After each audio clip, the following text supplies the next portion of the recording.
Right, how's everybody doing? Good to see all you. Hope you're having a wonderful day thus far.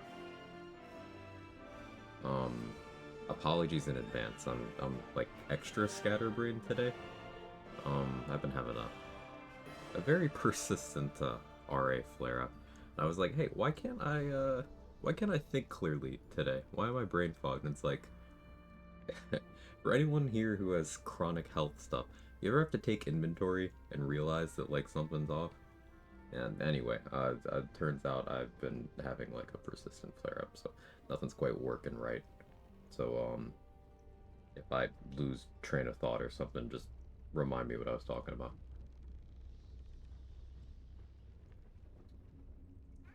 Cat, what are you doing?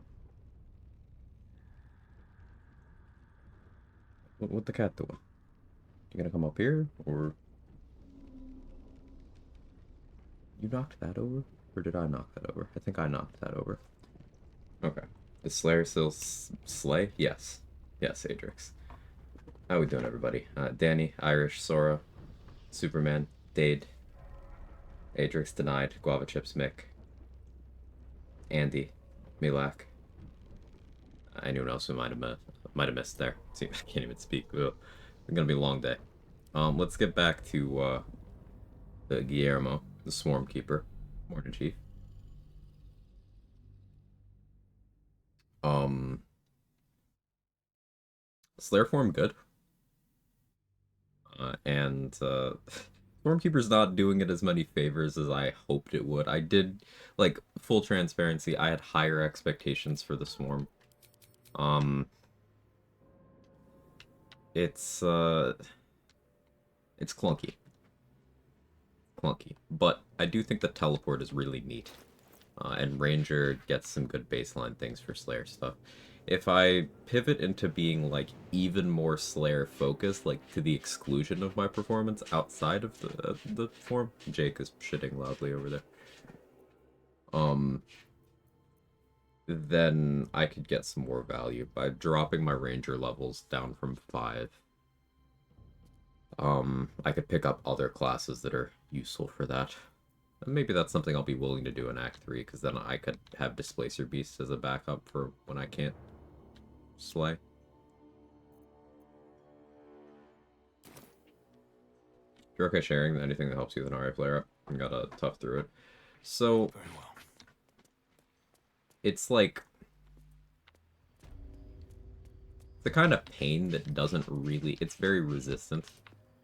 Um, so the only thing I've ever found that actually fully, like, turns it off is, things of the cannabis variety. Though I don't really partake outside of very rarely. Um, but, sometimes I'll pop a couple Tylenol and try to take a nap. Usually it's just a waiting game. But unfortunately it comes with sensory stuff. So like part of why I wear long sleeves and sweatpants and weather that does not call for that is it's like a sensory thing. I like having my limbs covered. It just helps me manage it better.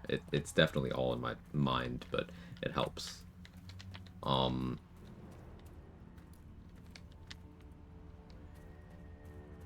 the inflammation isn't too bad, at least, because I'm not feeling very hot, so that's cool.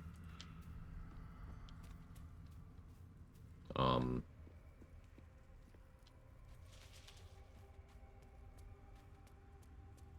Drinking makes it worse. So that's like part of why I haven't really been doing that much recently.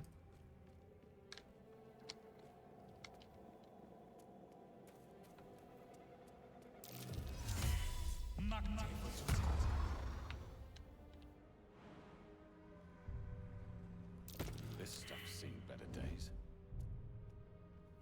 I wanted to try going at the plants at a different angle,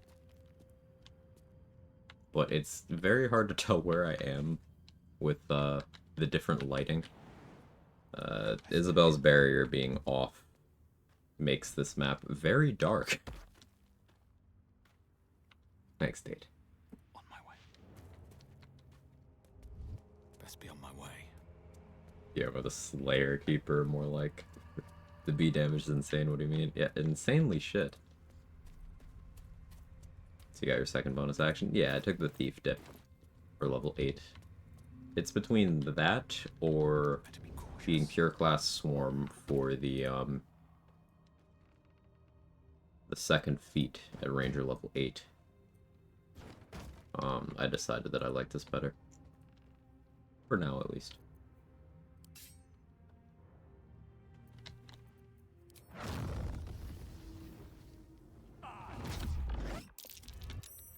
Softer than smooth. Oh, thanks, Fireball.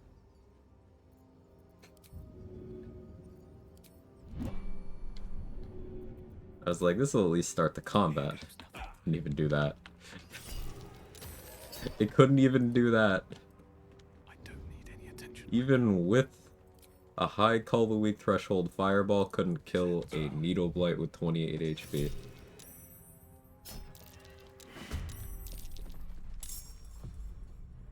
Like, what are we doing here, man?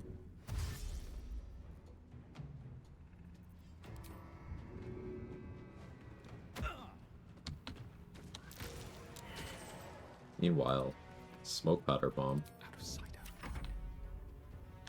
The first time so you cast Fireball. Yeah, it's because I happened to get the Incandescent Staff off Tally when I killed her, so I was like, ah, I got a Fireball. I'll use it. And I regretted it immediately, because Fireball is a terrible spell.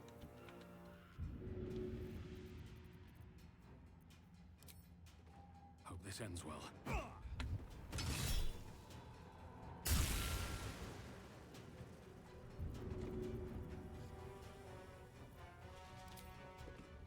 Seems like the best way.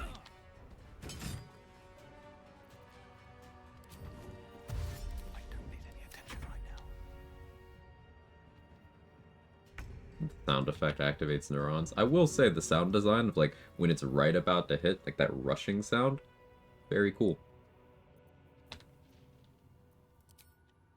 That should work.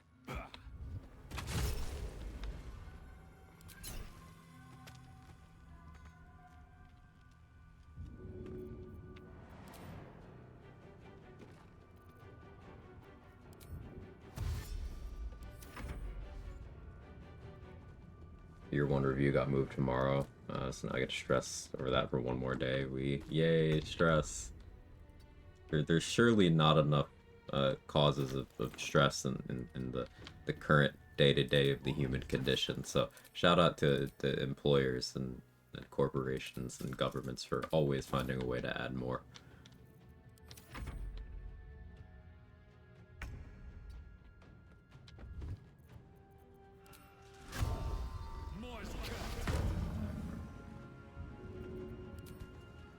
No hesitation.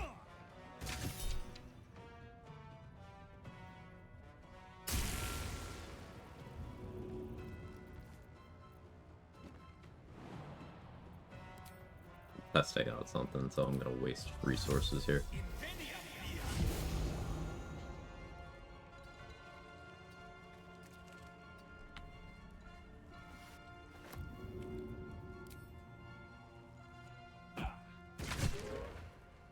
Okay, at least that part of the Tavern Brawler page is correct. Throwing a Lightning Jabber with Sparkle Hands is an immediate 6 lightning charges. That's cool. But that also has absolutely nothing to do with Tavern Brawler, so it doesn't need to be on that page. I just wanted to verify that.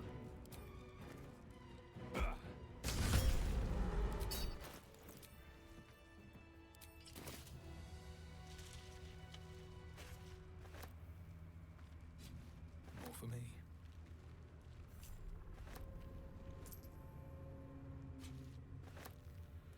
Isn't that just a Jabber? That's just what Jabber with Sparkle Hands does. Yeah, it has nothing to do with Tavern Brawler trade.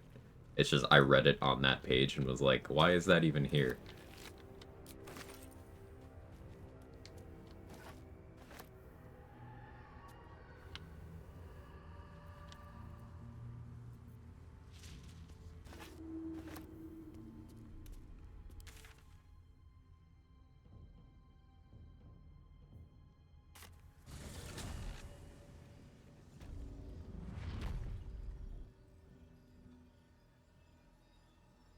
creator had Tavern Brawler when doing so, so it had to be Tavern Brawler related. Exactly. Now you're getting it.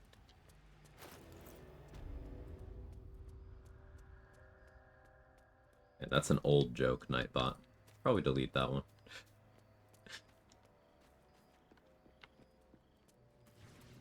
Keep it together.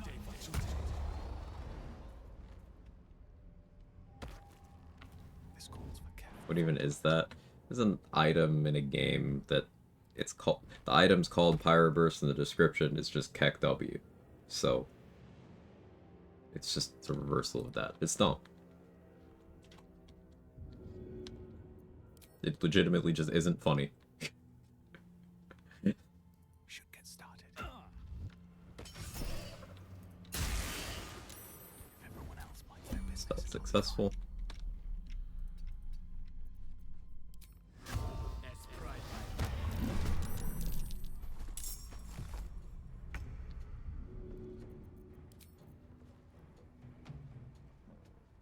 First step is the hardest.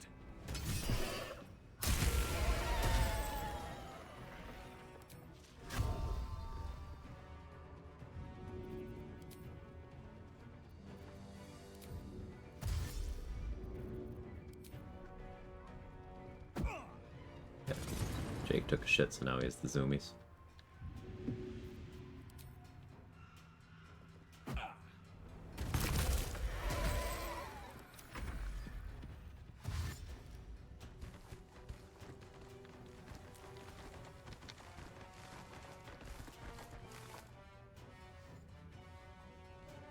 Like me for real. Oh, you get the zoomies after too?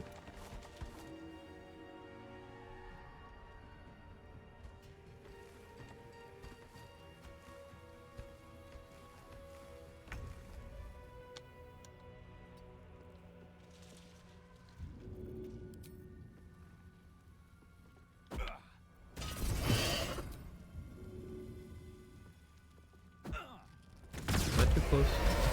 No. Almost though. No choice but to keep going.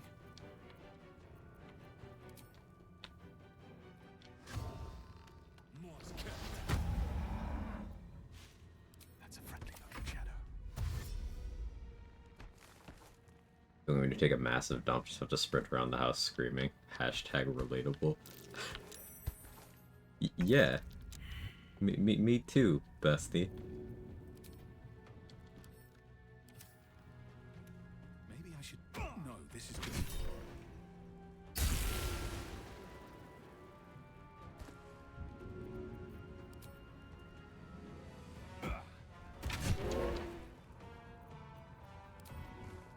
I'm coming for you.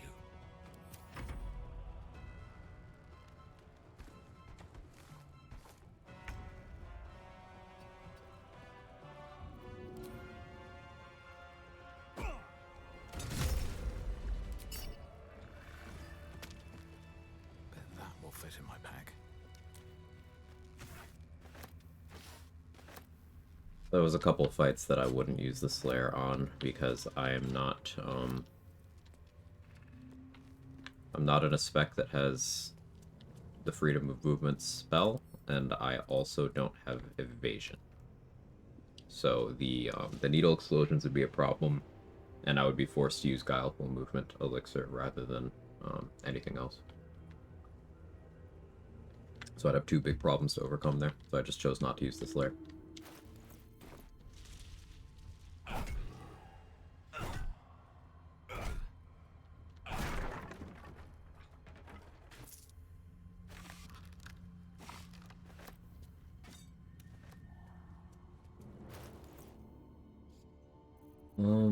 We get Thisbald.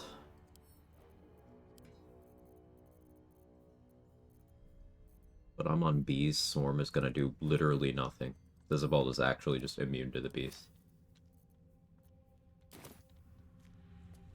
I should switch back to jellyfish. Or preemptively switch to moth. That's better than Swarmkeeper, Gloomstalker. That's not actually true. I know you're baiting. But there is some sentiment saying that Swarm is the weakest ranger subclass. I don't necessarily think that's true. I think it is a competition between Swarm and Gloom. And that Beastmaster asks you to do things that most people just find too annoying for a standard gameplay loop.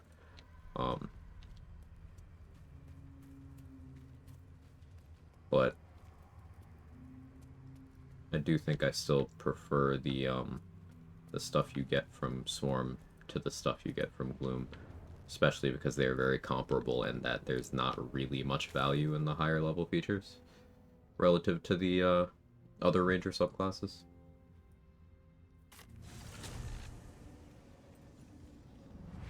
I've loved Swarmkeeper in my experience, and I'm a Gloomstalker apologist. Like, Swarm is cool. It's interesting. I really like the idea of... Well, I like the teleport in practice. The teleport is just very good. No need to qualify that. The Praise Scent instance of the Swarm damage is, like, fine. You can do a couple interesting things with it. I just don't personally like being dependent on Hunter's Mark the way this is. You could alleviate this with maybe like taking Sorcerer and doing spellcasting sort of Ranger. Because then you'd have options like you could twin cast your Hunter's Mark to maintain it on 2 targets, so you wouldn't necessarily have to go all in on attacking the same one every turn. You wouldn't need to use your bonus action to shift it as often. I do think Sorcerer Swarmkeeper is... If I were to do Swarmkeeper again, I'd probably go that route. The absolute war drums beat loud in your chest. How may I serve?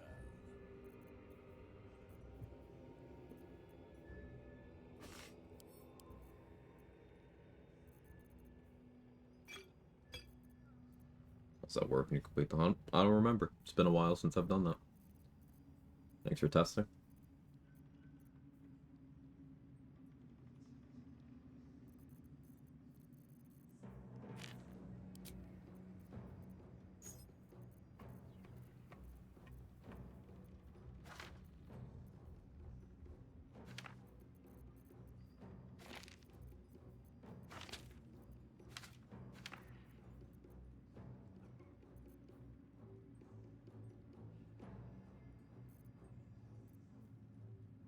Guess I'll take more of any target. I mean, I have 13. Do I need more? Meh. Other thing I was thinking about is dipping either 2 into Shadow Sorcerer or 2 into Warlock to get immunity to Magical Darkness, and then just like casting a Darkness Cloud before I transform, just ending my turns as the Slayer in the Darkness Cloud.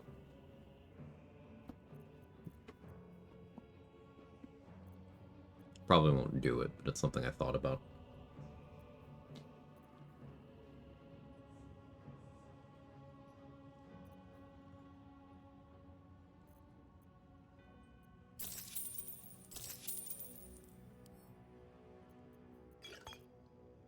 Slaughter.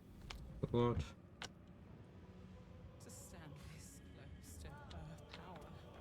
I have something to I ask. don't know why I have the act finale music right now. Ever at your service. The game gets really confused about which music to select.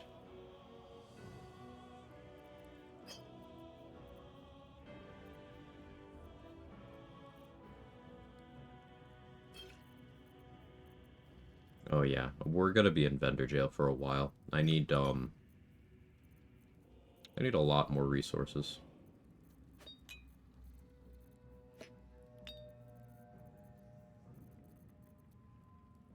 Any stone skin?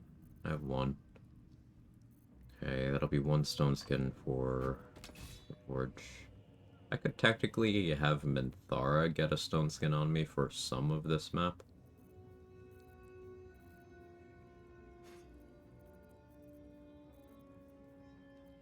Hey, Foster, thank you for the 44 months. I appreciate that.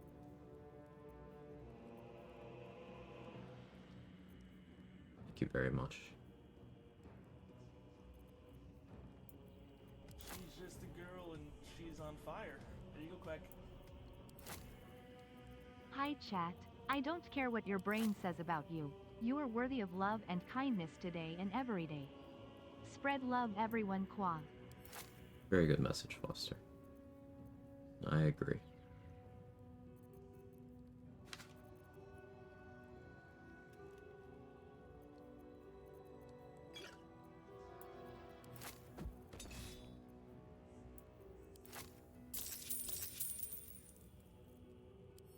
And all.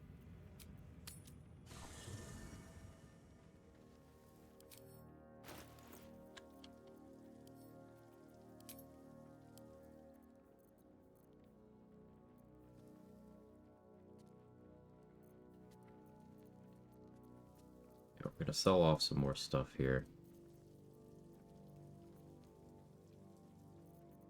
We will be spending some time in vendor jail. There might also be some coal mining today. Because what's more fun than the Slayer? The improved Slayer. Do I coal mine to level 10?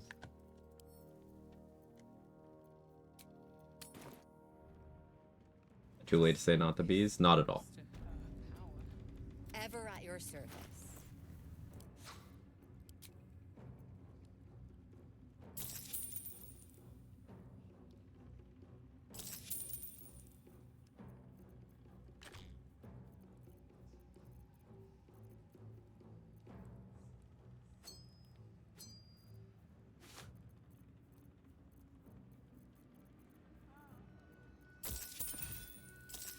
An honor. Those things were decidedly not the Drake Throat Glaive, but I decided it just makes sense for me to get everything of value that I want from Roa now.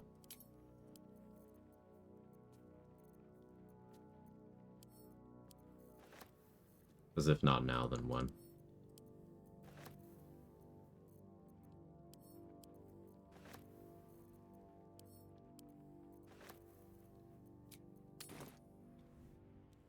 Where do you hail from? Question is, will you have more fun at level 10 than right now? Yeah, I mean, I'm Ever having at your fun now. service. I'll have fun either way.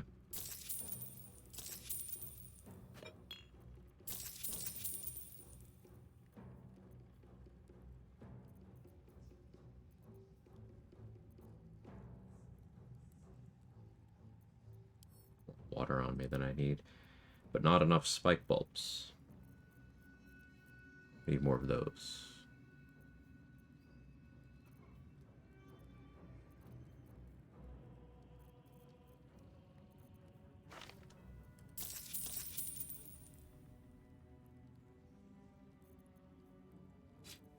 It's all Warg Fang, there's really not goblins to fight anymore.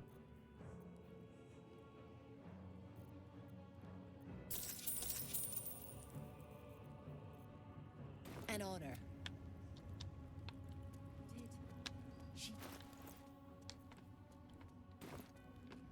You hear her? Many hearts, Is there anything else I wanted to do with Heart of Stone on? of many thoughts, one mind. Not really. Don't want to trigger the throne room yet, because, Minty.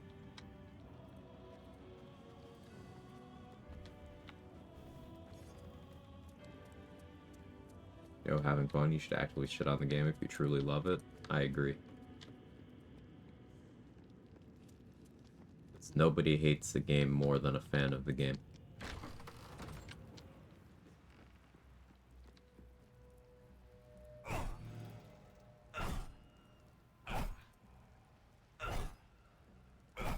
You want to roll good, Guillermo? Is BG3 dying? Gamers are the same everywhere.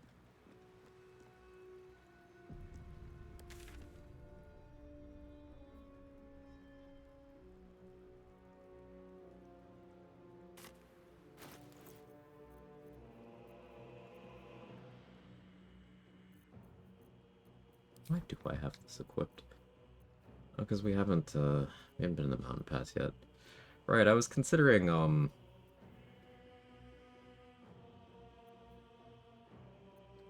Voss and Voss adjacent stuff.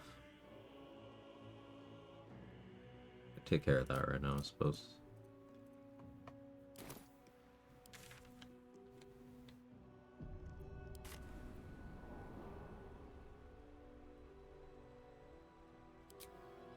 So here's the sequence of events. I'm gonna go knock out Elika.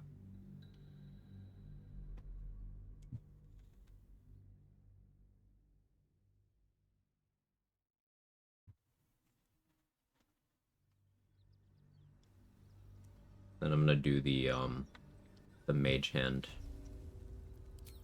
thing. Because Swarmkeeper has mage hand, and that's pretty nice. Don't want to draw any attention. Maybe I should... No, this is good. What do we have here?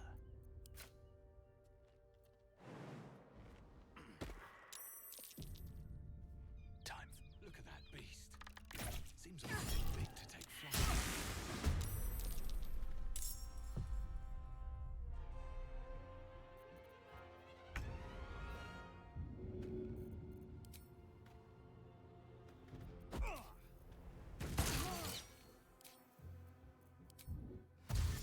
Wonder if the gods are watching me. Breathe quiet and move with care.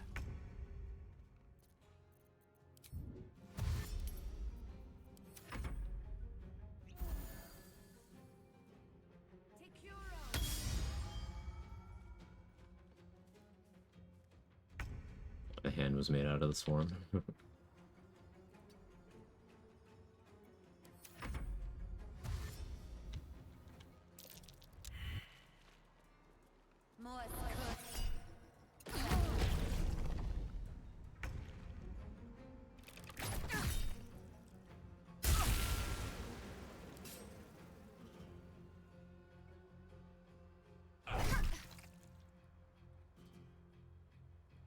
Really?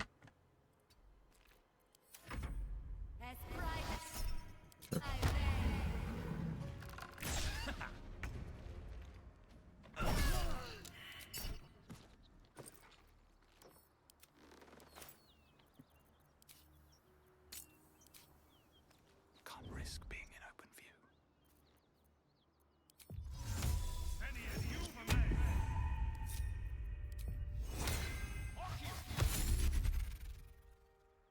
Out of sight, out of mind.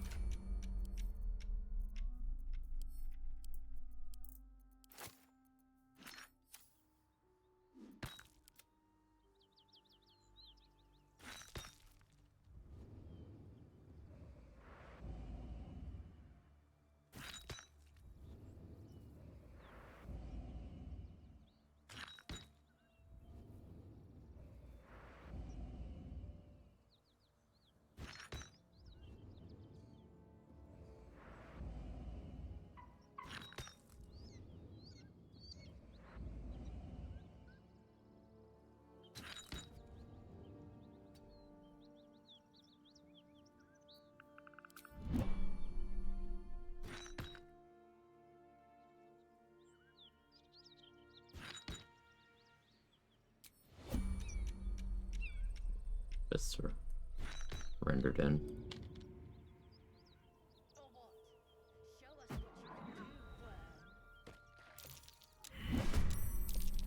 That's new.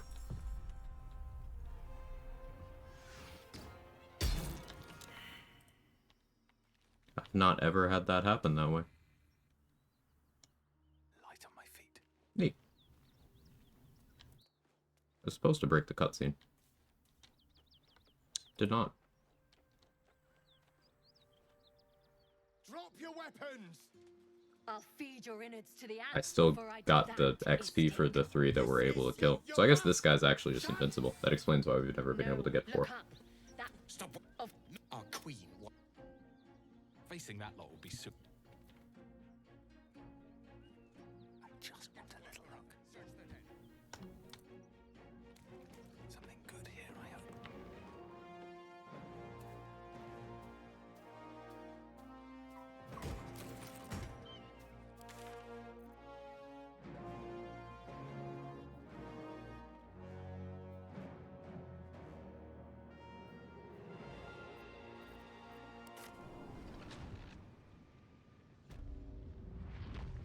press ahead. Last time came through here, I had to kite the gift to death. I try to use the terrain when I'm dealing with them.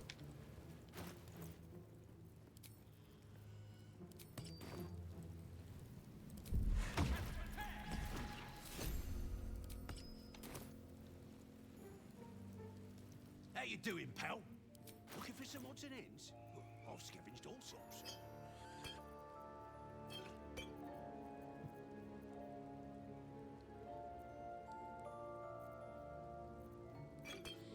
Would be good.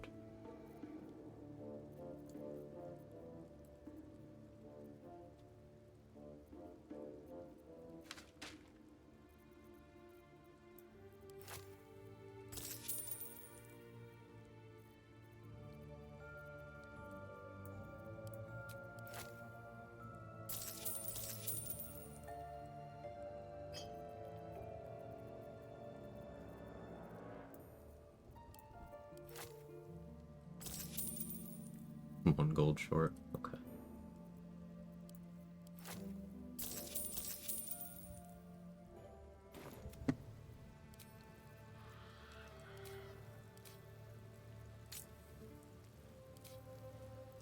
Breathe quiet. Move with care. All right. Time to skulk about. Hey, Rathana. Make a halfling paladin ambusher oathbreaker beat the game on easy mode. Can't Do it. slow down. A rogue with uncanny dodge and blade ward that weren't doing much to me once I assassinated the captain. Gape. I don't know where the gape comes in here, but you know what? I'm still proud of you. Hey, your wellness check. I think boots of speed are one of my favorite Act 1 items just for that purpose. Yeah. You get so much mobility gear in Act 1. It's incredibly valuable. Welcome back. A run I did that made me appreciate that stuff even more was the reverse Act Order run I did, where I started at level 1 with no gear in Act 3. Not having things like Crusher's Ring, a Haste Helm, Boots of Speed, Fleet Fingers, not having all that, and, you know, still didn't have a Lithid Flight or anything. It really made me value certain things more highly than I would have.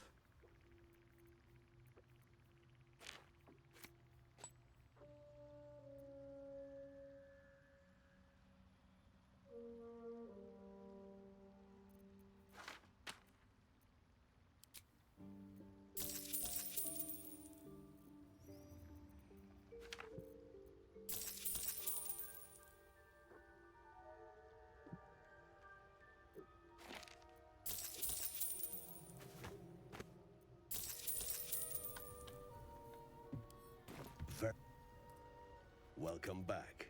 Blurg.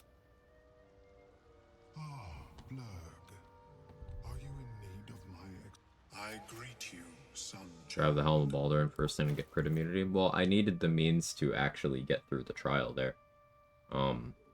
Irish. So I needed either the means to deal with the judge, and then the means to deal with the courage one, or I needed the ability to sneak past the stuff there, and I wanted the XP. So I waited until I got to like level 3 or 4 by just running around grabbing exploration and quest XP and stuff. The first thing I grabbed was the Orphic Hammer. I went and took Raphael's Steel.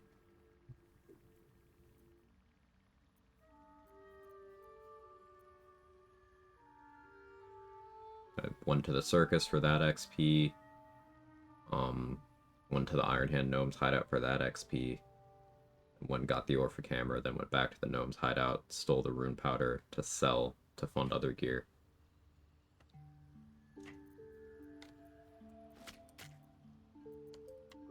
The routing is really fun in that kind of run. I enjoyed it anyway. May your Spoken with Skris lately.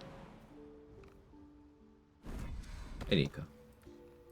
More XP and answers area, just do the trials, screwed up by the Army of the Undead. It's the same. You get the XP you would get for killing all of them by just completing the trials. So it's simply faster to do the trials. be clearing- But if you don't care about the XP, the fastest way is to fail one trial and then sneak past everything, if you only care about the gear.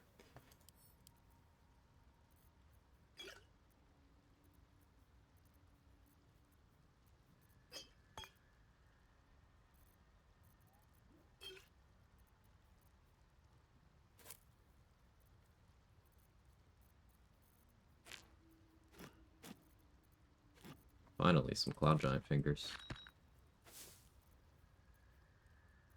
Dareth finally upgraded to fingers.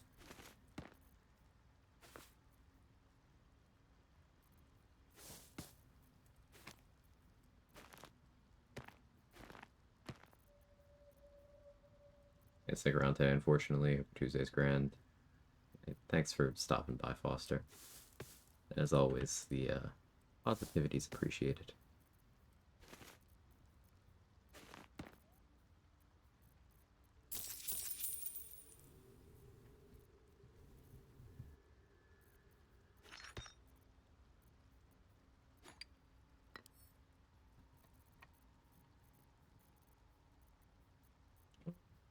You know, Kith is alive. I should check him too.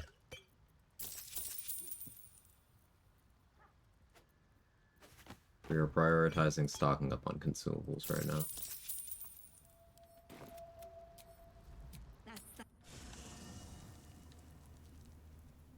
Dareth upgrades to fingers first and then tongue. Well, I think she gets fingers and tongue at the same level.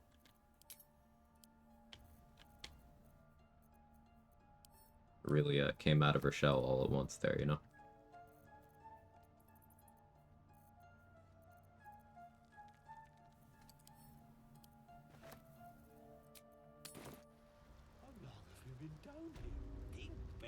Curious how you managed to keep Gale in Act 3 by killing Elminster. You can't anymore. Before patch 8, there was a sequence you could. But in patch 8, you can't. Well, unless you're doing multiplayer and one of the people started as Gale. But outside of that, you can't.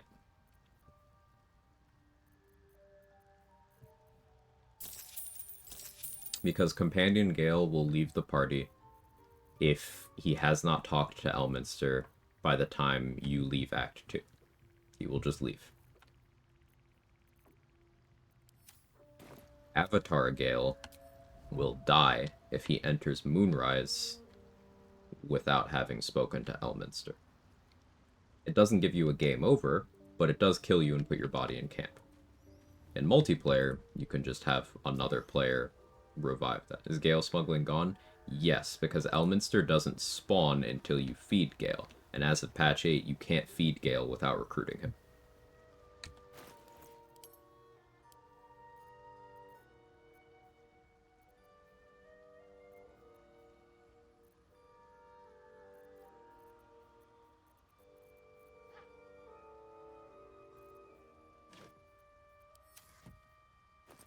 Morning, Zach. How are you?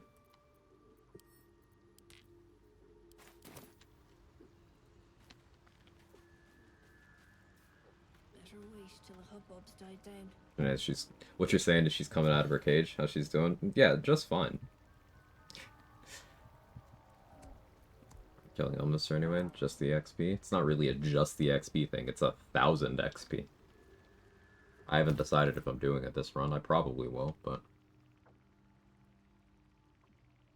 1,000 XP that you don't have to do any combat for is quite significant.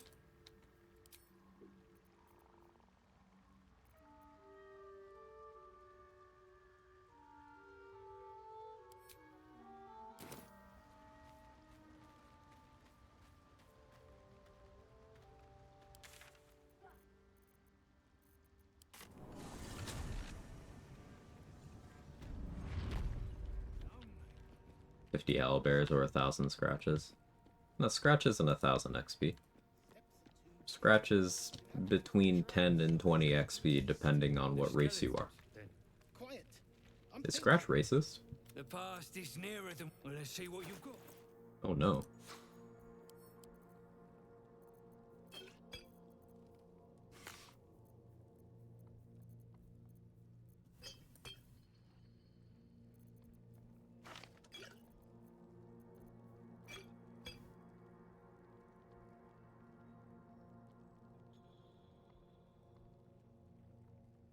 Do not attempt to toss L milkers with better hotbar Vova's edition installed. Oh yeah, that's the one that stops you from being able to improvise weapon cancel, right?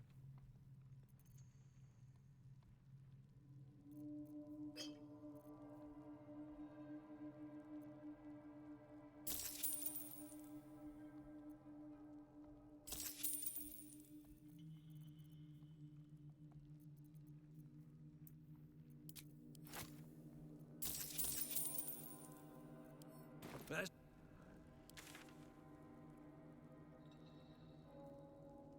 chip them off and melt them. Absolutely not. So what'll I lose? History itself. Heart of Stone. That's it. Fine with that.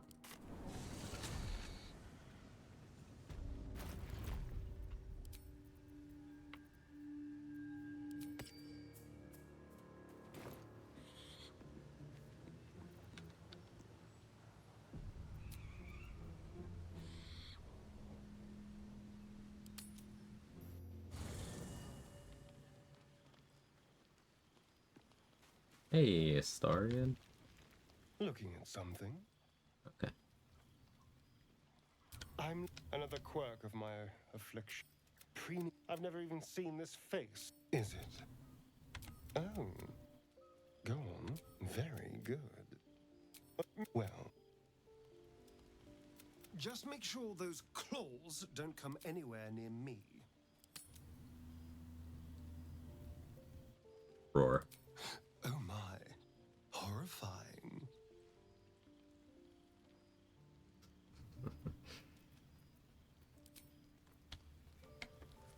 Let the sun melt asteroid and drink him with a silly straw. Yeah, yeah, sure. Morning, Moo.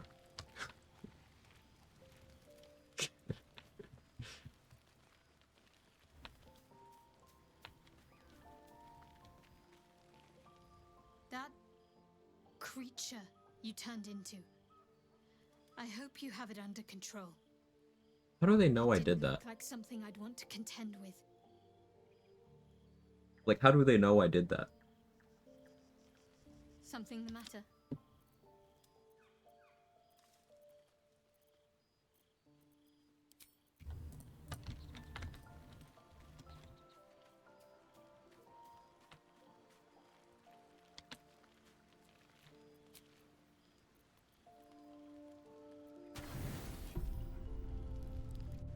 Bluetooth tadpole, I guess.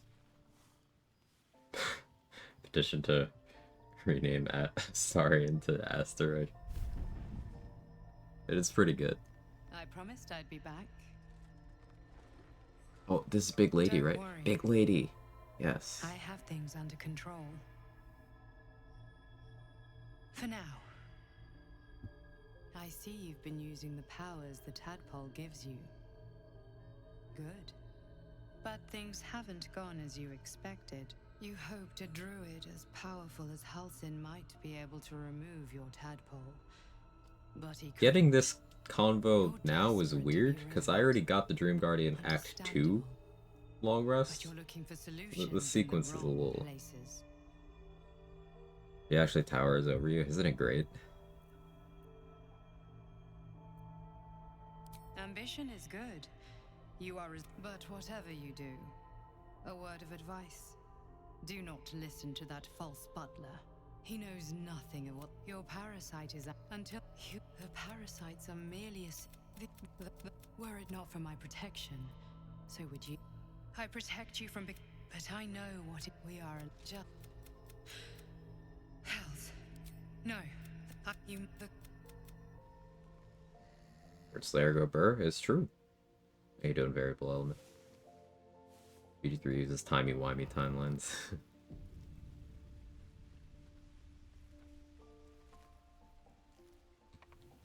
Look at him with the cape. That's an outfit.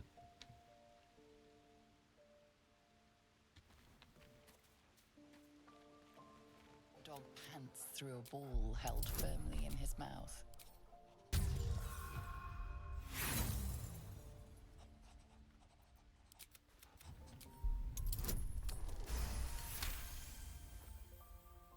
He relinquishes the ball.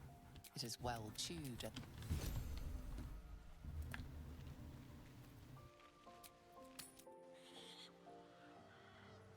By myself, I could be doing better. Bit of a bad day physically, but it is what it is. We keep on keeping on.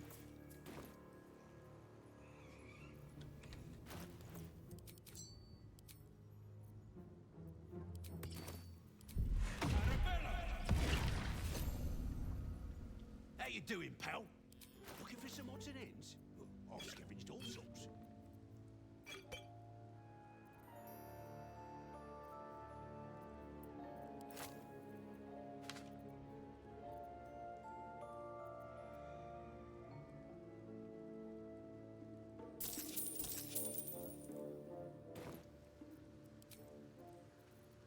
That's a friendly looking shadow. Best get in.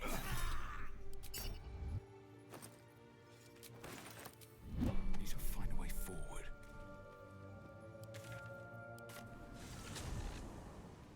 Hope you feel better. Thank you. They accomplish. How you doing, pal? He's so nice.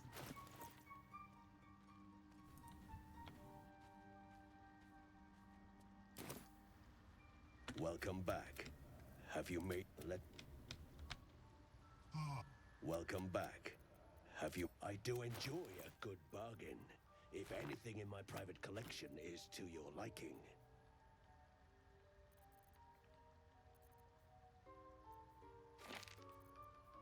Take that, I suppose.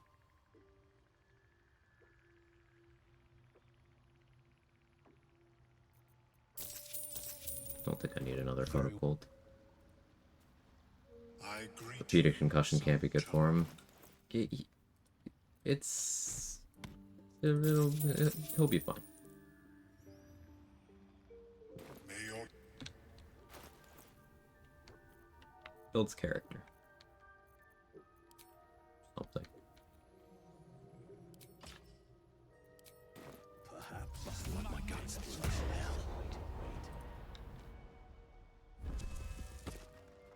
I'm gonna be real, guys, gals, non-binary pals. I think I'm cooked for tomorrow's exam. You got it, or you don't. It's a 50-50. I should speak up. Will be no point in lingering now I've got the noble stock. I'm helpful. One of the two for sure, yeah. Get some science in the Naughty Ladies and 2 Cambions split combat test how game warp and karmic dice are. Any takeaways?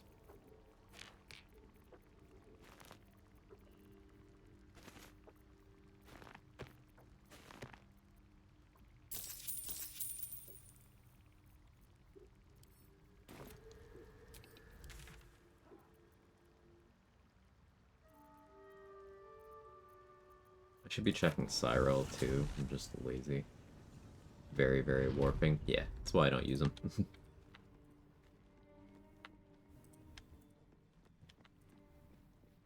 What brought it down, you think? A quake of some sort, perhaps? The past is nearer. Well, let's see what you've got.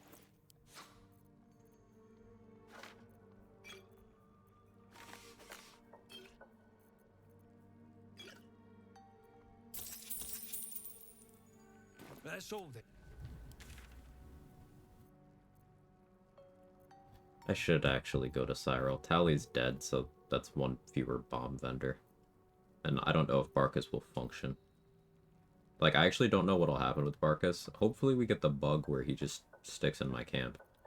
But there's a chance that he just gets put in last light in and just dies of the shadow cards. I gotta remember to put a light over there in his default spot.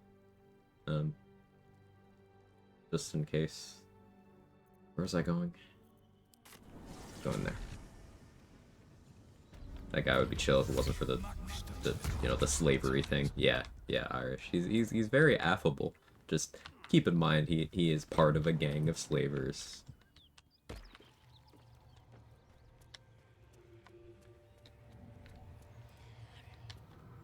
I'm still looking to shift some supplies. Don't have much to spare. It's more than we can carry.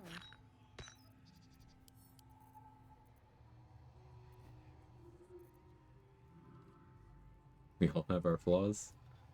That's one way of looking at it.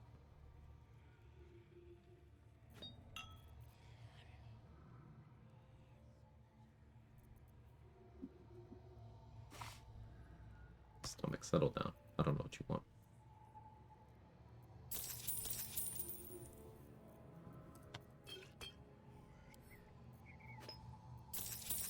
In Tears.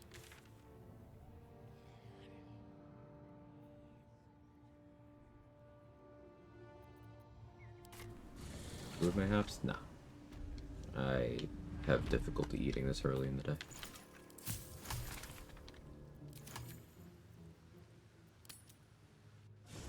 You carry a Githyanki relic. Oh, this hasn't happened I will yet. have an explanation. Or your head. Walk away. Now. I won't warn you again. This scene doesn't hit the same with Dart wearing regular clothes and not painted on clothes.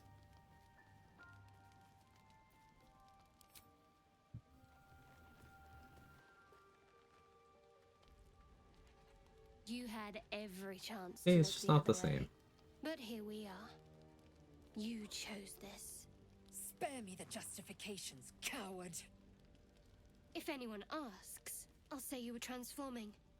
Don't expect to be mourned.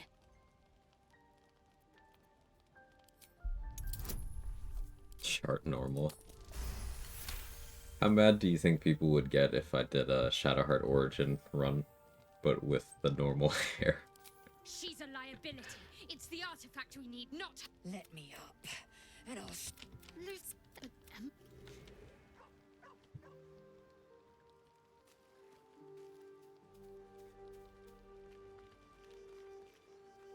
Something the matter?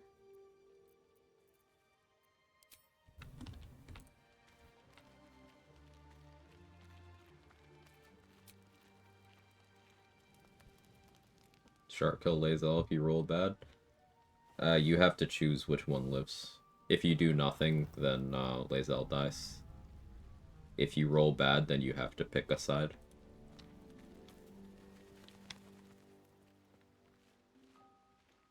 But it defaults to Lae'zel losing.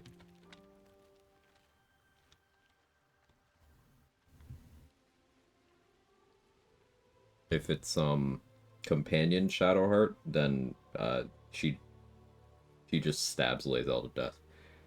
If it's Avatar Shadowheart, then Lae'zel actually wins the fight, but then the artifact kills her.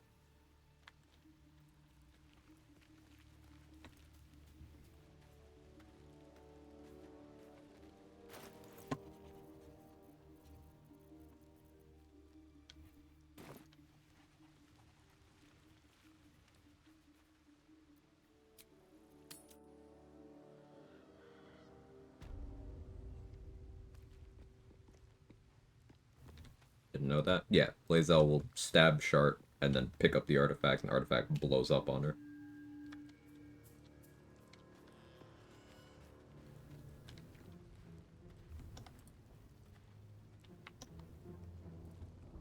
How you doing, pal? Looking for some odds and ends? I've scavenged all sorts.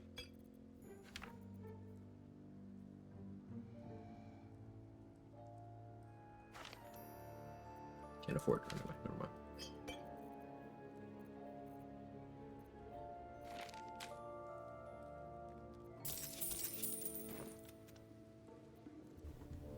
Just out of...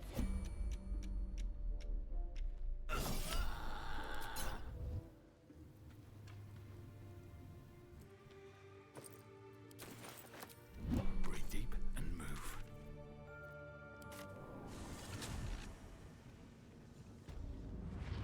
Is that blood? No, never mind. Not the most riveting part of the run. It's where I'll regain my ability to speak eventually. A god? Perhaps. The past is near. Well, let's see what you've got. But resource accumulation is going to be important for the long periods of time I'll be spending in Slayer form. That's all. It's not like Wild Shape where you can go in and out of the form very easily.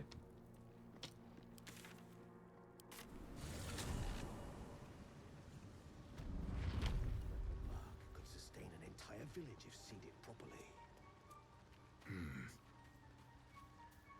Welcome back. Have you made any new... I do enjoy a good bargain. If anything in my private collection is to your liking.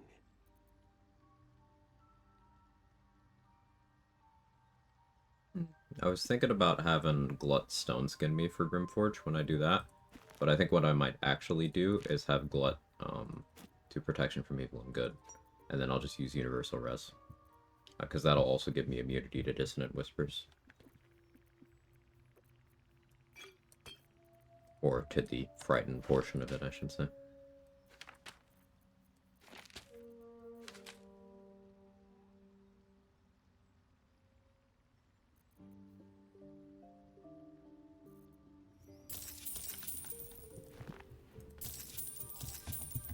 Very welcome Swarmkeeper back. stuff working Slayer? Have you Yes. made any new discoveries? Wouldn't be doing it if it didn't. Let I greet you. How's my day been? It's been okay. Physically not a great day for me today. Health stuff. Lot of pain today. But, you know, that's just how it is sometimes. Hope yours has been well. Apologies, I still don't know how to pronounce your name. Always open to correction on that stuff.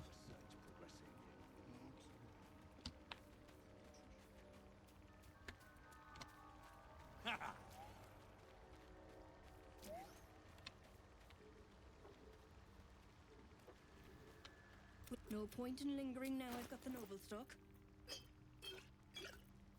What am I doing on these? I should really be hedging my bets on having Brenna craft enough for me to be satisfied, actually. Because vendors are just not going to stock what I need fast enough, right?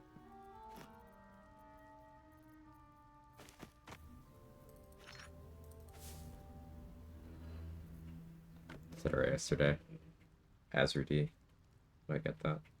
Or is it what did I say yesterday? I don't remember what I said. I'm so sorry. My brain is not working at capacity today. I apologize for that at the top of the stream, and I'm gonna have to keep apologizing.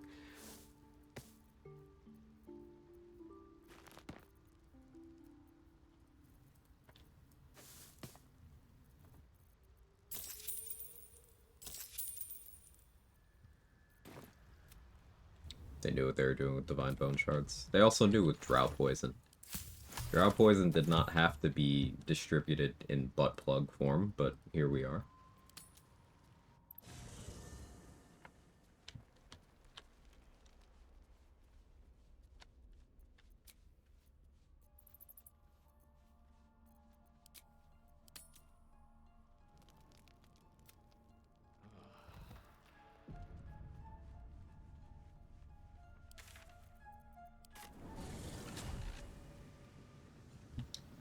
So we're spamming some partial rests here.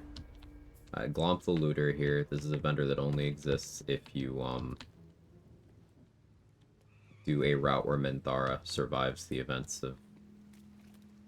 of the assault on the Grove, or if no assault on the Grove happened and Minthara survived.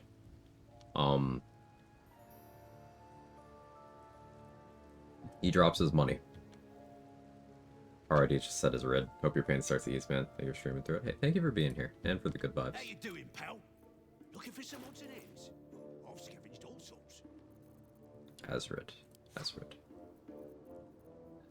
Thank you for correcting me. I like getting people's names right. It's a respect thing. It matters to me.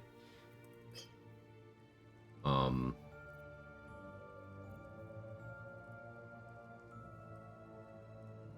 I doing? Have the money for that? Sure. Yeah, Glomp here has pretty good inventory, and it resets. His gold drops when you knock him out. So I buy whatever I can afford from him, knock him out, Do you hear something? I believe there's a take cabin whatever near I couldn't afford, and the money. What about the money? Dodge.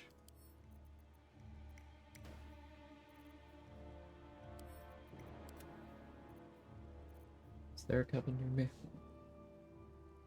There's no cat near me at the moment. They're off doing cat things elsewhere. Not quite sure where.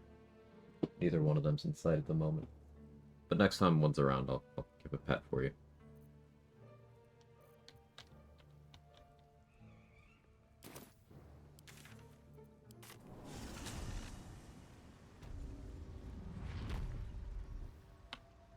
Perhaps Amelia is right. With haste. I should get a mask. How many cats do I have? I have 2. Very well. I have Kevin and I have Jake. Back. I think Kevin's under my bed, actually. I can hear him snoring. I do enjoy a good bargain. If anything in my private collection is to your Do liking. you hear something? I believe there's a cabin near you. Yeah, I think he's under my bed.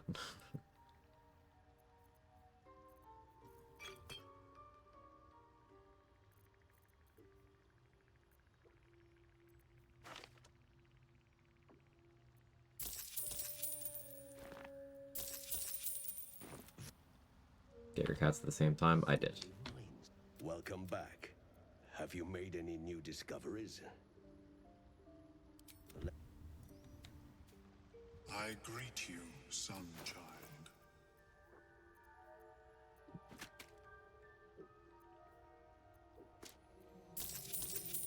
May your travels be safe. Cucumbered again.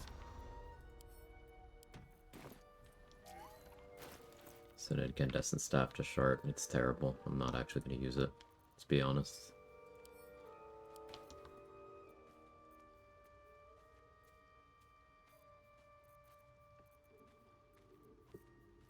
Awkward thing about carrying this many consumables is carry weight becomes a real issue when I'm not transformed.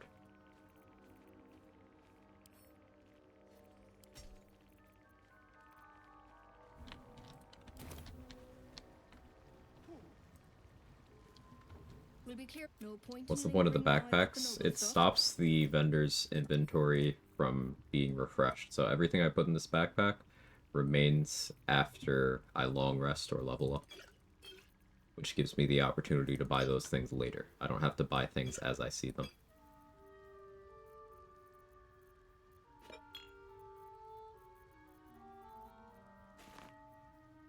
It should probably be a command by this point. I can't be bothered, though. I'm happy to explain.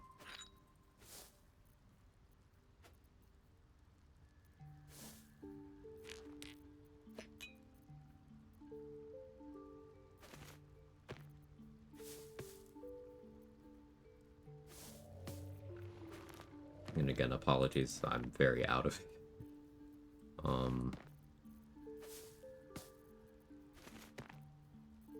Yeah.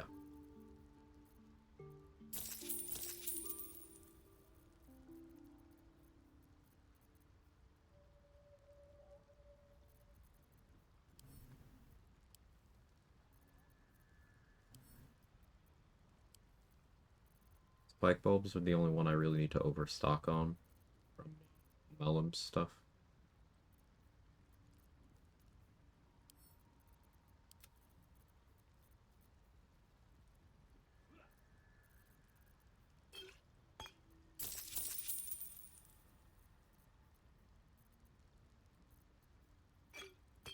Live heals is looking pretty good.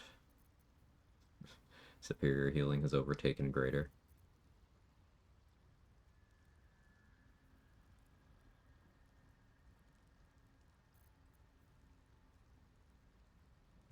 I was thinking about doing some purple worm stuff. Like if I put on an elixir of poison resistance and then I put a couple vials of purple worm toxin down and just like pounced on them. People around would get poisoned. Like, get some good value out of that. Could always put it at someone's feet and then hit it with a Sumptuous Bloodbath, turn on my healing, poison someone. Not a bad play.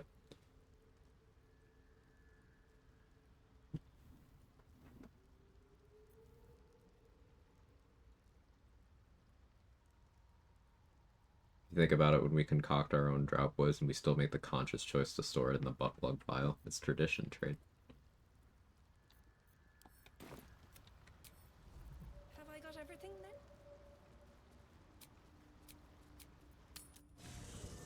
So expensive. Yeah, the worm is so expensive.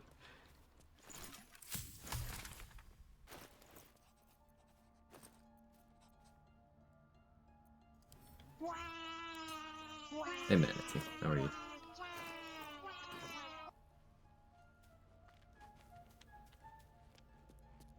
This vessel, this... At least things have stayed interesting. Could get Brenna to 20 wisdom now. I can wait. Still breathing,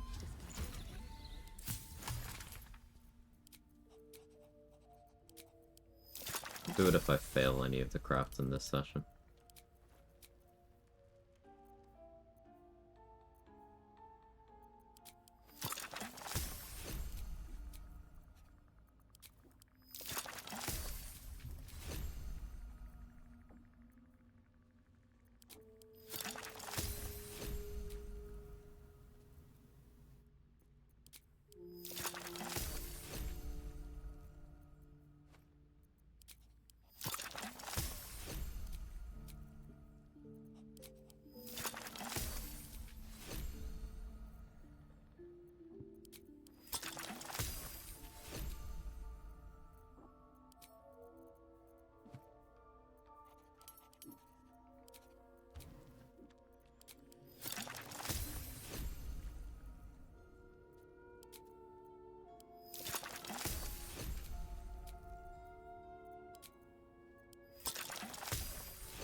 Actually, a cool detail about the Vicious Elixir Oil of Bane. They're both made from Shadow Curse materials of similar containers. That is cool.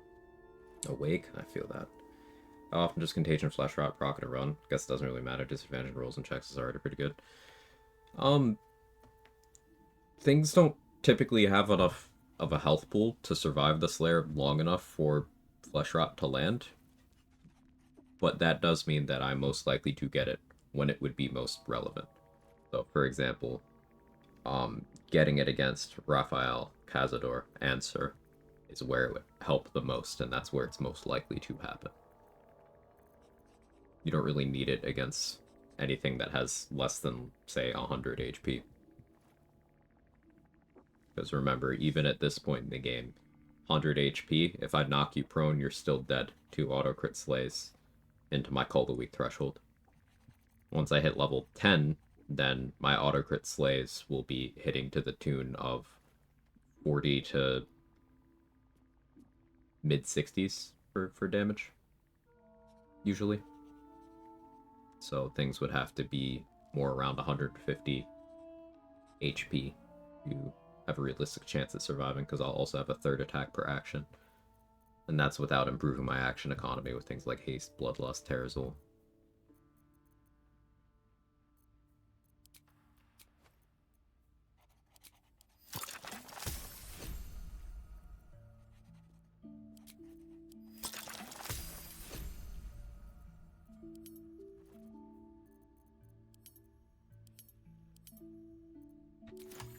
Alright, so Brenna succeeded every single craft we had her do here.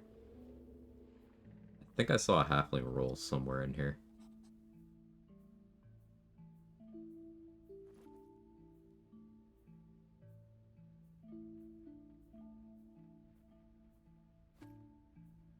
There it is.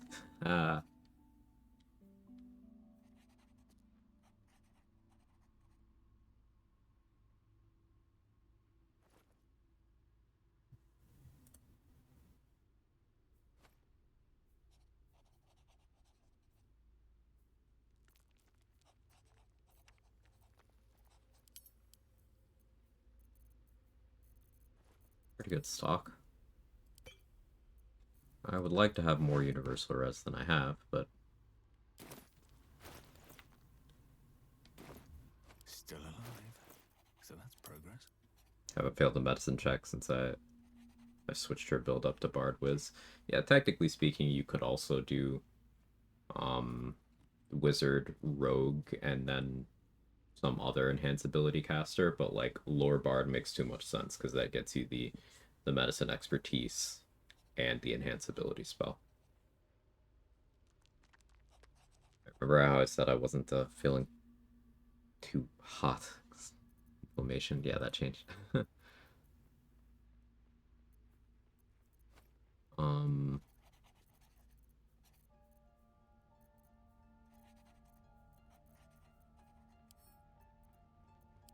Well, Giant Club doesn't benefit me anymore. I could wear Mighty Cloth for my carry capacity outside of Slayer form. It's not a terrible idea.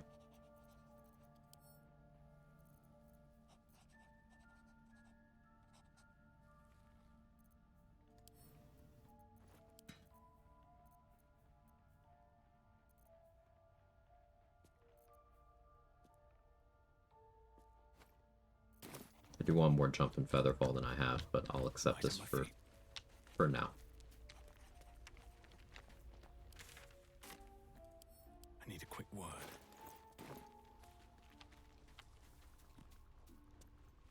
This vessel is...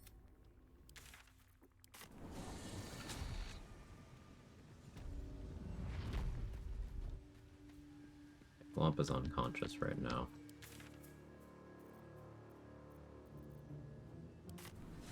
Let's do one more long rest, then we'll start actually doing stuff. Appreciate you bearing with me. Only an hour of vendor jail.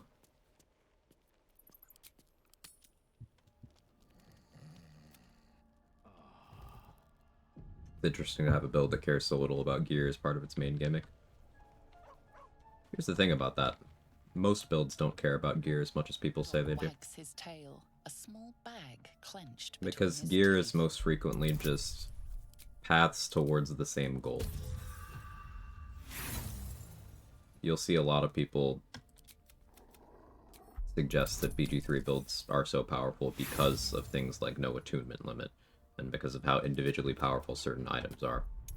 But if that was all of it, then things like gearless He runs gives in and surrenders his find to you. would struggle more than they do.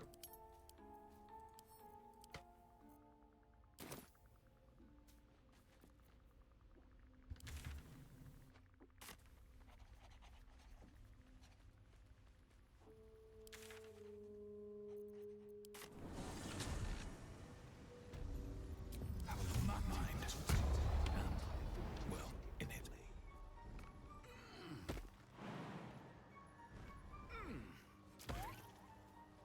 So I'm thinking for the near fight, I'm gonna let Nier out and then kill everybody in Slayer form. It's a bad idea, but I would like to do it.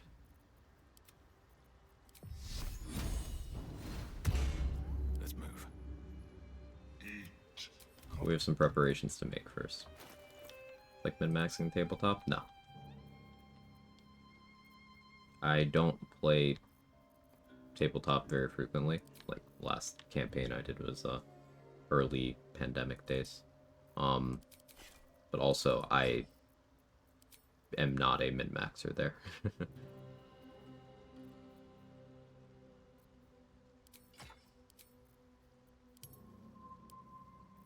I wouldn't call myself too much of a min-maxer here either, for what it's worth, because usually what I'm doing is maximizing within a particular box that I've given myself.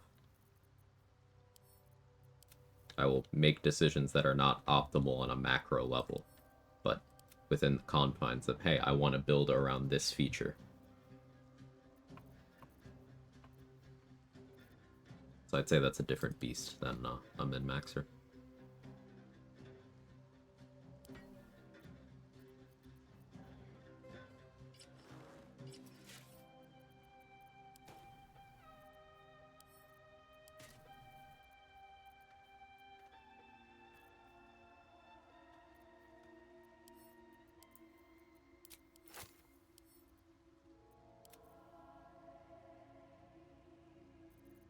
dumb question for me.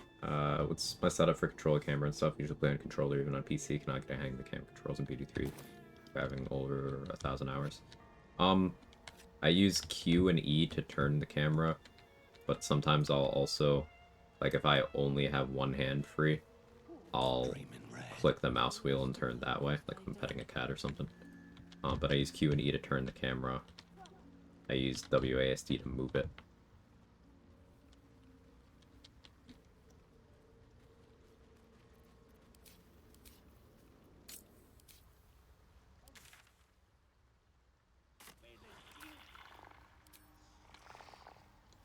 Anything you want to say? And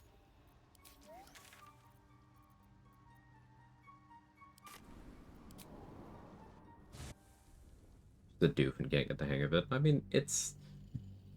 For camera perspective is a big thing for getting into a game for a lot of people. Like, some people can't handle first-person camera. Some people can't handle third-person. Some people can't handle isometric. Some people can't handle, you know, anything in between. It's purely a subjective thing. I don't think it makes you a doof. Like, for me, I don't like the controller camera because it's too zoomed in. I prefer seeing more of what's happening. But my preference for games is I tend to go for the very high FOV.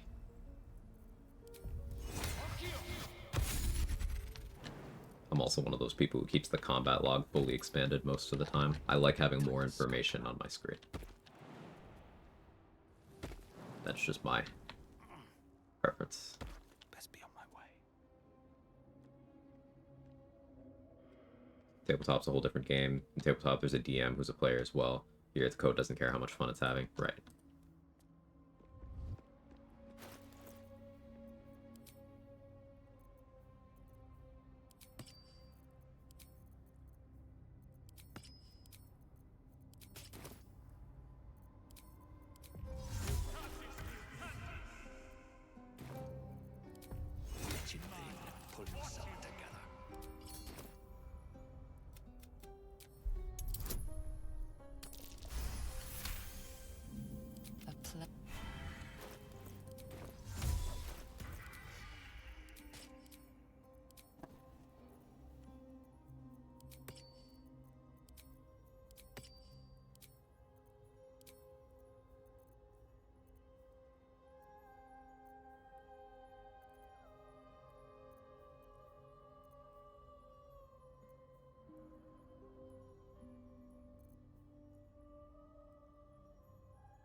Guess I just equip that there for now.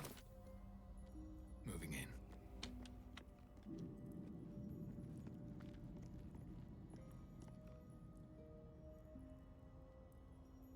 The more you do it, the more natural it feels. Didn't play FPS games till like 5 years ago, and I struggled with it so hard at first. Yeah, I've seen a bunch of people with that same experience, Standing. I admit that BG3 is such a departure from what I usually play. I have 6,000 hours of Dead by Daylight. The camera movement there is a bit different. Yeah. It all depends on what you're used to. Okay. Look at him. He's so cat. He's a good boy. I wasn't feeling good, so I was just kind of lying in bed longer than I normally do this morning. And he just walked over and just like that like front paws on my chest and just hung out with me for a while.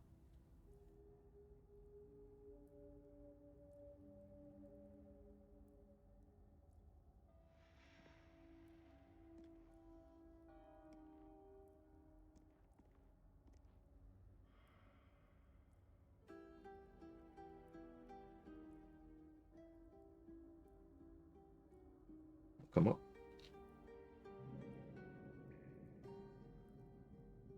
No?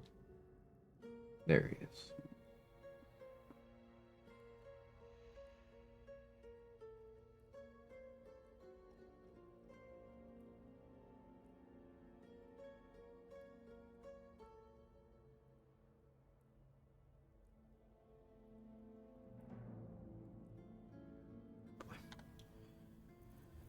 I suppose I should check on, see what Mattis is stalking.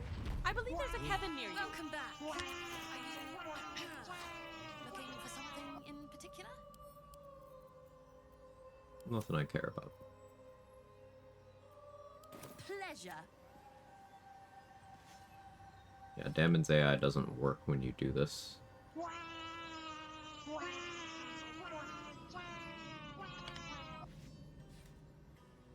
But Mattis is our functional vendor from this group.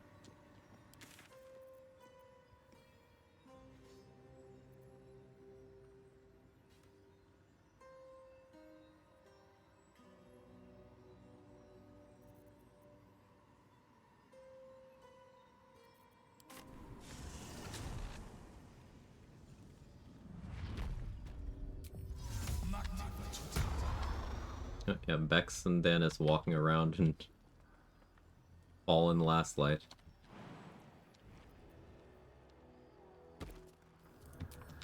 Something's on my mind.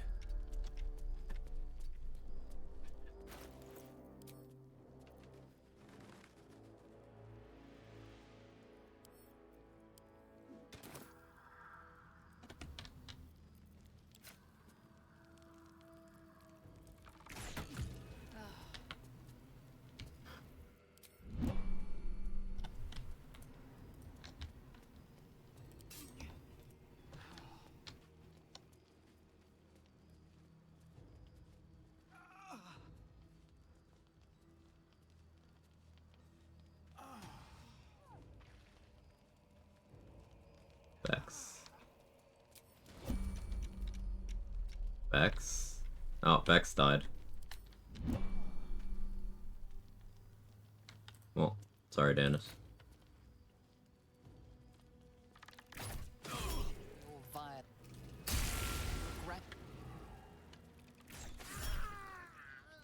He wouldn't want to go on without her, so really, I'm still the good guy here.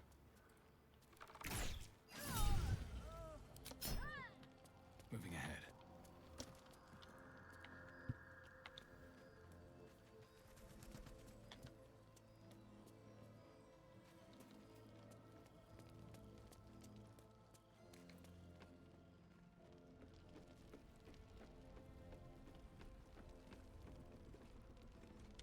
That's properly lit. That's what I came here to check on. You okay? Yeah. Think so. I'm not a doctor, though.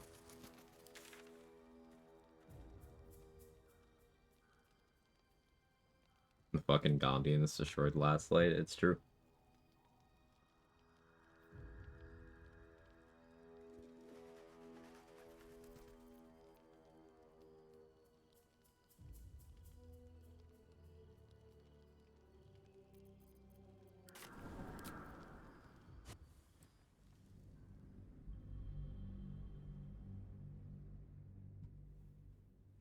Alright, now we're gonna have, Glut do protection from evil and good on me. We're gonna go deal with Philomene. At the ready.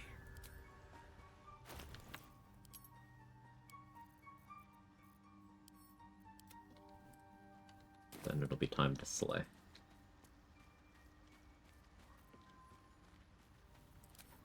Never a dull moment.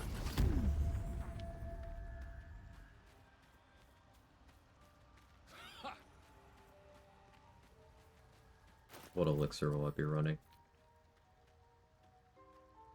Should still be guileful movement so I don't get ensnared, but...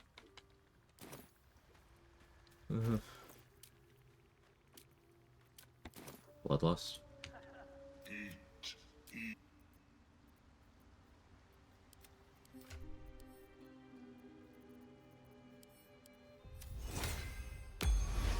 Where am I? What's going on?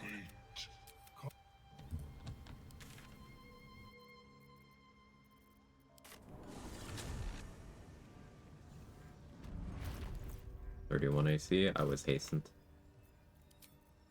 Normally at 29. I'd go to 30 if I had the Iron Banded Shield here, but I don't. No one drugs with Clan Flameshade.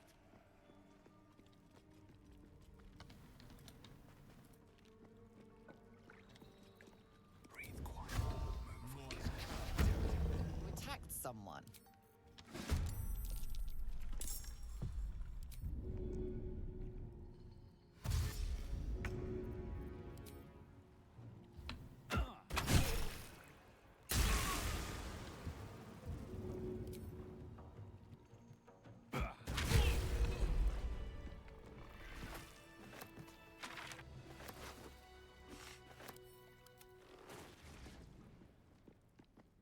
He's okay, right? Path lies before me.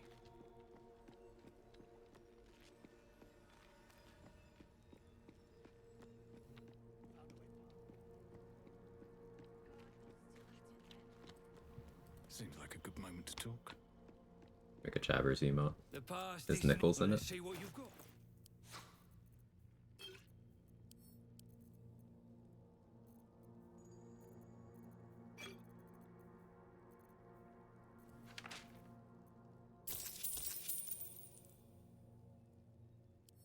That's Better be cautious. Don't mind it. Attacked someone. I did do that. And away I go.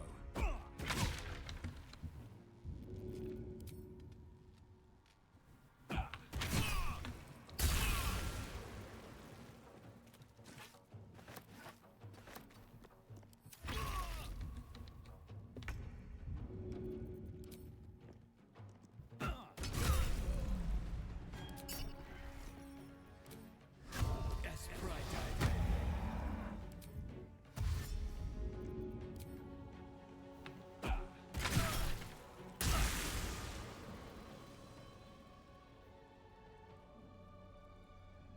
And he dodged the entire instance there. Always But rogue bad.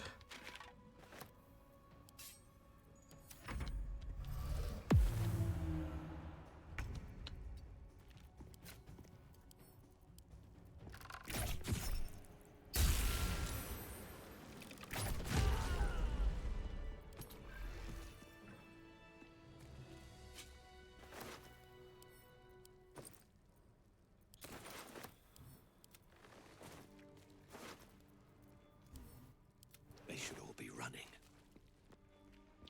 Happens sometimes, don't understand where all your AC is coming from. Added 21 from Helldusk, 2 from Shield, 2 from Shield of Faith, 1 from Ring, 1 from Cloak, get 27. Have defense fighting style. So that's 1, but then defense also triggers an additional time if you have Helldusk plus 1 other compatible item. I've found Swarmkeeper. Haven't had a chance to watch much. Going to Swarmkeeper and viewing the features as useful for damage is, I think, where people are finding it lacking. The swarms are not good at doing damage, and unless you boost your spell save DC by a bunch, the control effects aren't going to land consistently either. But the teleport is really valuable. Also, if you are going to be stubborn and try to get damage out of the swarms, you have to be doing Hunter's Mark all the time. Getting Mage Hand is cool. Getting Fair Fire is okay.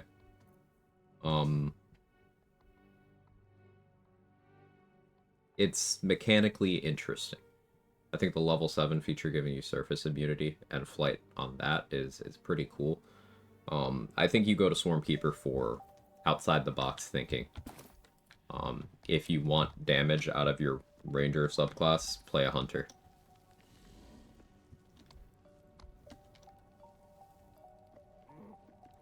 This calls for careful. Let's see what you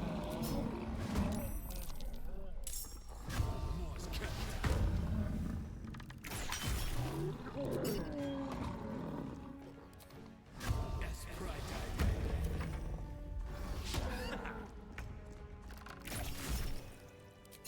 How much farther can I go?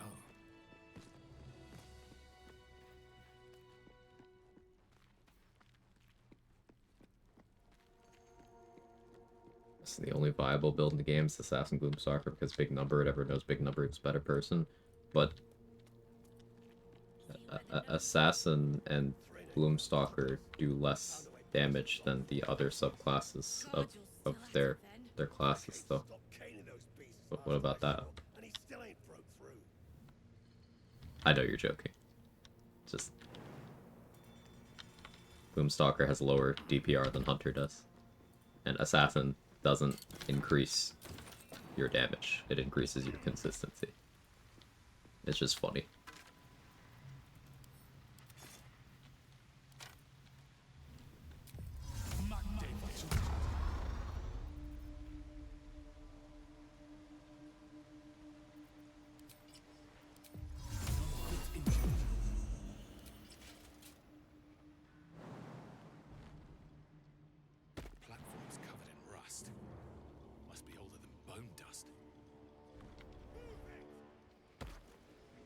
Philomene first. Assassin, more like assassin. Sorry, I'll leave. You don't have to leave. Assassin's good, to be clear. I like Assassin. It's just... It doesn't actually offer a single damage increase at all. What it is consistency. Which is sometimes more important than damage.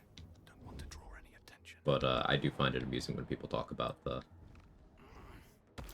damage as if Assassin is giving any.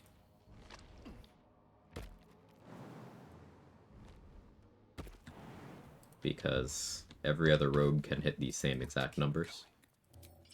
Just they have to get their force crits from other means, or just crit naturally. I don't need any attention right now. 3 levels of Thief can do stupid stuff with Cunning Broom and Eversight. Yeah, I enjoyed that combo a lot.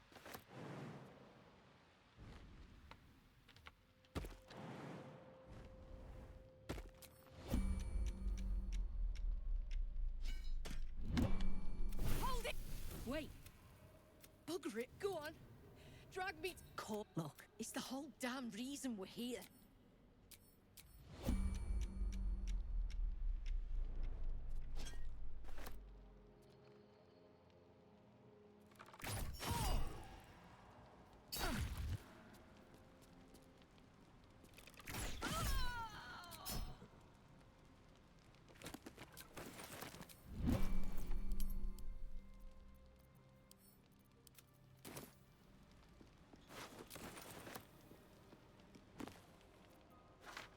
If not over, then through. Open up.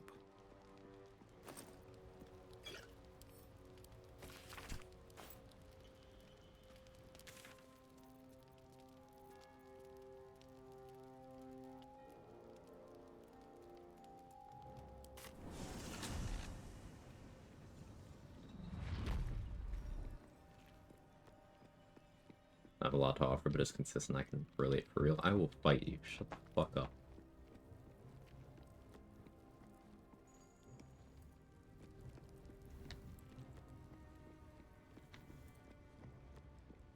You stop digging again, and I'll bleed you dry!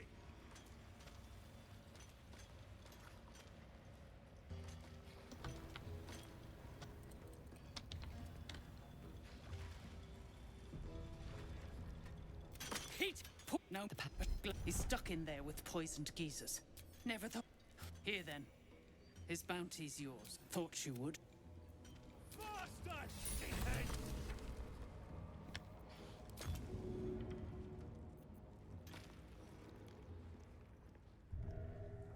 Did kill that archer.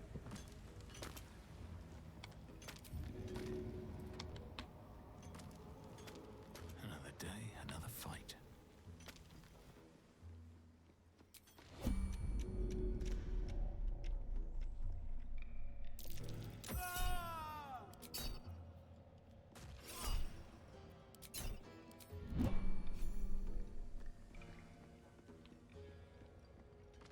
Meet me in the Wendy's parking lot. Let's settle this once and for all.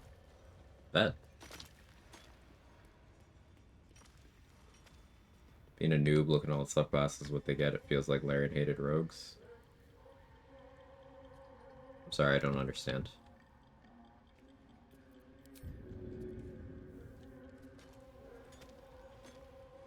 Are you saying that rogue subclasses don't look good to you? Whoosh. Oh.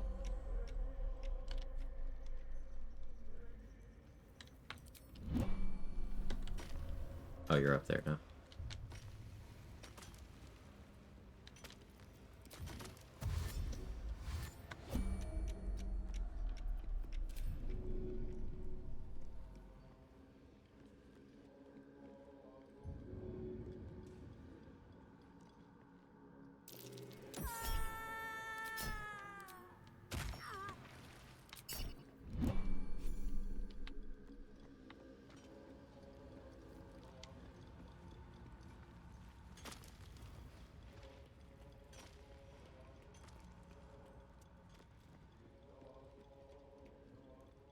Larian hated rogue so much they buffed it patch 8. But yeah, I don't actually understand the message there. Maybe I'm missing something. Ask gets something at 3 at 9. Nothing else. Same with Thief and Swash. Only gets one more thing at 4. They've seen Bear empty. Have you read the features, though? I don't think you have.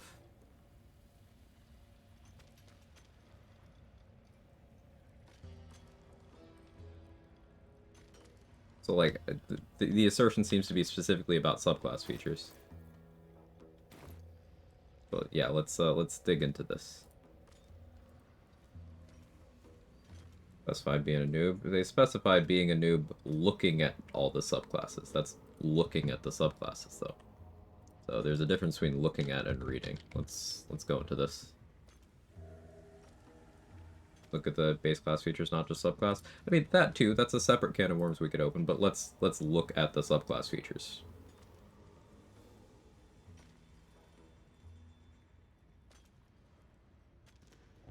So, level 3. Here's the subclass features. Arcane Trickster gets a... If you look at it, it looks empty? No, it doesn't. Look at it. This does not look empty to me. But let's look at it. Arcane Trickster, you get a permanent mage hand that's invisible. You get 2 cantrips and 2 spells... Sorry, 2 cantrips and 3 spells from the wizard spell list. Look at it, it looks empty. You're reading. I said look. Alright, I will entertain this moving of the goalposts far more than I need to, but I will. Did we really have to kill the Moon Maiden's servant? You'll have to go quite a bit further. Let's look.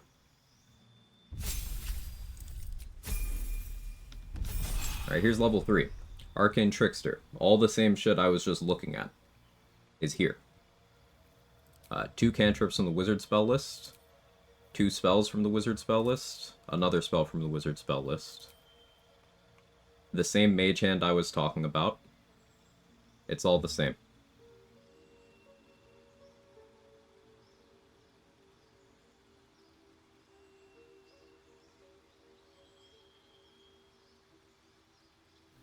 It didn't move, you moved it, I said looking at Rogue it seems Larian hated it, but it doesn't seem that way at all. You decided that before looking.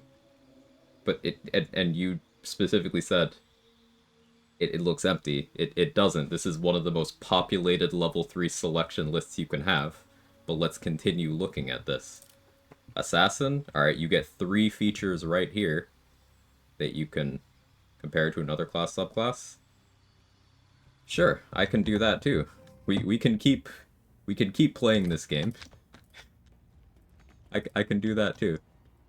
Let's see. Let's pick someone out. You know, let's pick Lae'zel here.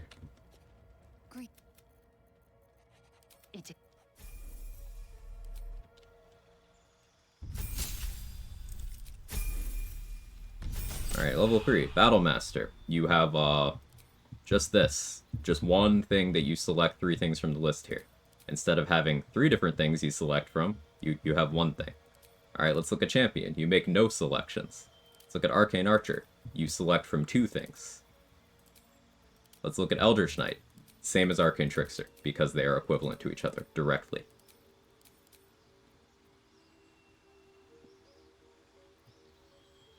So what's the argument here? Do you want me to pick another class? I can pick another class. Let's do that. Let's pick another class.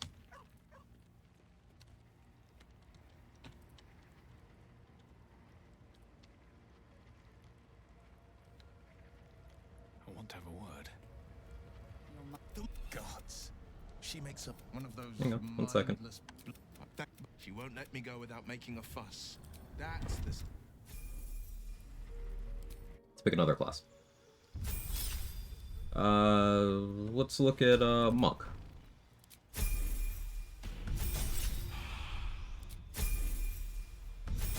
Most fighter subclasses get something at 3, 7, 10. All fighter subclasses get something at 3, 7, and 10. Rogues also get features. Like, I'll go back to the wiki so we can continue to debunk this, but let's look at Monk. Okay, Way of the 4 Elements. You select from 3 things from one list. Open Hand, you make no selections. Way of Shadow, you make no selections. Drunken Master, you make no selections. It doesn't look empty. You decided that it's empty, and you want to be right. But let's continue digging into this.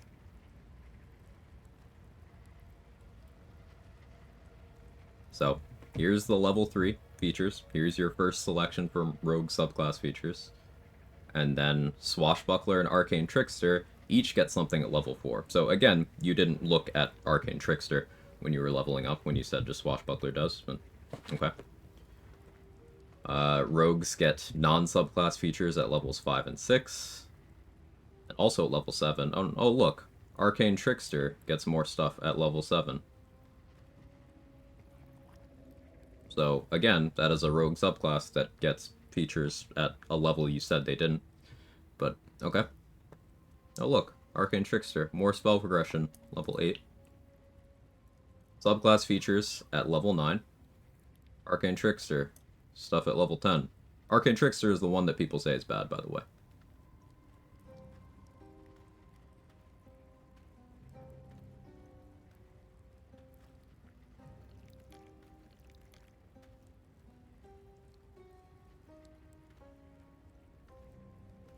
Hey, Spice Undead. To be honest, I thought Arcane Trickster was bad until I tried it. A lot of people do. Assassin and Thief only get 2 choices and Swash gets 3. Okay, let's keep moving this. I am down to have this incredibly dumb discussion. Let's look at Druid subclass features. Level 3.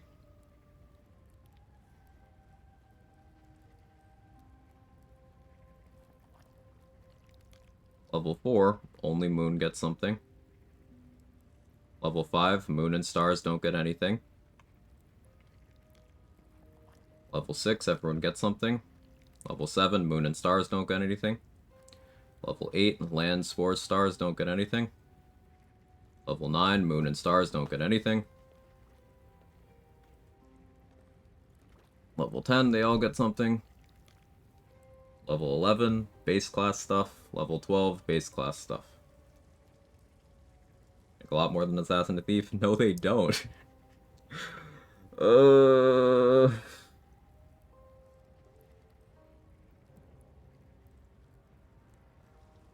Okay, if we're just not gonna... If we're not gonna dwell in reality, I'm gonna stop addressing this, but, for the VOD watchers, and for the people here. I can't imagine what cruel penance. Are you sure? I like to provide supporting evidence when I do things, and if the wiki and the in-game level up menu aren't gonna do it, they're not gonna do it.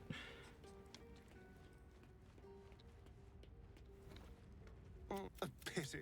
I would encourage everybody to... Oh, trade gave you 10 minutes. Encourage everybody to, when assessing the value of a thing,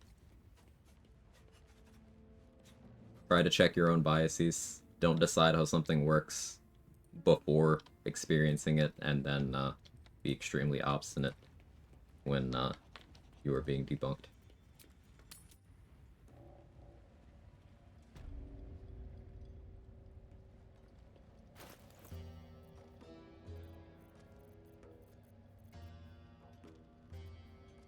Crazy.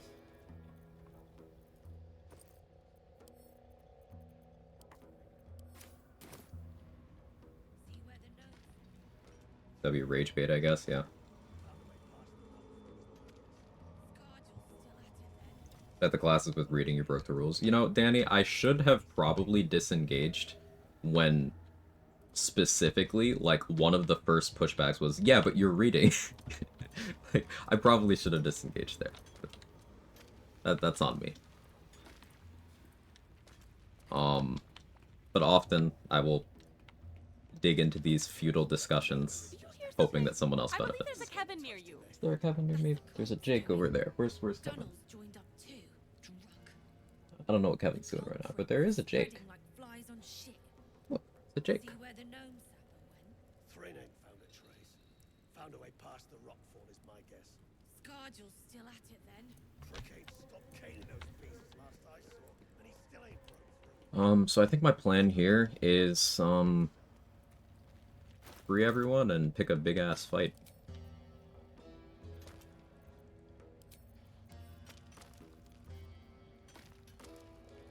Having daylight would be nice here. It's unfortunate that I don't. We were going for Fire Shield Blur. I could make a case for Mirror Image, I suppose.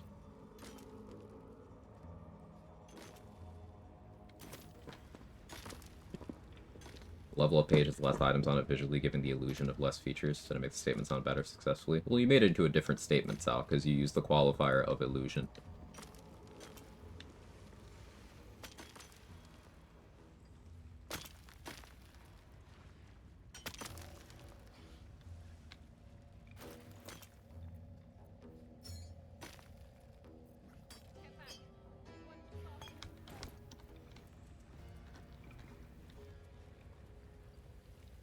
Can't even tell you how much I've learned from this channel, both from questions I've asked, listening to you, others. Very happy to be exploring some different playstyles I was comfortable with before I started playing. Love to hear that, Andy. I do want to just note for everyone that this is not an echo chamber. This is not a space where disagreeing with streamer gets you cooked immediately. For anyone who might have the perception of that, not that at all.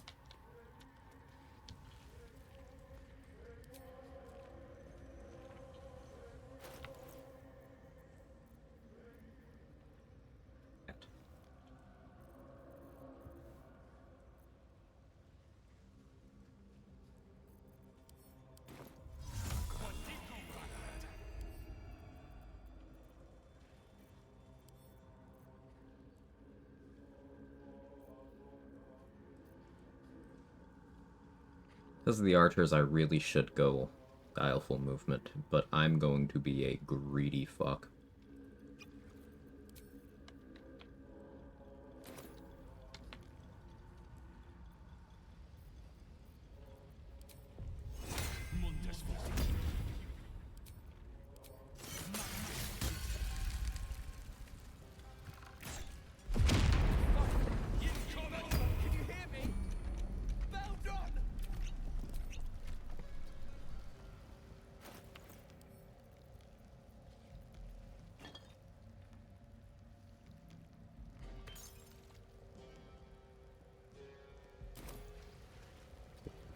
Avoid bugs.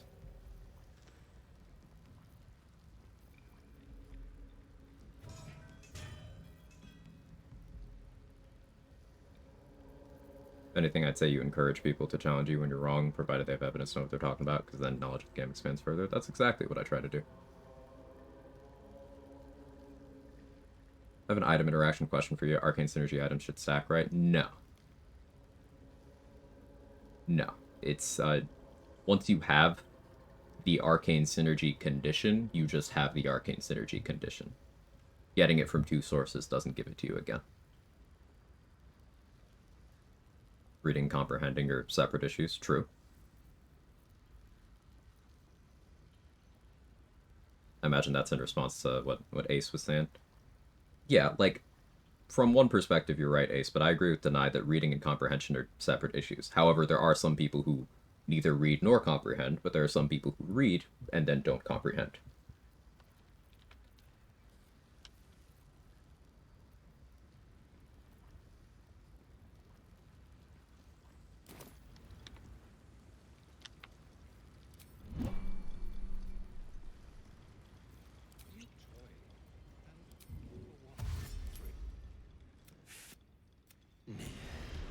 Does not.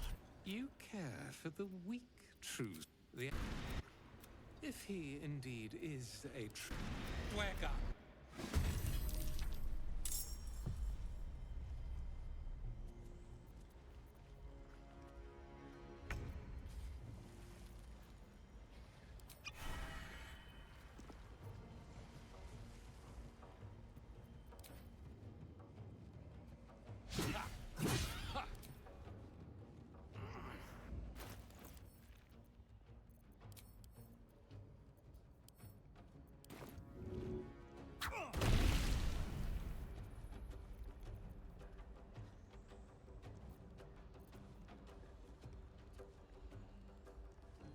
lot of lightning charges here.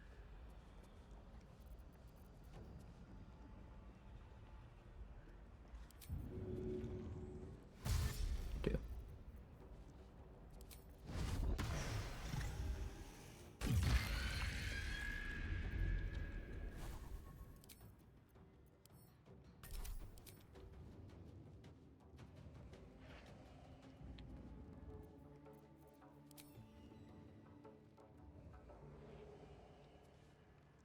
Wondering if I'd get crush damage there. Disappointed.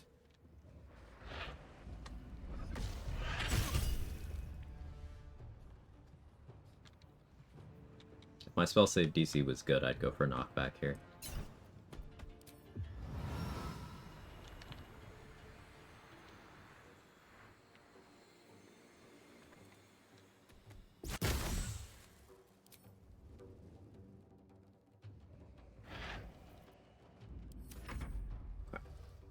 Only biased, but I love Slayer form. I don't think that's biased at all.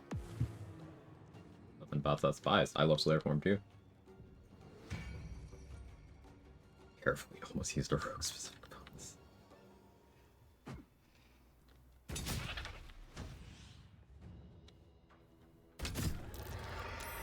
Hexblade, trying out Ring of Elemental Infusion, Ring of Arcane Synergy, Necklace of Elemental Augmentation, Gloves of Belligerent Skies. The log does not seem to be having all those effects take place in Booming Blade hits.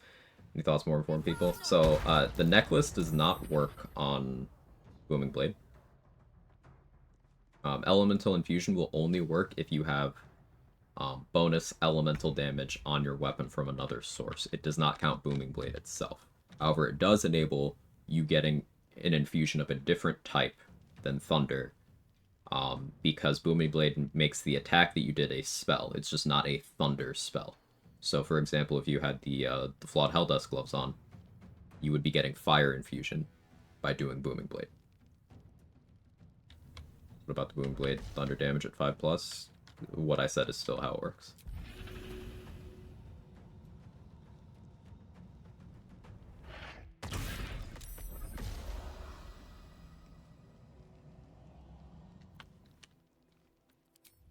Yeah, the way Booming Blade damage,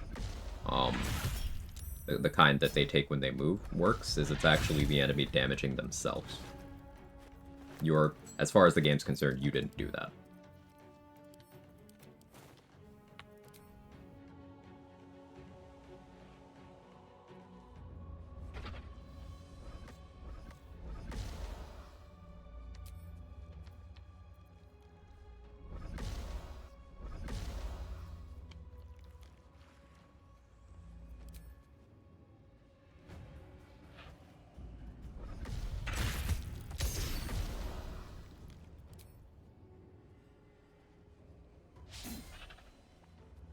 Necklace of Elemental Augmentation not working. Booming Blade feels not right. Am I missing something? For whatever reason, the way they coded Booming Blade, it isn't a Thunder spell. As far as the game's concerned, it just isn't. There is still no Thunder cantrip in Baldur's Gate 3.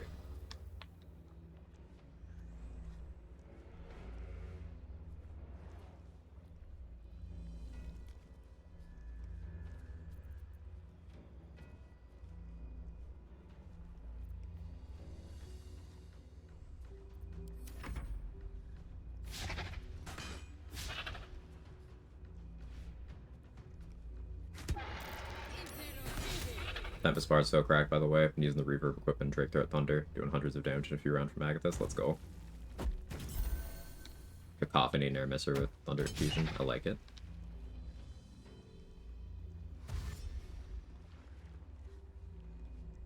Gloves of Belligerent Skies should work with Moving Blade, right? Should. Yes.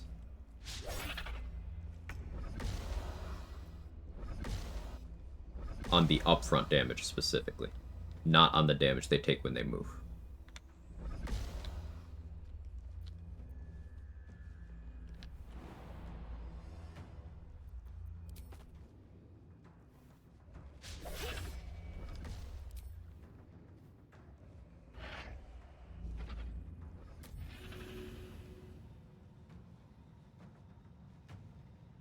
Be careful I don't get the gnomes here.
Tried to use the DJ mail in the gauntlet fights, did good damage, took too much damage, even 19 AC for solo. Had to go back to Helldusk and only retaliate against what actually lands versus 25, 27 AC. Yeah, that's part of why I really like Tough on retaliation builds, where I'm intentionally taking the damage. Like, Tough and DR matters so much. Because HP allows you to more effectively use the ones that want you to actually successfully take damage, like Flesh Melter's Cloak, where it'll only fire if you took at least 1 damage. So having the bigger HP pool lets you do that more safely.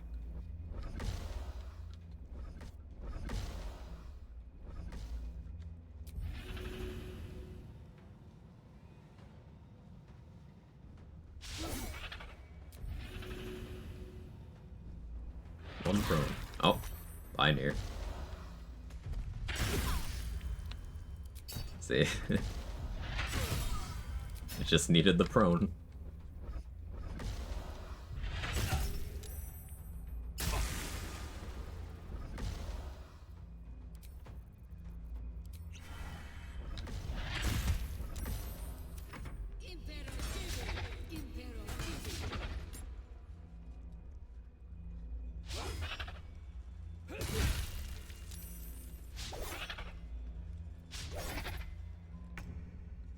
If I take Resilient Con as my first feat on Cleric, am I bad? No. I can't say that that's a choice I would make, but it doesn't mean you're bad.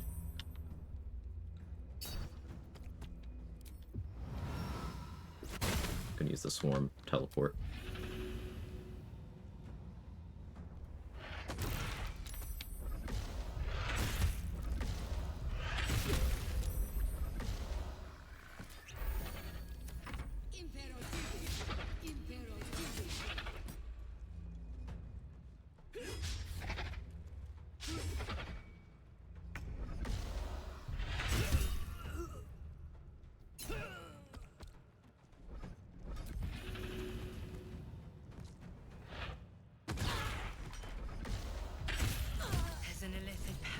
In that corpse, you should take a look.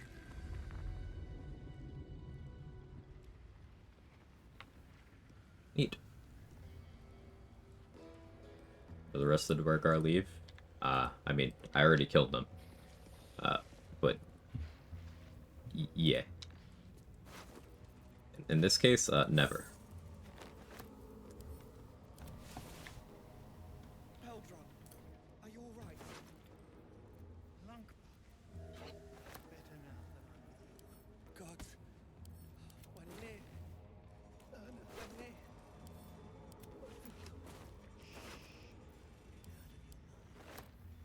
Maybe I need more pockets.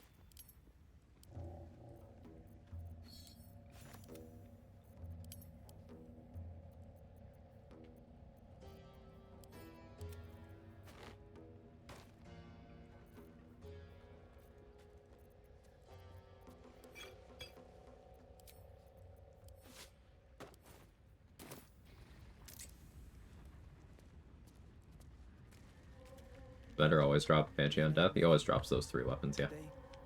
Well, I shouldn't be surprised. Bow of the Banshee, considering our Jorgorl's Greatsword, and yet- Shining Staver of Skulls. And so? Certainly not. And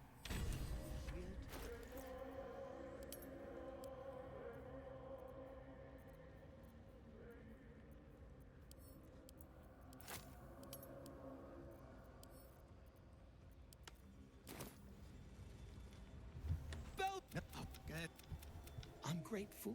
Don't mistake me. You did. Here. Things the cult would like to know.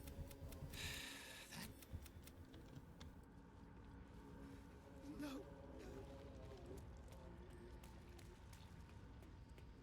Prone fueling my gambling addiction. Banshee's one of the best bows IMO. It's extremely underrated.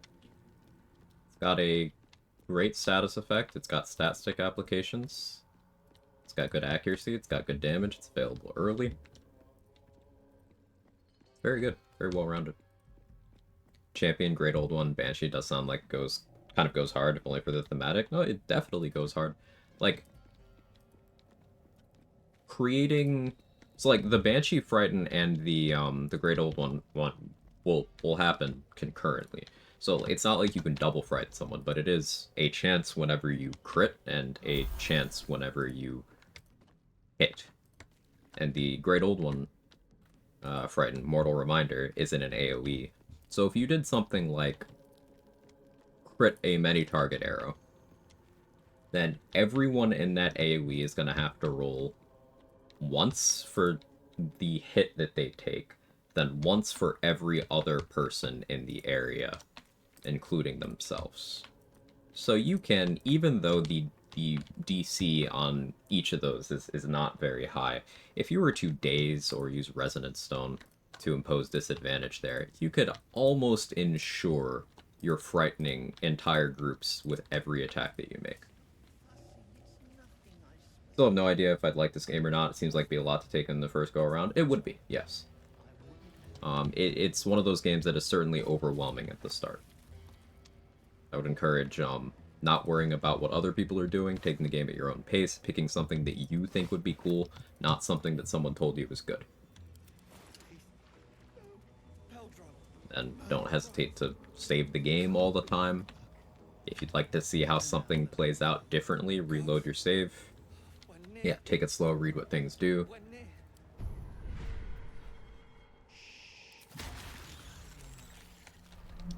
God damn it, Sal. I'll never be free.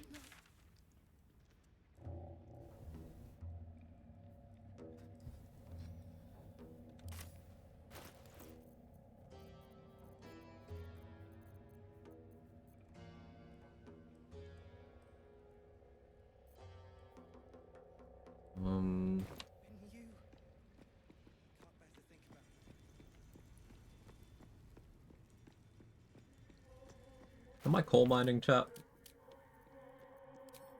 Shall we get some of that done?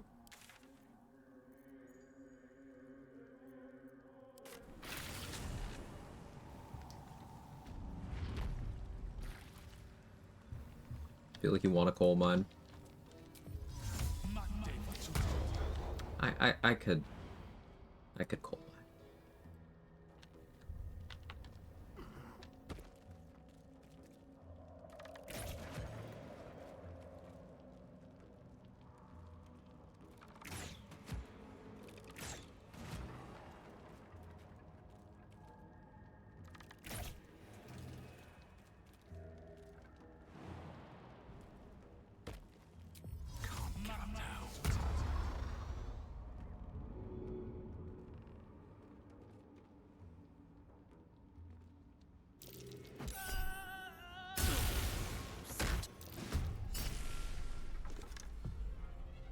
That's funny.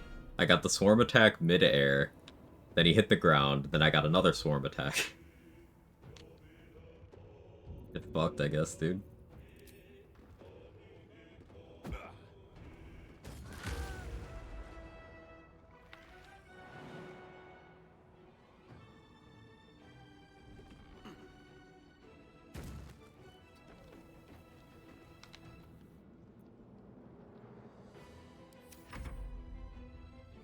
Absolutely has to be these weird double occurrences happening in Blade Singer, yeah.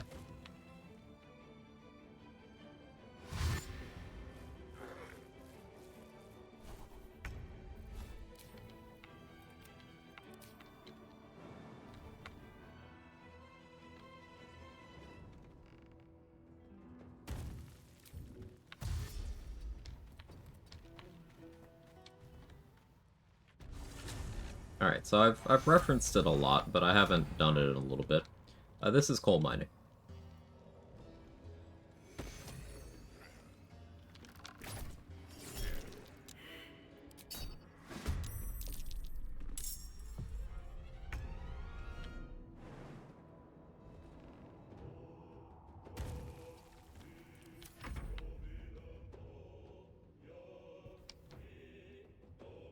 Provided his AI is in sort of a neutral state at the start of a combat, or more accurately, at the end of whatever previous combat he was in.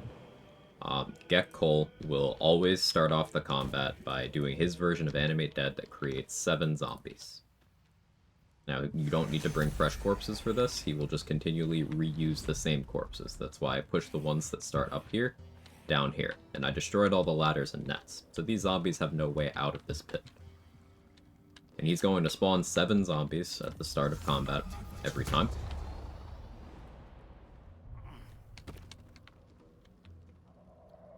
So, I'm going to keep resetting the combat and having him do that.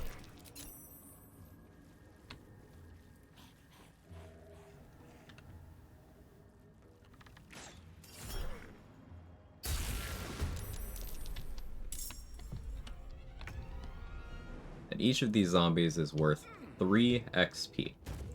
But, if you region travel to a different map and then come back, they level up from 1 to 4. And then their XP value goes from 3 to 20.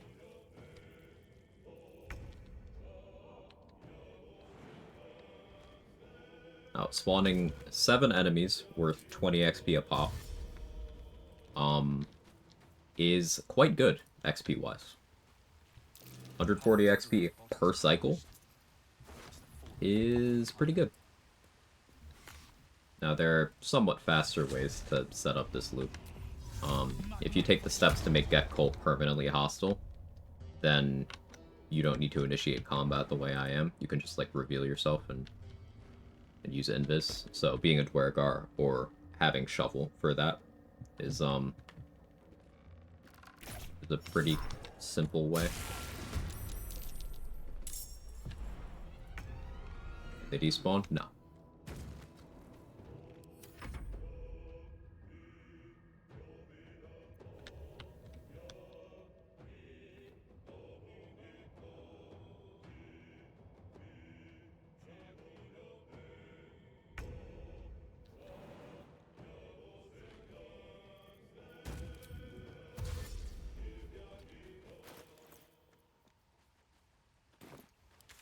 .4K to level.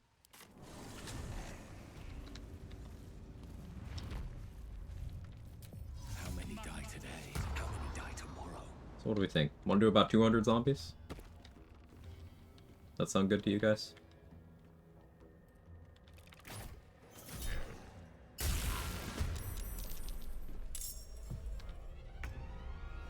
Won't get us all the way there.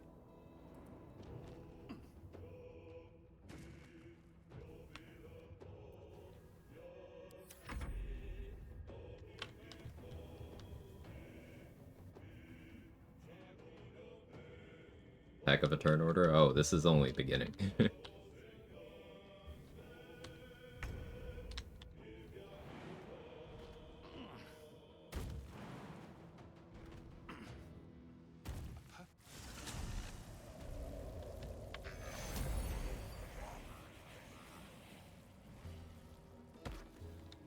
Intestines through blood whispers.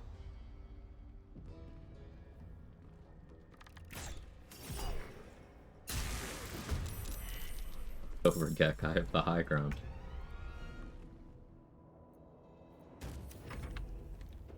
So, this... How do you plan to satisfyingly kill this army?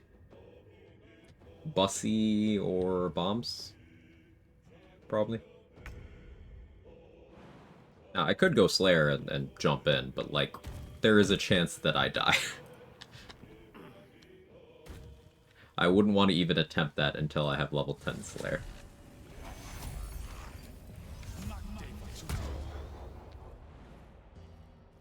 The old Gek.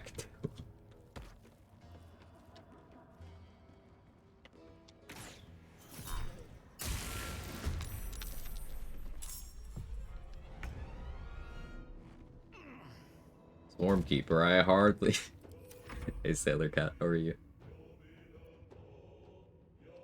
Yeah, I'm just, it looks like one of your mods. Just, there weren't enough undead.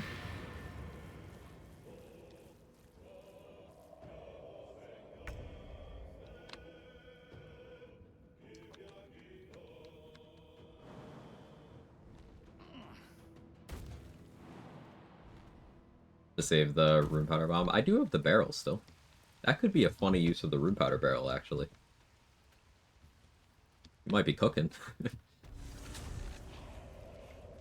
Just make an electrified puddle and shock it with jellies. I could.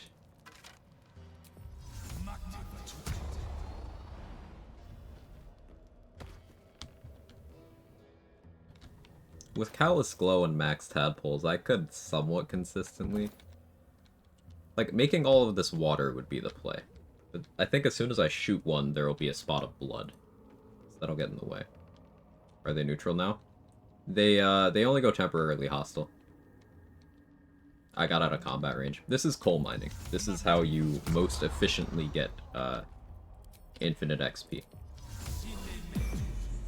Each of these zombies is worth 3 XP, but when I region travel, they will all level up from 1 to 4, and they will be worth 20 XP.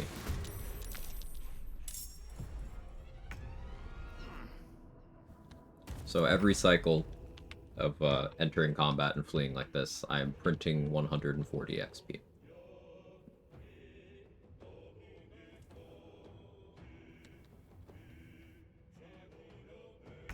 Their spawn limit? Nope. I mean, your game will start to struggle. Both on entering combat and on, you fighting anything.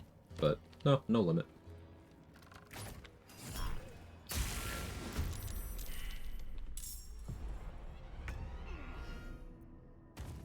You, the Federal Reserve.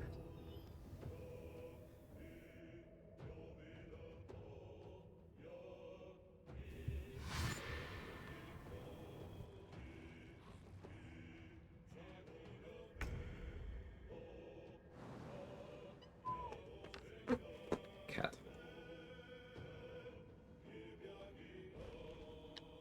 Call the weak making blood from rats and gauntlets annoying? Yeah. Frankly, common call the weak L. I'm not quite at the point of being a call the weak hater. Like, I'm not that much of a mechanics hipster. But it does have substantial downsides that don't get discussed.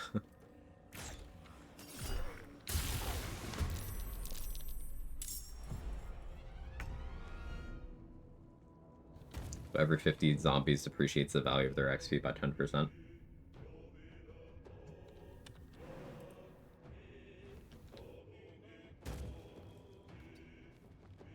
Yeah, Adrix, the spell incantations here. I didn't get far enough. Wasn't careful with my movement. How am I doing on speed pots? Good enough. It's such a waste of resources. I just don't want to lose the peg. They're all Latin.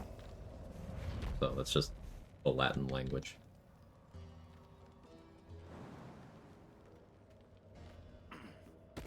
I need to get this guy food, and I bet he's doing the thing when he does when he's hungry. Try to jump on my desk constantly.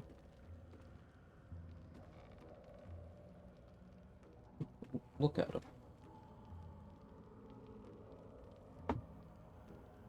Look at the boy.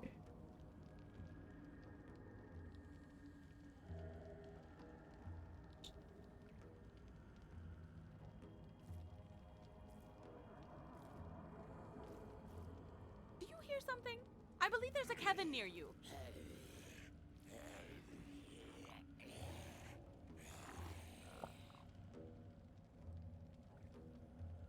During Lurthendor Rats, I forget to toggle it off, and the enemy turn doesn't really end in that fight, so, yep.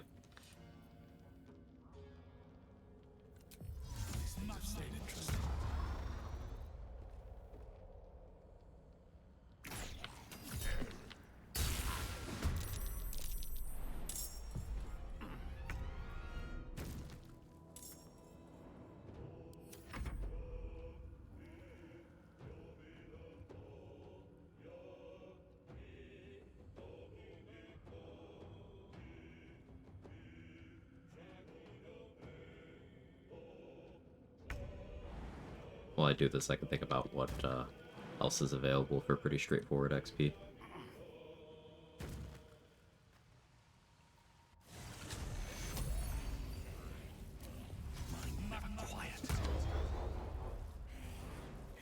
nothing.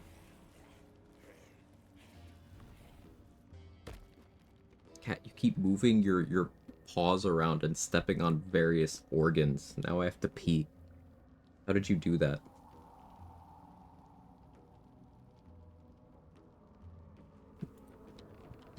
In BG2, they're all in Latin per spell school. Not as familiar with BG3 voice stuff. It's not just across spell school lines in this. It is spell by spell basis.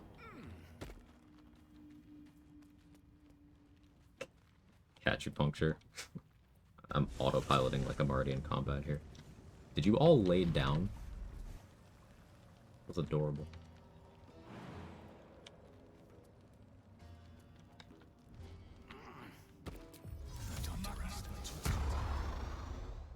I suppose the one nice thing about Shadowblade is that it doesn't produce blood, which is certainly one of the sentences of all time. Yeah, I want to think more about the blood issue with Water Sparker's builds. There's got to be a good way of mitigating it, because even unsuccessfully taking piercing, slashing, or bludgeoning damage will generate blood and overwrite your surface. So DR tanking isn't the answer there. You would need to go all in on AC. But I don't really like that solution. I'll BRB. I'm gonna go piss girl and also get this cat some food.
I'm back.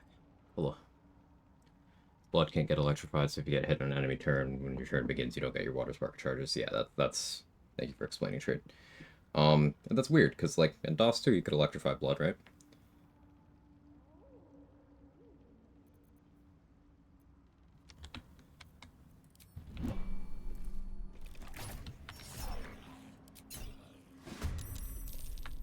Might be able to adjust effects that electrify water to also electrify blood. Ooh, I would use that. I would go crazy with that.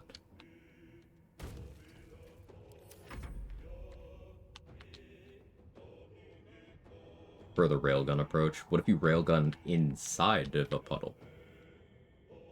Turn order's getting there.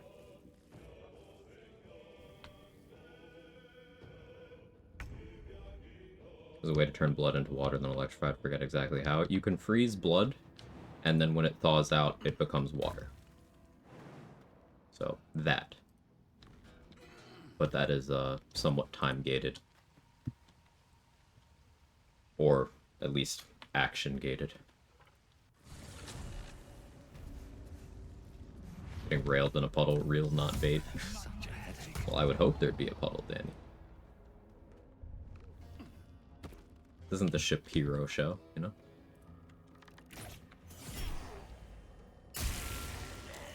Oh, I didn't mean to kill one. As you can see, 3 XP. I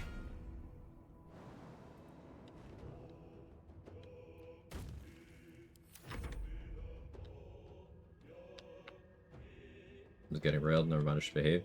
No, you shouldn't.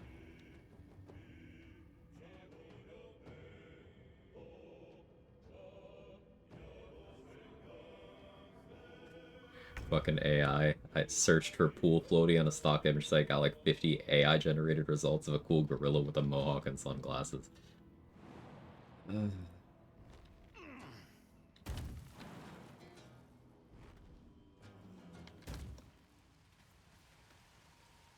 As a millennial, the degradation of Google image search, it feels like a personal cultural attack on me.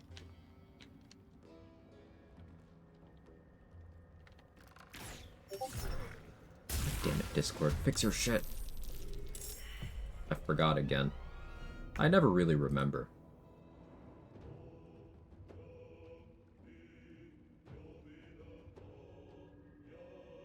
I hate it so much.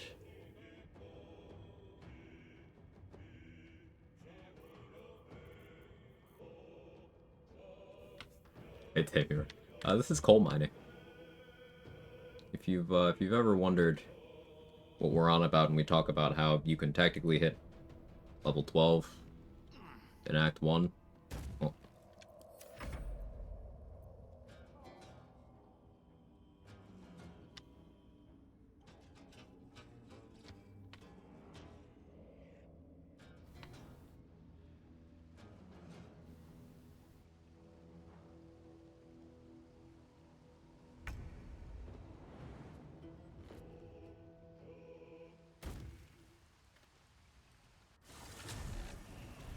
hey Mick.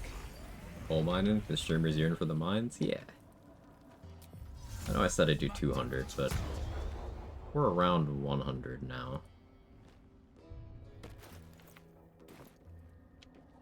I want to hit level 9 before going to the mountain pass.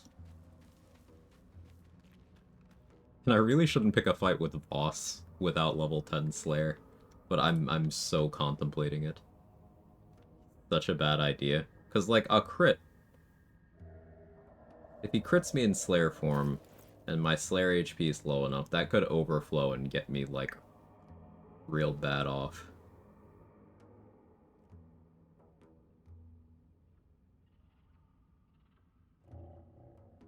Still want to do it.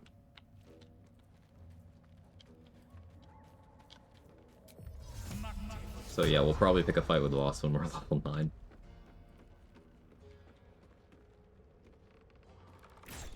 A note about fighting Kithrak boss. Larian nerfs him for the mountain pass appearance that he makes for Lae'zel's questline. He is notably not using his armor or his usual sword.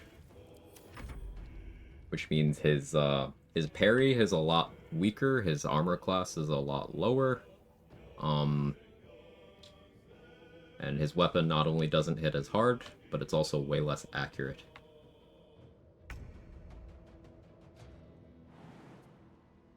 I suppose not way less, but slightly less. But it definitely doesn't hit as hard.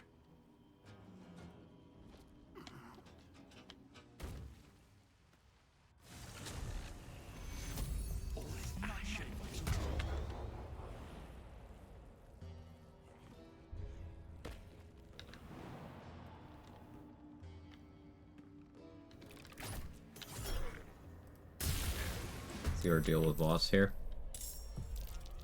By sequencing region traveling in a particular order, you can make it so Voss doesn't leave when you attack him. He'll just fight. And I have set that up. Unless the weird behavior with the cutscene that we saw blocked that. That's a possibility, but I've set that up. You do take more damage from Voss in that fight if you're a Gith. Like 1d4 more.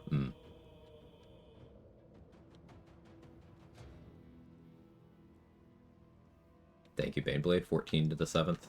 -1. I killed one by accident.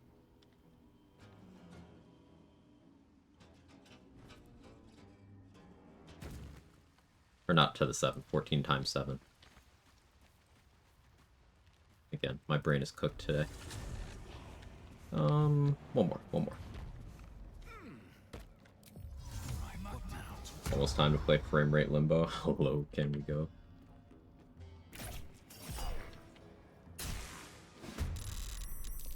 Oh yeah, there we go. See how long it's taking to actually get it to combat now?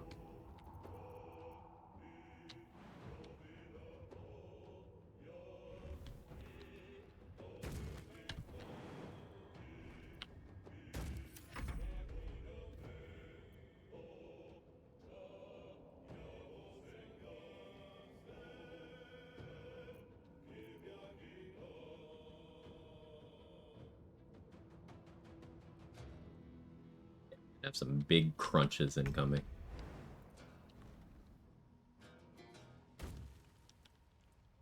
Alright, so now we save.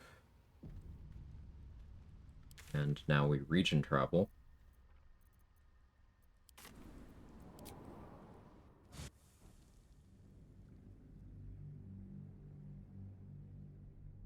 We're gonna come back and start killing.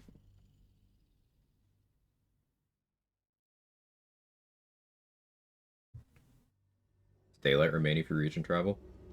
I'm unsure.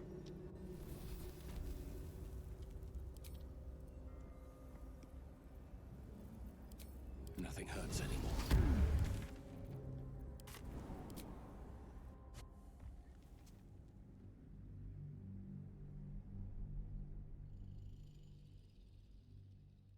Don't have Callous Glow yet.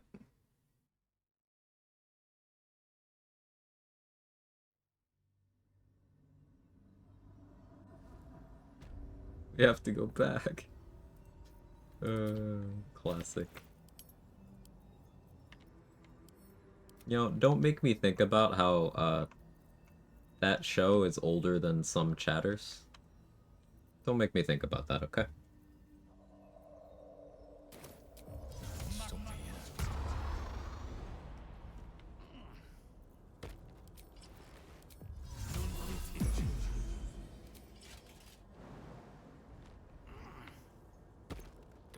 Hey Gage, how are you?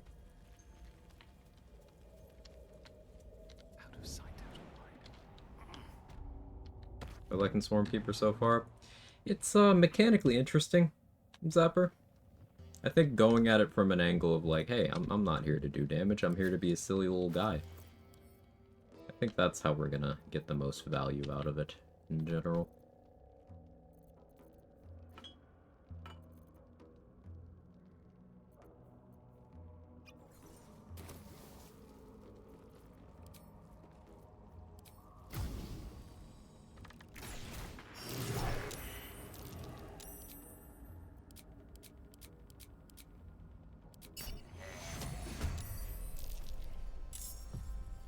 Any interrupts?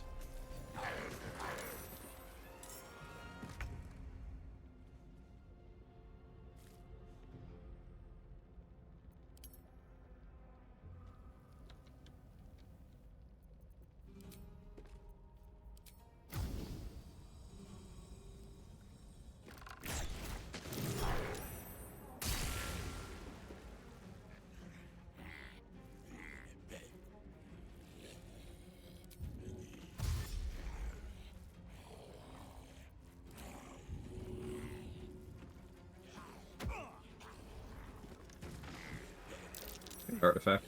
I just got this game, also first time viewer, no idea what's going on, happy to be here. Hey, happy to have you. I am not playing the game normally. Disclaimer.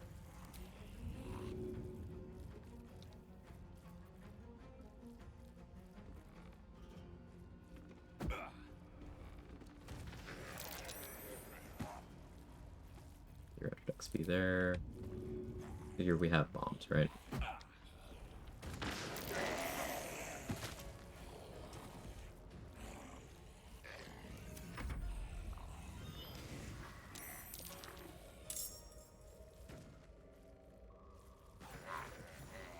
Watching that show with my kids holds up today with the same frustrations.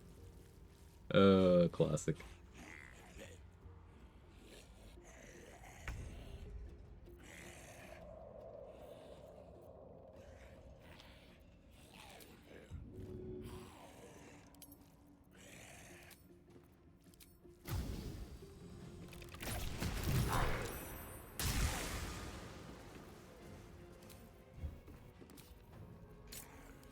Got to enable that.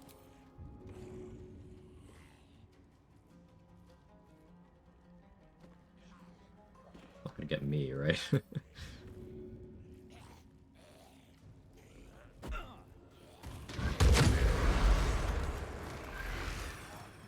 Crunch. Mod is this? No mod. Sorry, I've been hit over the head with this question. I have not. There's no mod. This is vanilla behavior.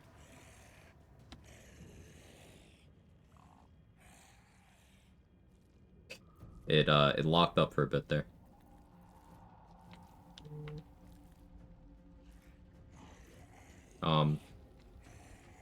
So Get Cole, this guy over here, if you keep his AI in a particular state, he will start every combat you have with him by using his special version of Animate Dead that creates 7 of these zombies.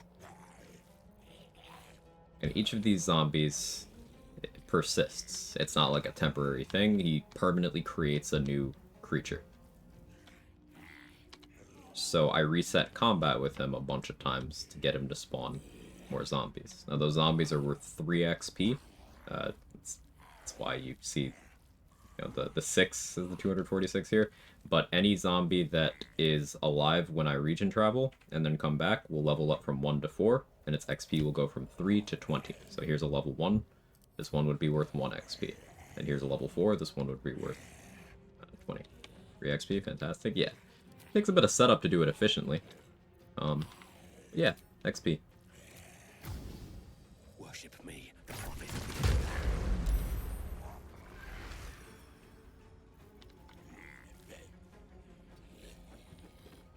This calls for careful footwork.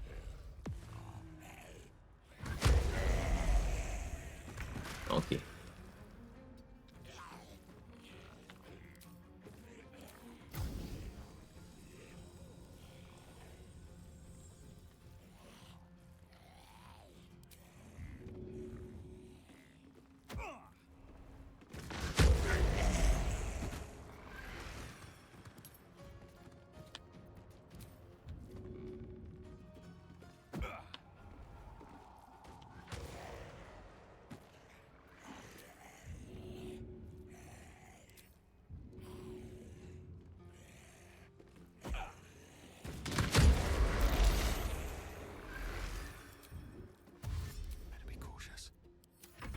Baldur's Gate Day of the Dead edition.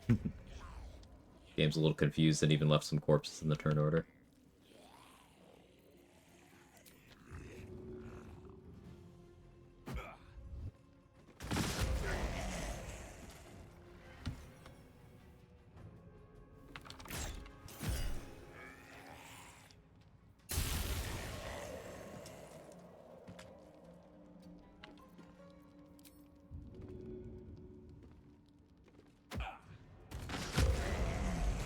Alright, just Gek now.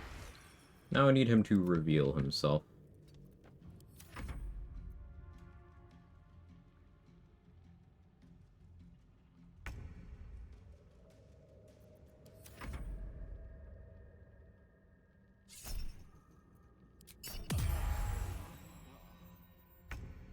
Go.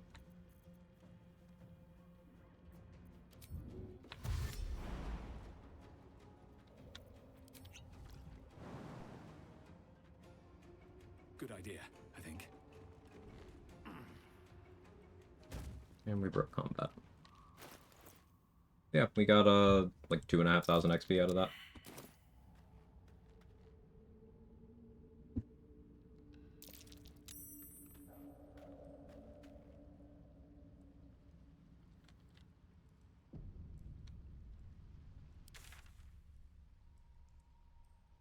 Come on. Now where are we headed? What do I want to fight with the Slayer right now? I go save Minthara?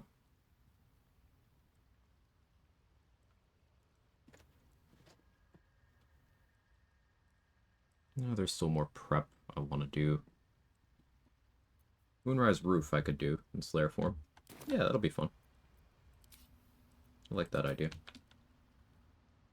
Anything you want to say? Any.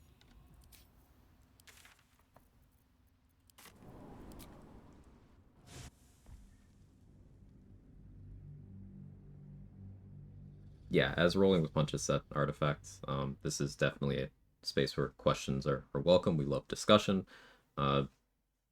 New players are very welcome. This game is very complex and overwhelming, and that's how so many of us have managed to hyperfixate on it for so long.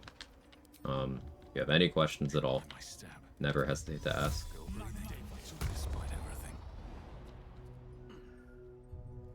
Oh, but quick warning, if you care about story stuff, I'm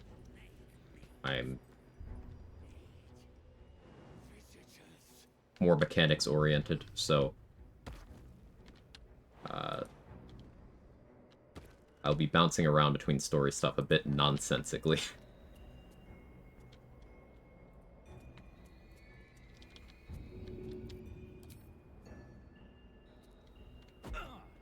Hey Grady, how you doing? Started up Swarmkeeper run, about level 5 now, how's it feeling? I like the utility stuff. I like the teleport. That's been my favorite so far. I haven't been getting the damage I really would have liked to get out of the attack and stuff, and I don't really have the spell save DC for the knockback. But like the teleport goes hard. Also, I've had your raid alert stuck in my head for like the last 12 hours. I was lurking yesterday. I just poo-poo PV. Damn it.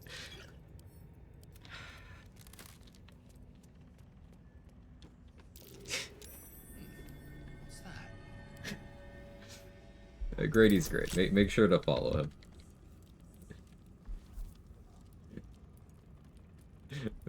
Make sure to do that. This fucking guy.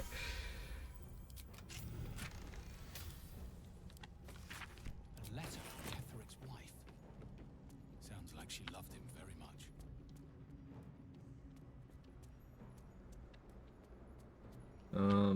What else was I here for? Oh yeah, we're doing everything in Moonrise that I want done before Ketheric leaves the throne room.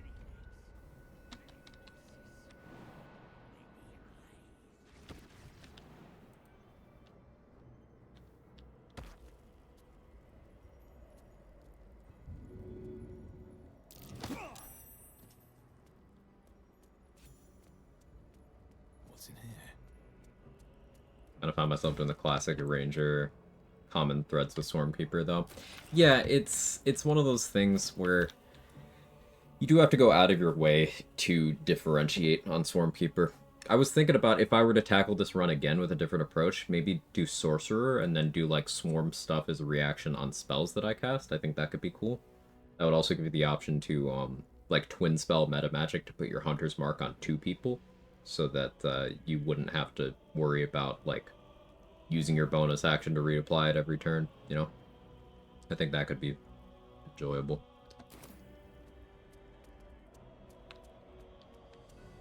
But for what I'm doing is I'm focused around the Slayer form currently.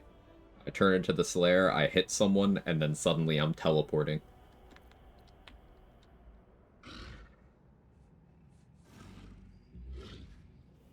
Can't risk being in open view.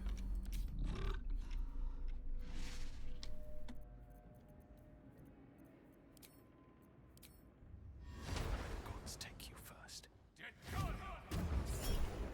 murdered someone in view of... I did do that.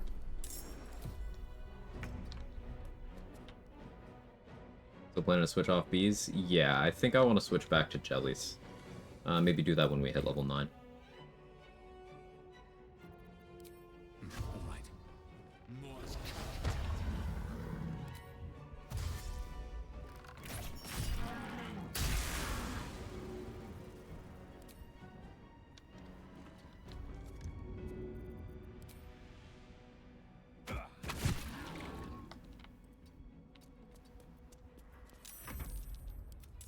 Oh, you weren't here before.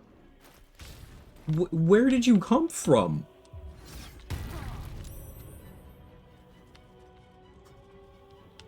I wasn't planning on fighting one.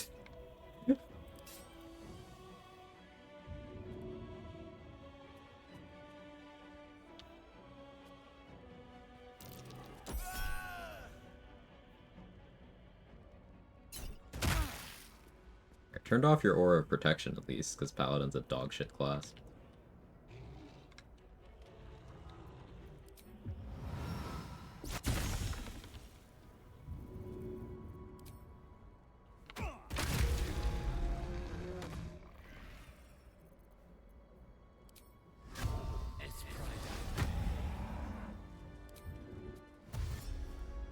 One day I'll catch a break.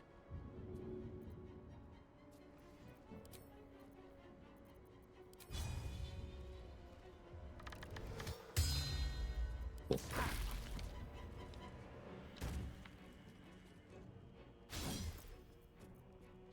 Good AC. That's something.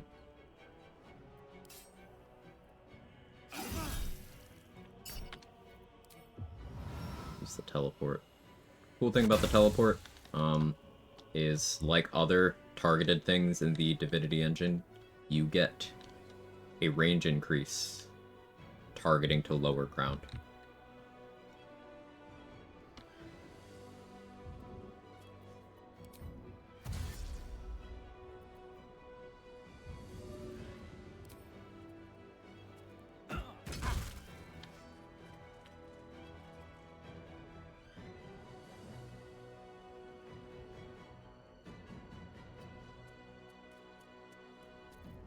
Just out of view.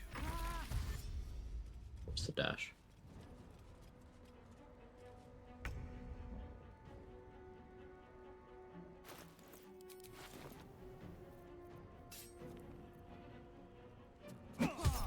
My punches are more accurate than my weapons, so.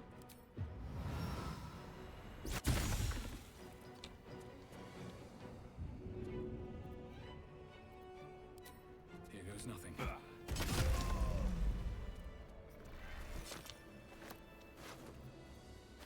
Zealot jump scare. Have I been this way before? Don't mind if I do.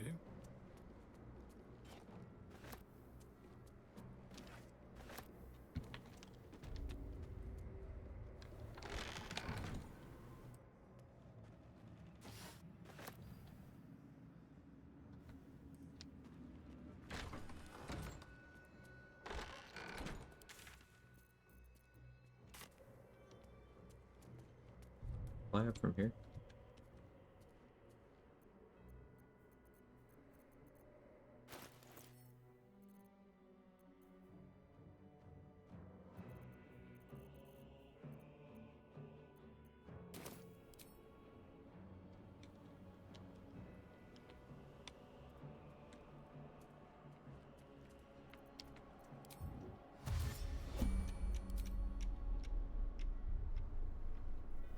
Doesn't seem so.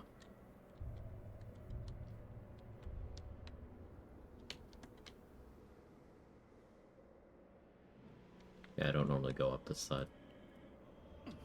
But trying new things.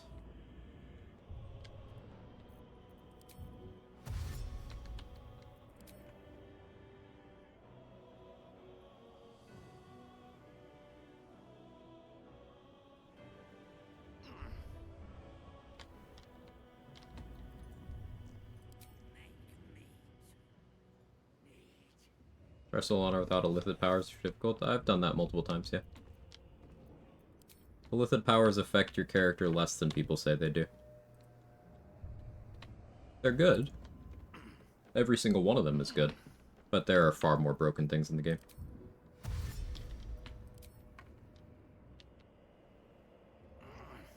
But I did no tadpoles on the run where I was also not allowed to use spells, except if they were granted by items I had equipped. I was not allowed to jump, fly. I was also not allowed to hide. And I started with 13 in every stat as a human fighter champion subclass. That was John Normal. Flying's cool as fuck, though. Yeah, you can fly without tadpoles. Hey, Sobla. I also did no tadpoles on the 1 HP no-hit run that I did.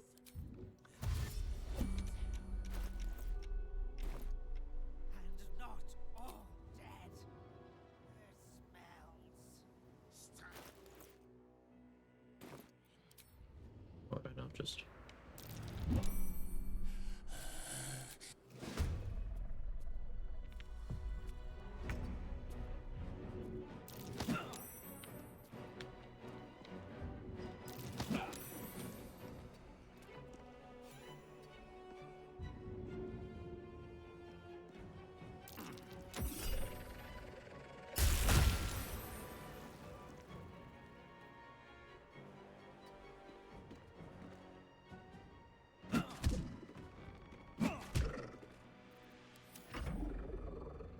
I'm trying only tadpole power runs. That's Andy, blue collar nerd.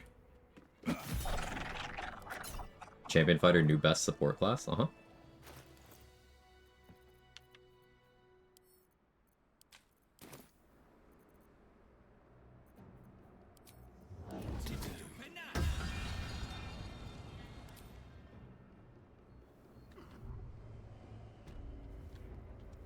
One day I'll catch a break.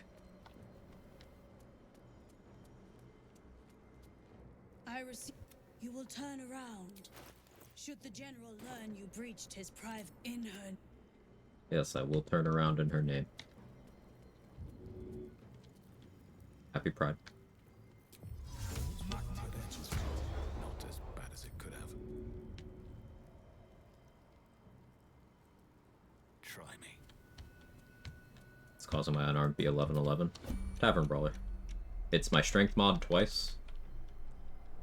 +1.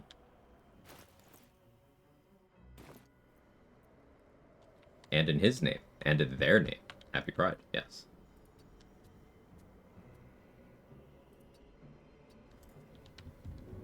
Didn't expect Tavern Brawler. Well, I'm mostly throwing for my damage when I'm not transformed, but it is accuracy for when I'm in Slayer form as well.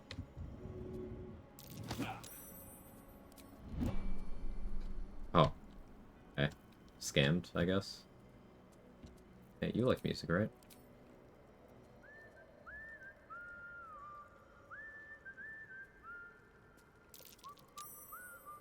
Tavern Brawler apply to Swarm in Slayer form? No. It doesn't do the wild shape thing. But also, the Swarm itself is not its own instance of damage unless you have Hunter's Mark on the target. And I'm not really doing that frequently, because it's a pain in the ass.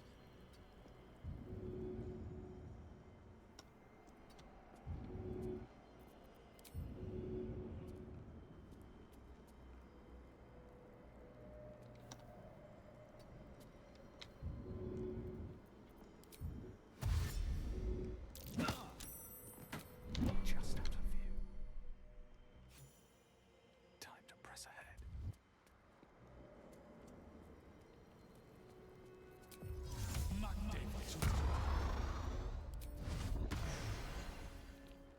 I so don't need to use Slayer here. I don't need any attention right now. Or any resources, really. But I'm gonna.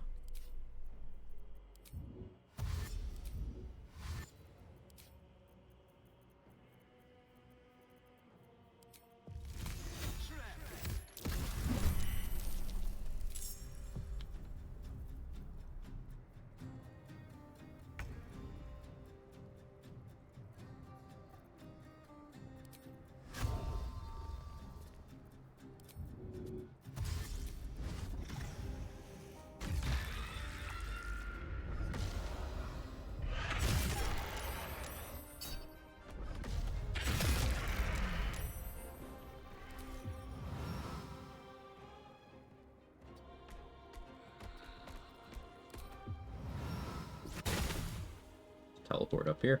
I don't need flight. I can teleport.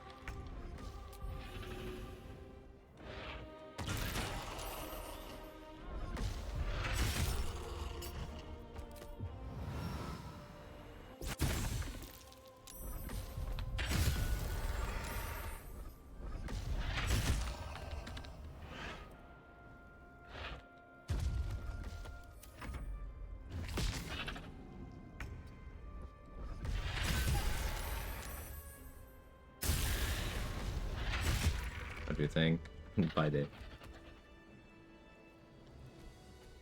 Waste a Slayer form, but it was so cool. I'll find something else to fight with it.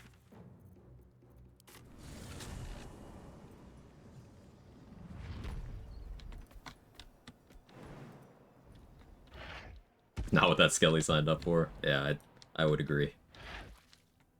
I haven't done this fight. Cool.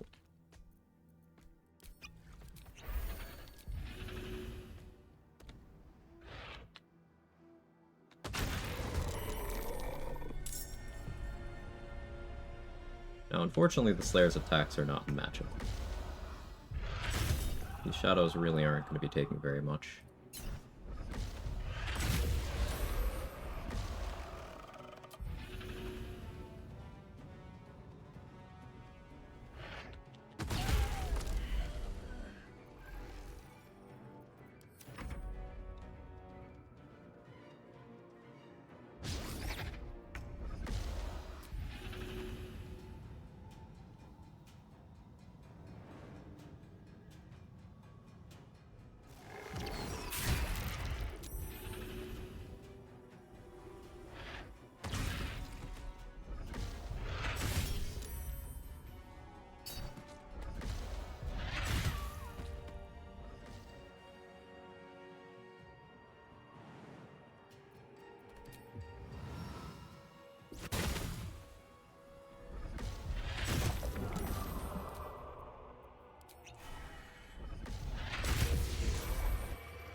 Pretty good.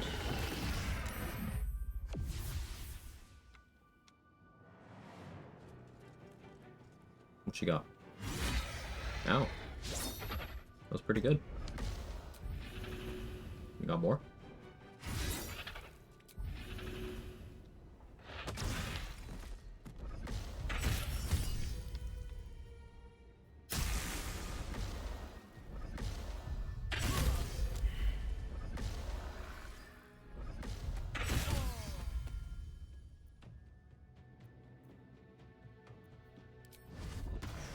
A sumptuous bloodbath on this plaque for some healing. Healing potion. Double prone is at Christmas. Shadow Cursed Undead have disadvantage on physical saving throws. So it's quite likely to land on them.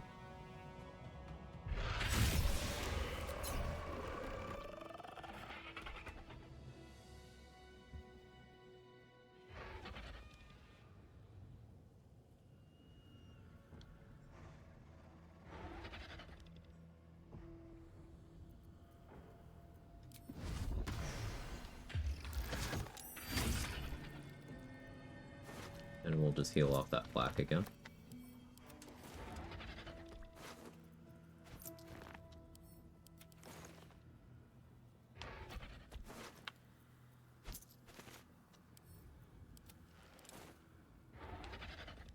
Back to full. Love to see it.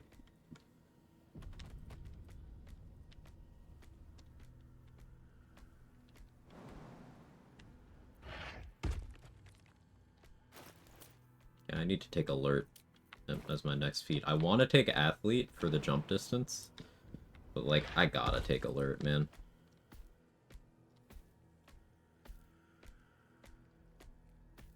Swap out Tavern Brawler for athlete.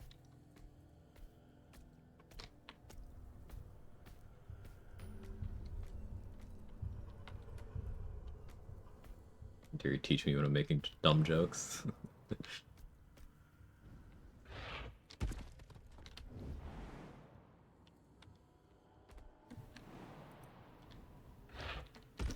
A little more nervous about this fight.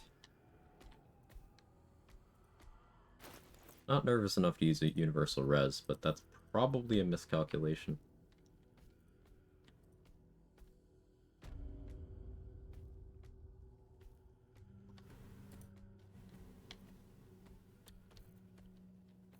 Do some elixir juggling here.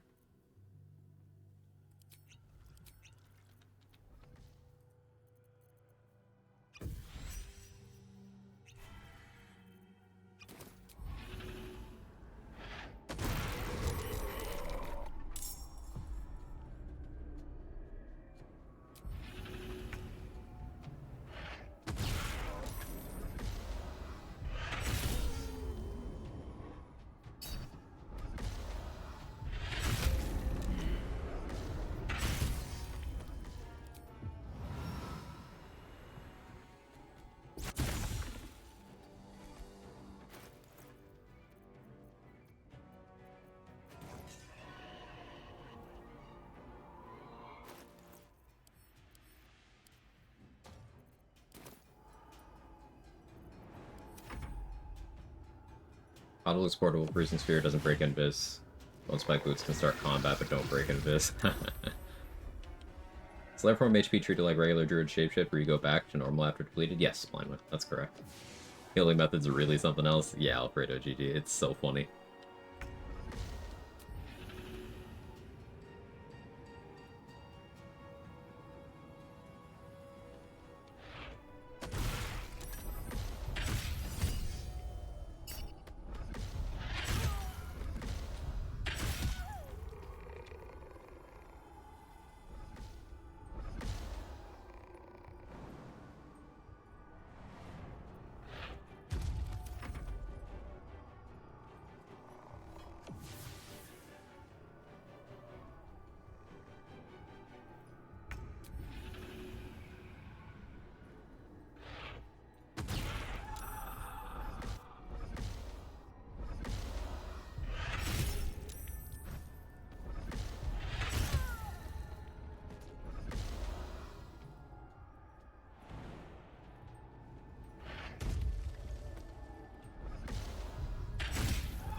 You get crit through crit immunity if you get prone by Orin Slayer form? Yes.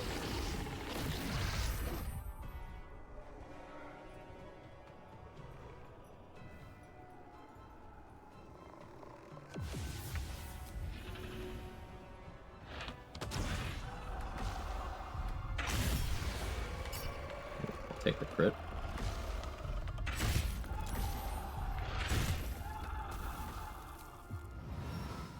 I totally didn't need a universal res here. I underestimated how much mobility I have with the additional bonus action and the teleport. This is great.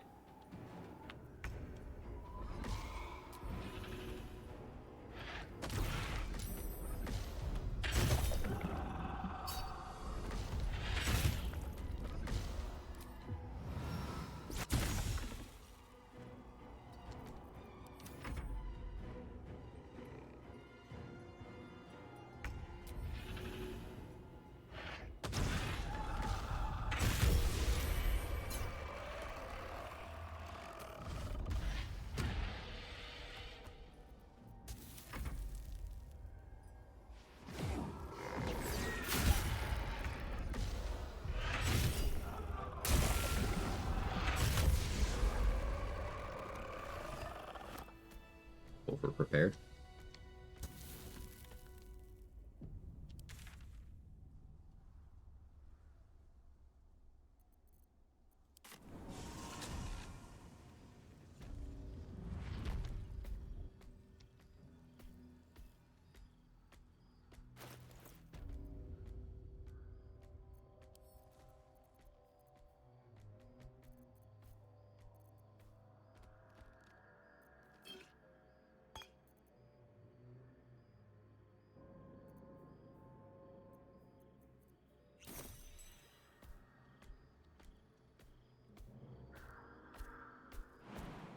Yeah, seeing the bees on the Slayer form is very cool looking.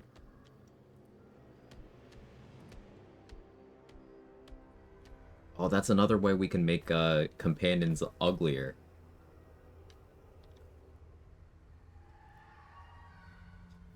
There was one run a long time ago where I tried to get Gale as ugly as possible. So we got him face piercings, we got him the scales from Draconic Bloodline. Ethel took one of his eyes out. He went half illithid. I had him covered in blood. But now you can also give him a stink aura.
Drought dropping the lantern. They can't teleport into lit areas. So they can't teleport up here.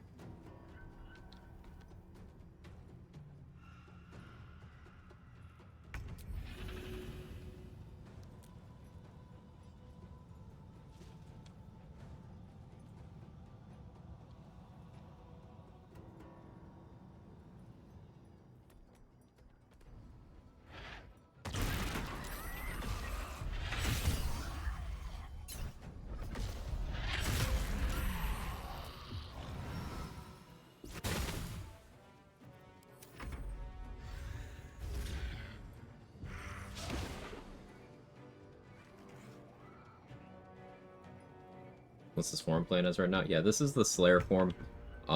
If you pick the Dark Urge character origin, your character's background is basically they're very deranged and murderous and ill, and they don't really know why.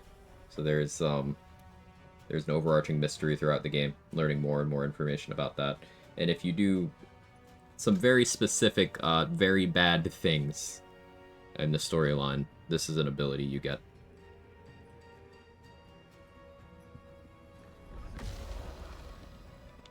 I left a corner. Skill issue. Okay, I'll just kill him.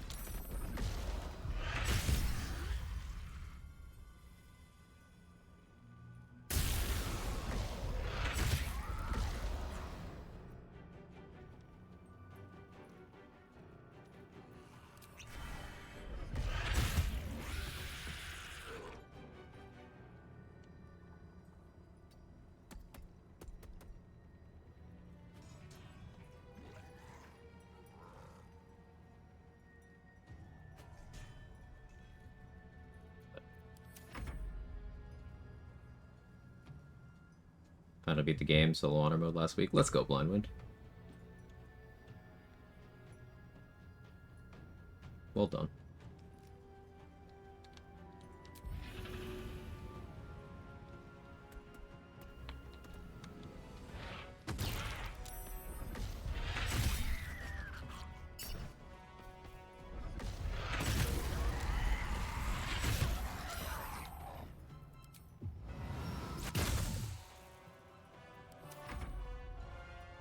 Yeah, this is what I like about Swarmkeeper. Free action teleport is, like, really good.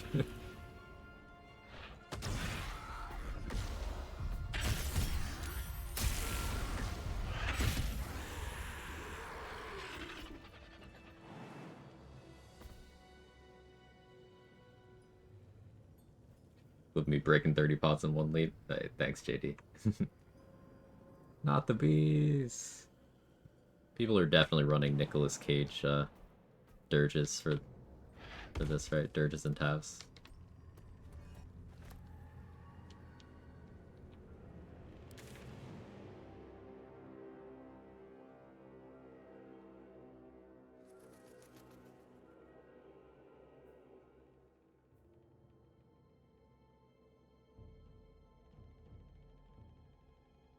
The zombies in the morgue are deceptively dangerous. They hit very, very hard, so I want to be tougher before I deal with them.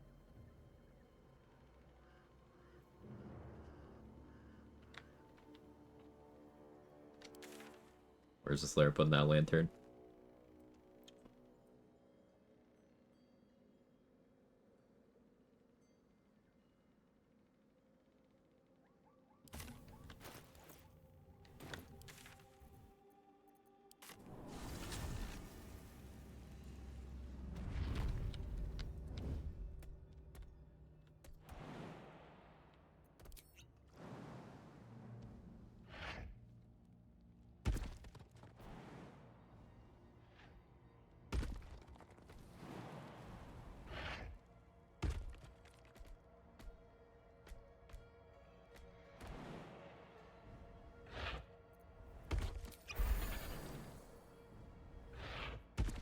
So is it easy to go back to Act 1 during Act 2 without another brain turns you? That only happens if you try to go back to Act 1 after having already found the Night Song.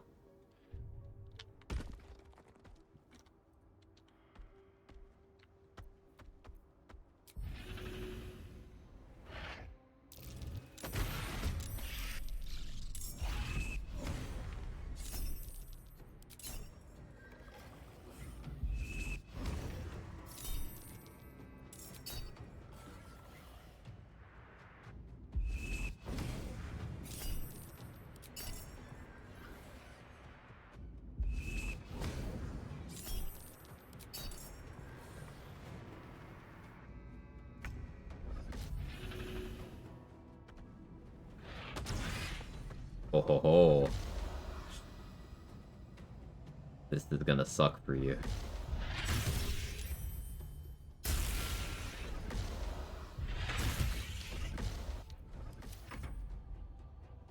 If I was level 10, it'd be dead.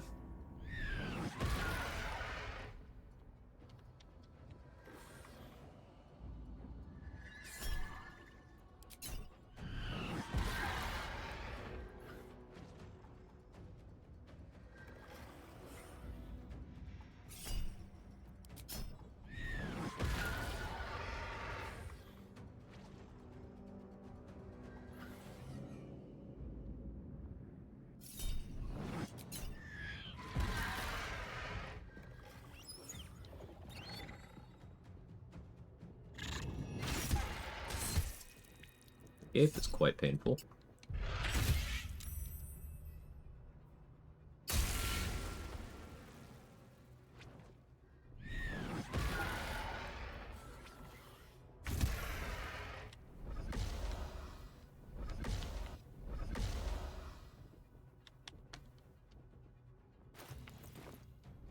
Which do you have? 32?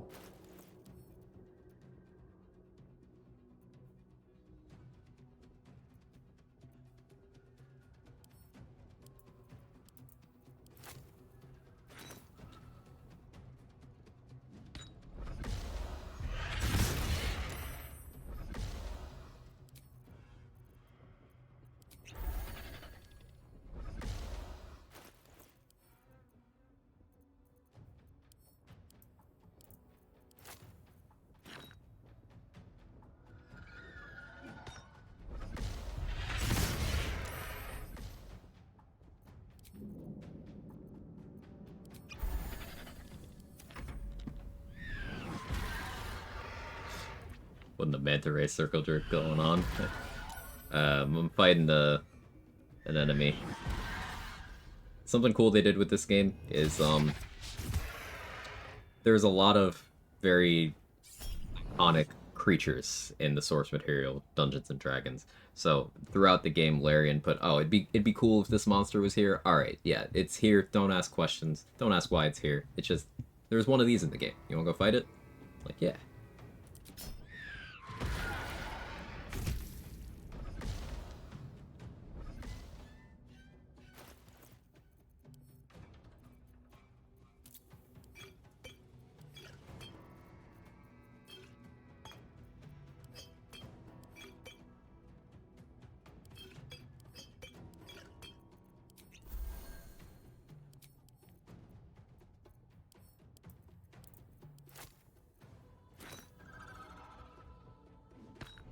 Because I'm frightened and I can't move. I'm instead putting bombs down and clawing them.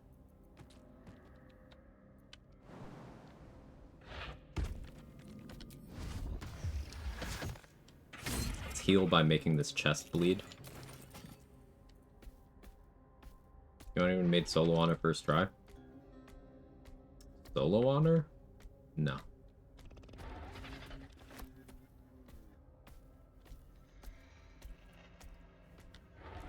I'm sure it was done, but I don't personally know.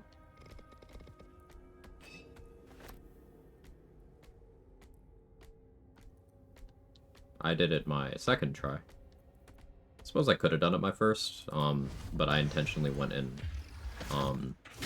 not knowing any of the legendary actions, because I thought that would make for good content. And it did.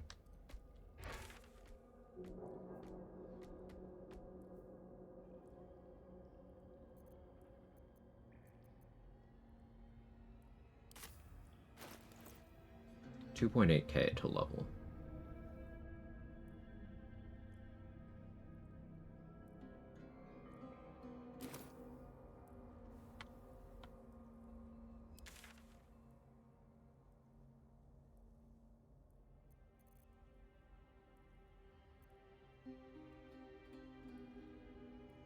Done all the plant fights. I guess I haven't done the Shambling Mound.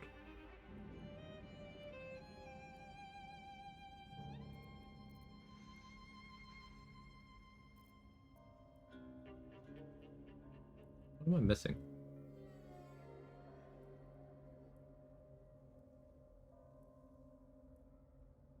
Suppose we could talk down Jerry. Though I'm close enough in money that may as well do the usual strat, give her the money, then push her out the window. Could do portal defense for a quick 1,000.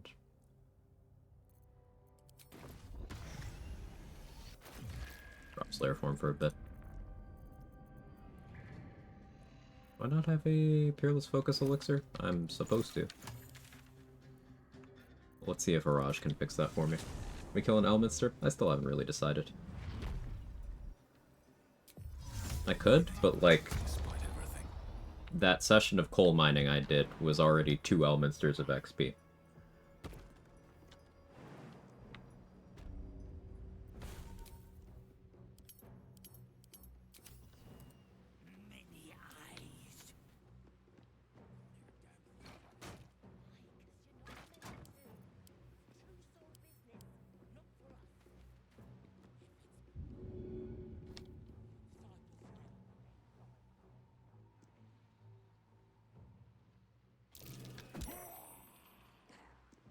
I was legit about to ask a question about killing Elminster, like how and how does it impact Gale? So usually the way to kill him is throw him in a chasm. Because taking him in a straight fight is unlikely. The way it who's Gale? Oh no. The way it affects Gale is if it is companion Gale, he will leave the party when you are leaving Act 2. Because the orb is too unstable at that point without Elminster stepping in to stabilize it. So he's like, hey, I'm gonna go blow up in the Underdark now. If it is Avatar Gale, You die upon entering Moonrise. The first floor of Moonrise, at least. If you have not spoken to Elminster and had him stabilize the orb.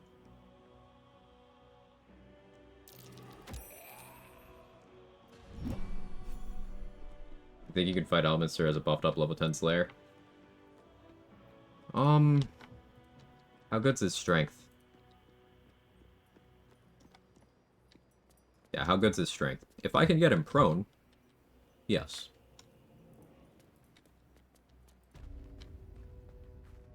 Like, getting him prone and then hitting him with, if I Bloodlust off of something else there, I could potentially get him with 5 auto-crit slays. If he dies from that, then I'm fine. If he gets a turn, then I'm dead.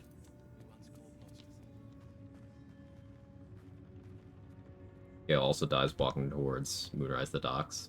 Yeah, so there's a kill radius. Notably, the prison is not part of that radius, so you can get arrested to get into the prison if you wanted to do that. But it seems like there's just a kill box around first floor of Moonrise, the docks, and probably around the Waning Moon side in some capacity. I know the boundary for here is just the front door.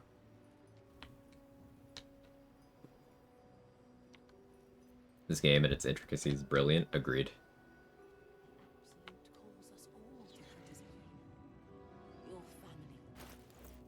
There's nothing else like it.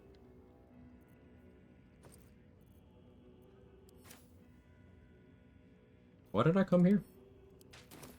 Anybody remember? I need a quick word. The absolute war drums beat loud in your chest. How may I serve?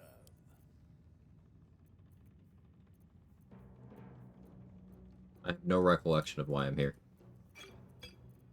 Mirage, thank you.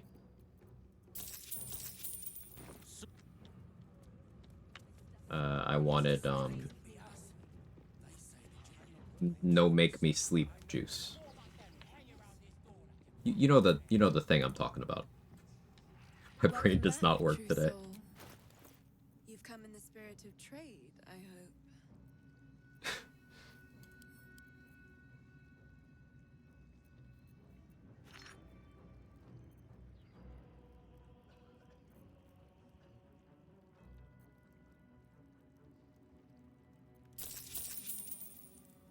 Did some testing with M-Sword, it's Monster Slayer Glaive, basically. Oh, yeah, that's better than I thought.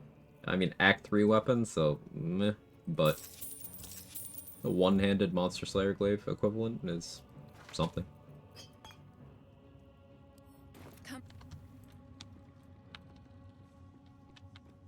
Peerless Focus Elixir, that's it. The words came to me. Something good here, I hope. I wouldn't have if not for the last. Is 30 strength Slayer form the max strength you can achieve? Yes, the game hard caps at 30 strength. Ever at your service. You can't take an attribute past 30.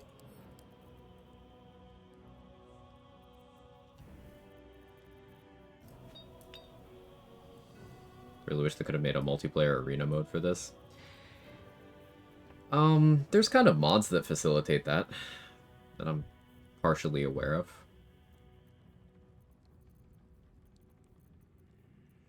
So there's that at least. Need shatter scrolls so I can shat myself.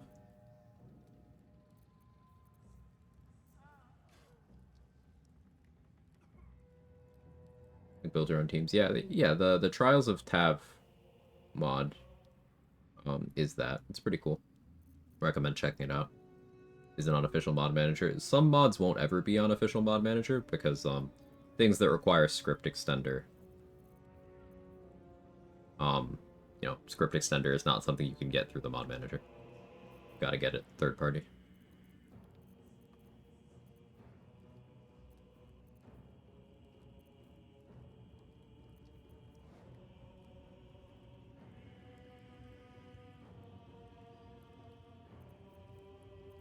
+2 saving throws to spells, which I don't think that bonus anywhere else in weapon slot. Corallin's is +2 if you're unarmored, right? +2 on all saves. Valar Sing is 1d4 to saves. I think it only affects allies, though. Orphic Hammer is advantage on saves against spells, so there's similar things. No, she's got one. Here's how you PvP have got aggro during multiplayer while she's a Spore Servant. I have created situations where my own summon was hostile to me, but I still had complete control over it. By using Connor.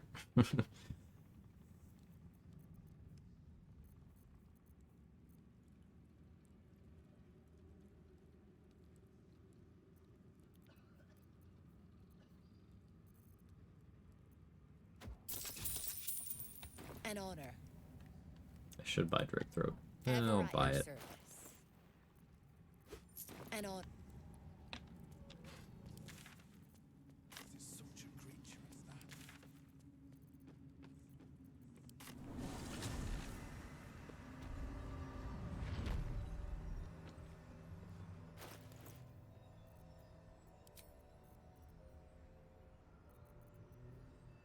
I'll be throwing things.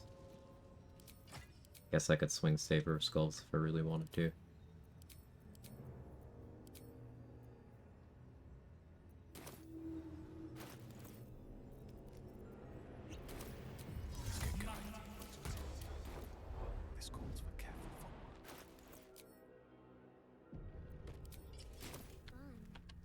All I wanted was to play.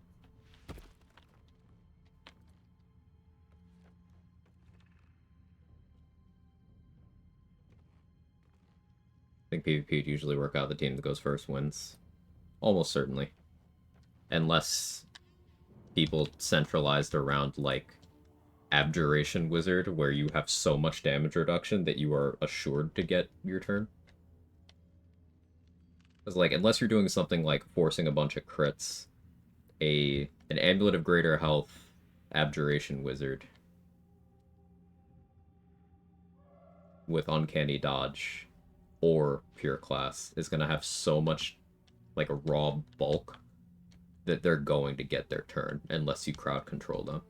But then landing particular crowd controls is difficult because they get immunity to hold person, to prone.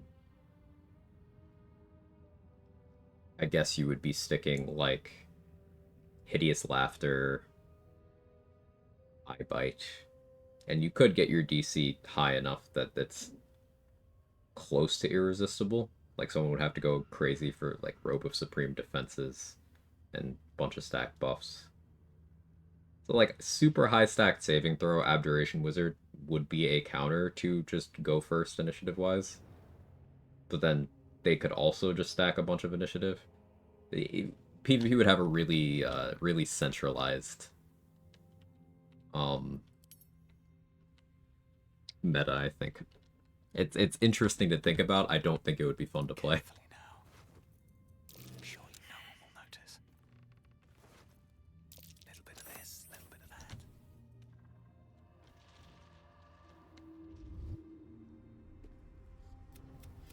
Will you play with me? I'm Oliver. Find me. Get. Never wanted the easy path.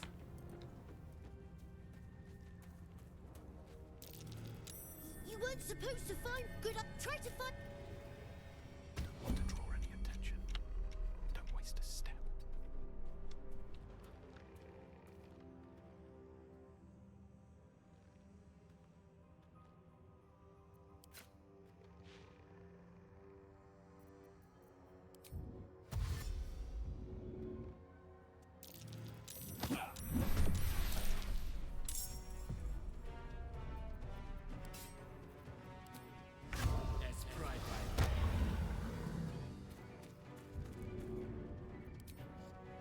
Should get started.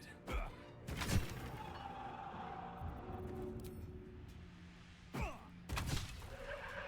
be useful. PvP level 3. That could be cool.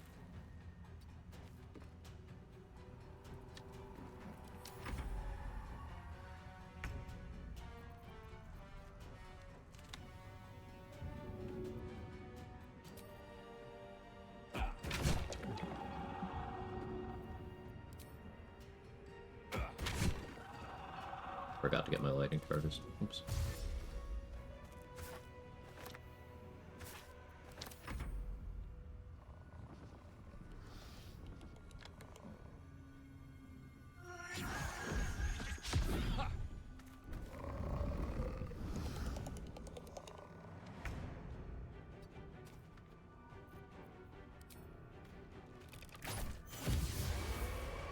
Swift as my feet can carry me.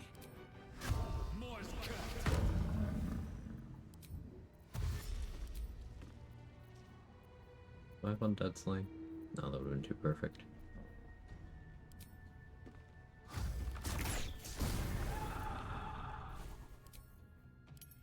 Gotta turn that stuff back on.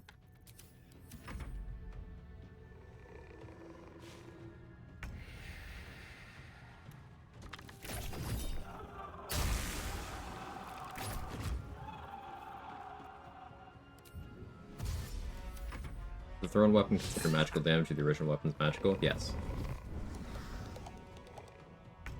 Another day, another fight.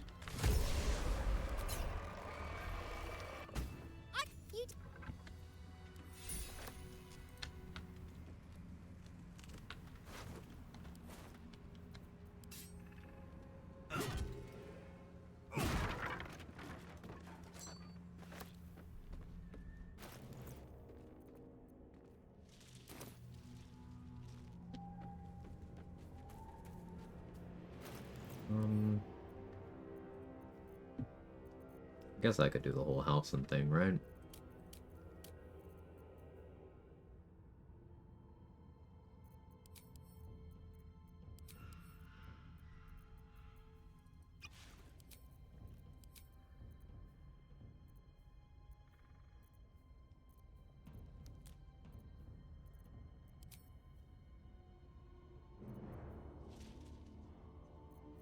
Let's go get Callous Glow first. Throwing a chest give less loot? No, it's the same. I just don't like lockpicking. Well, in it. He says as he goes to lockpick something.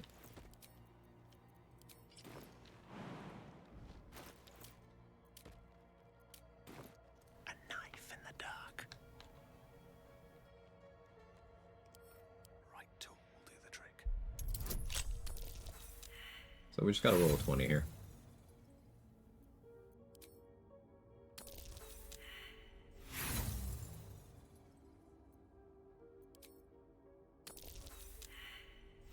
Some chests are close enough to chasms the loot can drop in them.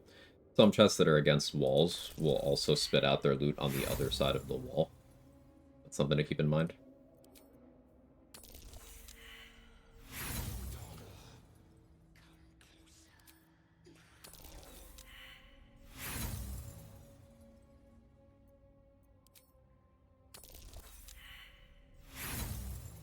You know, I don't have sleight of hand proficiency or expertise. If I did, there'd be a world where I put on guidance and shapeshifter's boon and smuggler's ring and I try to actually roll enough. But because I don't, we're just gonna bank on rolling a 20. We got advantage from Gloves of Thievery. We're rolling like shit. But don't play through as a necromancer yet? Yes. I enjoyed that run. Animate dead skeletons on Necromancy School Wizard are super fun. Because that bonus to their damage that they get, not only do you get one more than you normally would, so you get 4 skellies instead of 3. That bonus that they get applies to every instance of damage attributed to them. So if you, for example, put down an alchemist fire and you have a skeleton shoot it, that fire surface is going to be boosted by your proficiency bonus. The burning status applied by the skeleton will do that.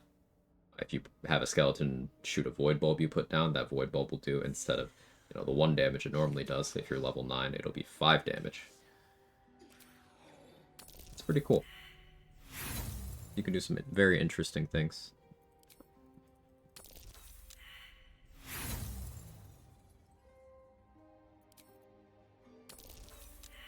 Okay, so update. We may not have rolled good. Unlucky, yeah. That was what, 18 rolls, or 18 thieves tools, all with advantage. Quite the cozy setup you have here. I'll just make myself comfortable. Thank you so much.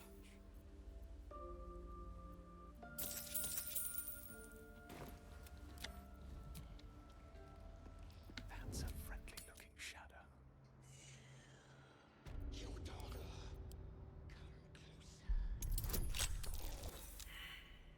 Seeing a lot of 11s.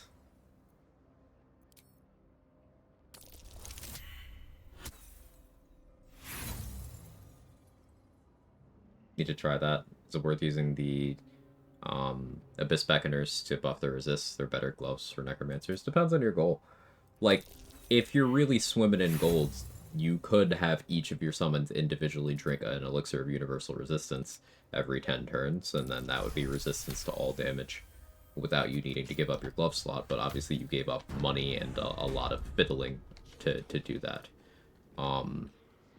Making your summons go berserk and attack you is also something you need to worry about with certain kinds of summons. Some are immune to that demon spirit madness, but some are not. And the animate dead summons, at least until the ghouls, are not immune.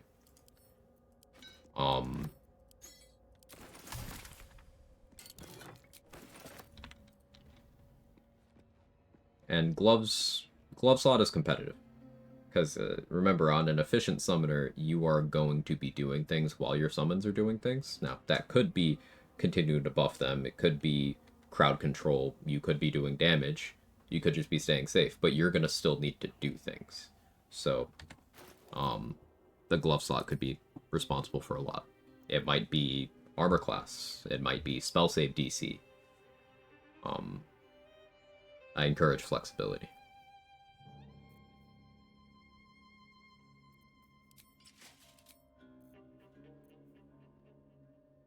What was I gonna do? Oh, yeah, portal defense. Right.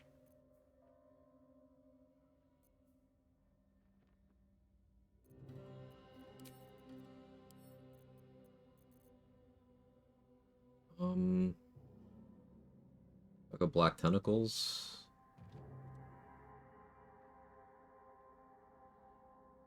I have a sleet storm. We go sleet storm. Surely it's just always sleet storm, right?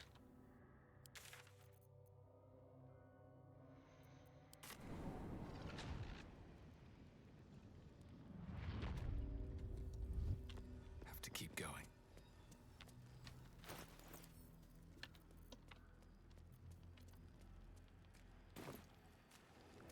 Is that blood? No, never mind.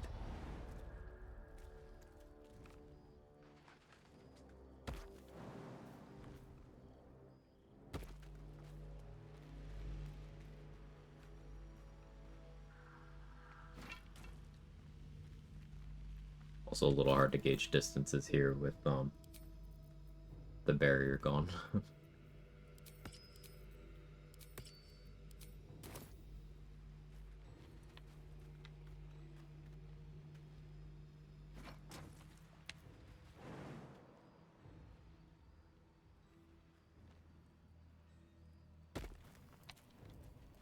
Victims of the Shadow Curse. At least they were afforded a burial.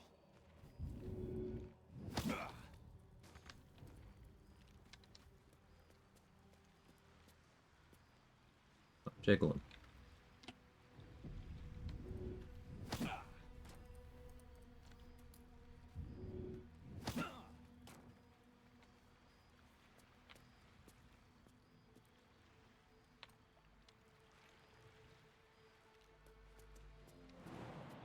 I realize there's water right there. Invisible wall. Too good to be true.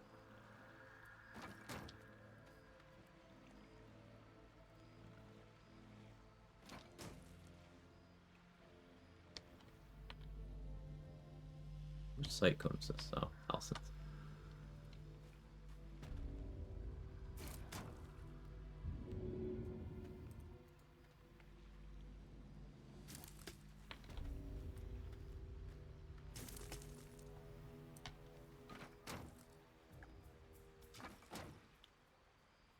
what I'm doing here is I'm making a little bit of a barricade so that the archers,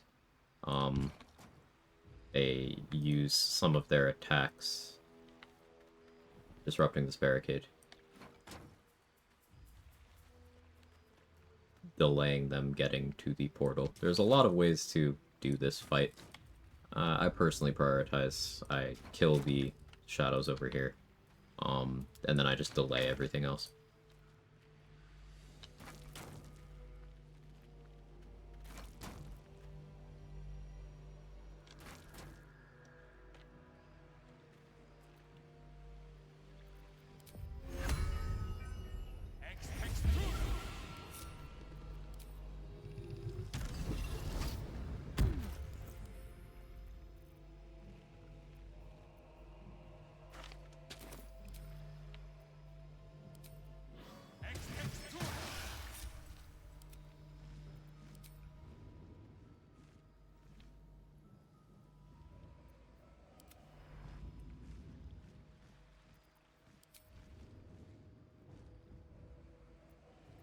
To do. Hey Andy, hope you're well. These boots have seen everything. I don't remember if I said hi. My brain is cooked today. But hi.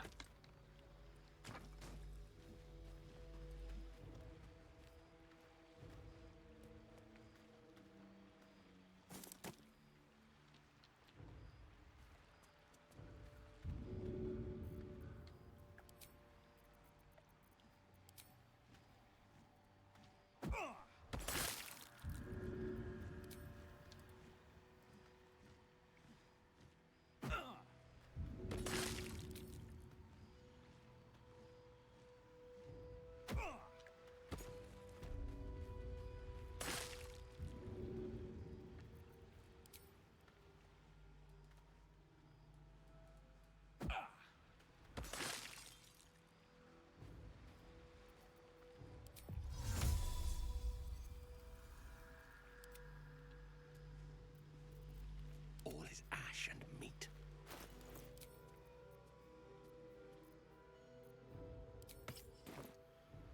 I'm not keeping your grease on the hotbar. I'm not as much of a grease mancer as you are. Skill issue on my part.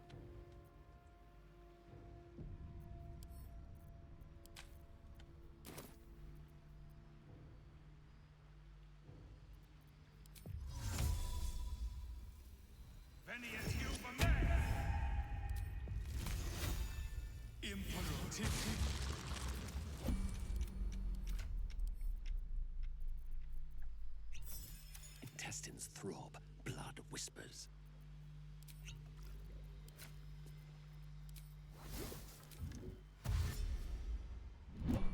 You're here. Good. Very well. I need you to stay here. Good. Okay, it's ready.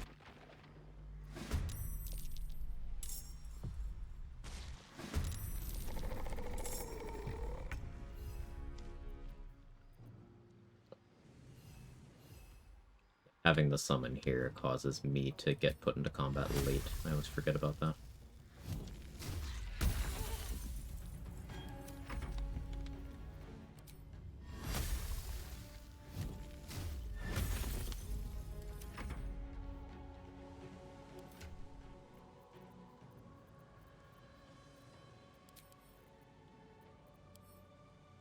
Gotta put a haste spore grenade down. So you're gonna go over here.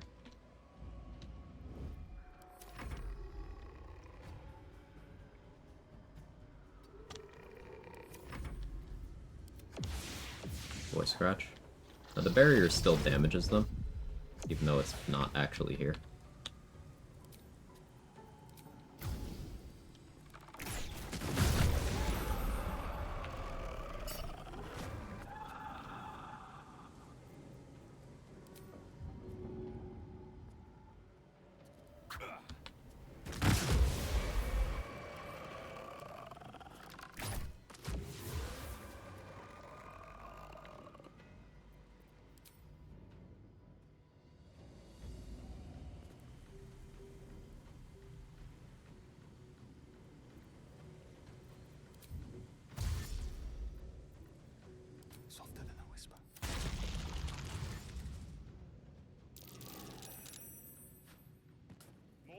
Like how once you begin honor mode, you hear save, your immediate thought is save. What's the save? With the increasing instability of the game over patches, I save way more in honor mode than I did before. Because, yeah, crashing is a huge issue, you know?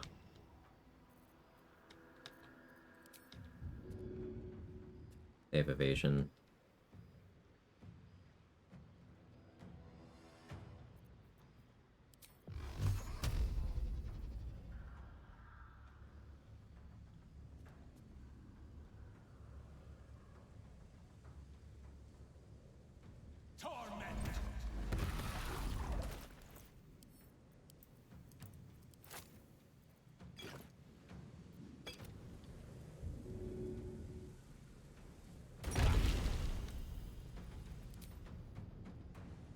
Can't even catch my breath.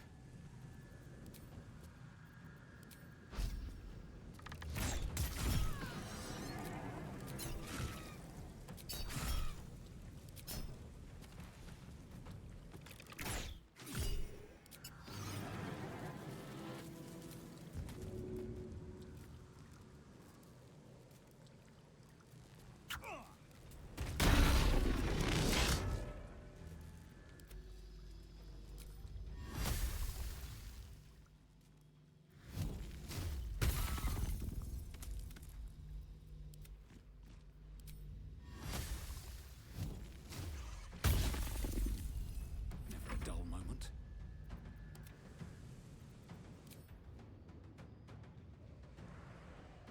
Come on, can't stay idle.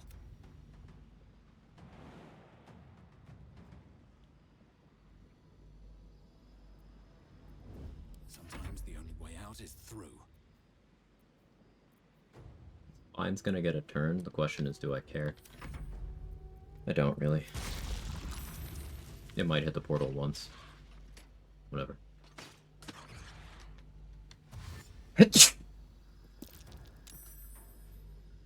it's the penultimate patch of the game. No, it's the final patch of the game.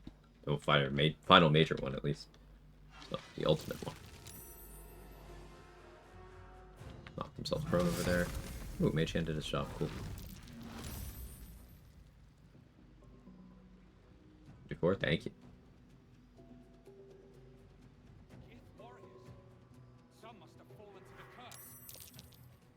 The vine failed to find Scratch. That's amazing. Sad they never fixed Helldusk Helmet blind immunity. Yeah, Helldusk Helmet is super annoying.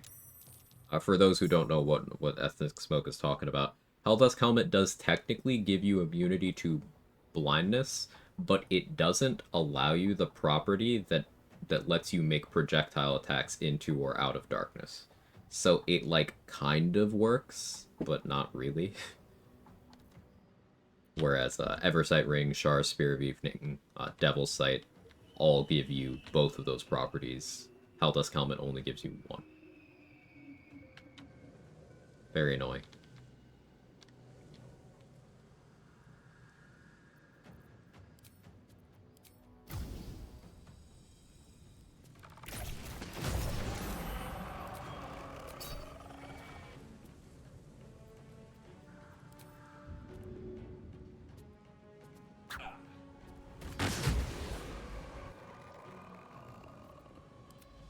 You got this, right, Scratch?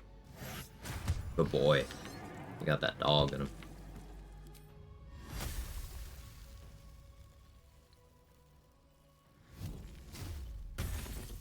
Blood comes easy these days.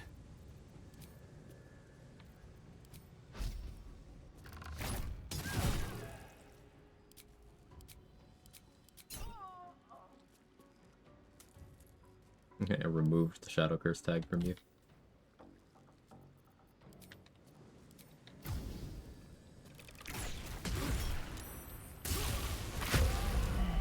Crunch.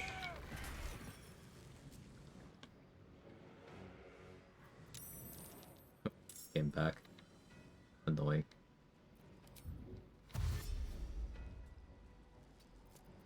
Don't want to draw any attention.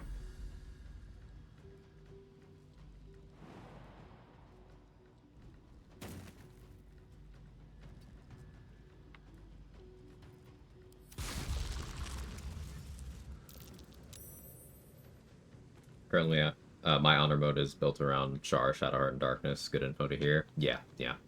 Unfortunately, Helldusk Helmet, if you're using it, it's for either the ability it gives you, the Frightful Gaze thing, or you're using it for the critical hit immunity while remaining unarmored. Or in a full party setting, critical hit immunity, period. Because what, you're looking at a max of 1, 2, 3, 4, 5 crit immune items in the run, and that's only if you use both of your adamantine crafts on that. So, if you didn't craft at least one, then not everyone's crit immune.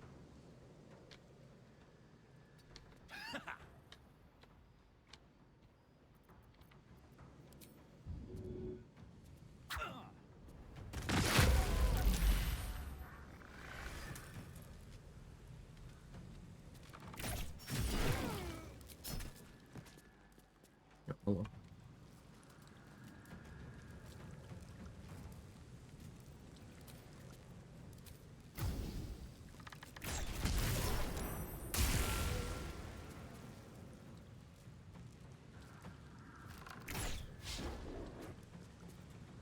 Miss. Get him, Scratch. Good boy. Time to push my luck again. Can't risk being in open view.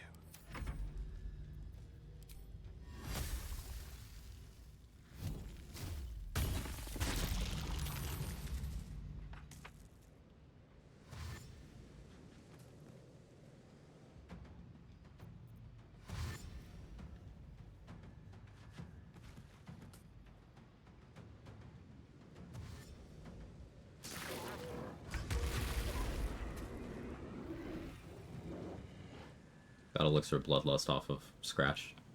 He's the goodest boy.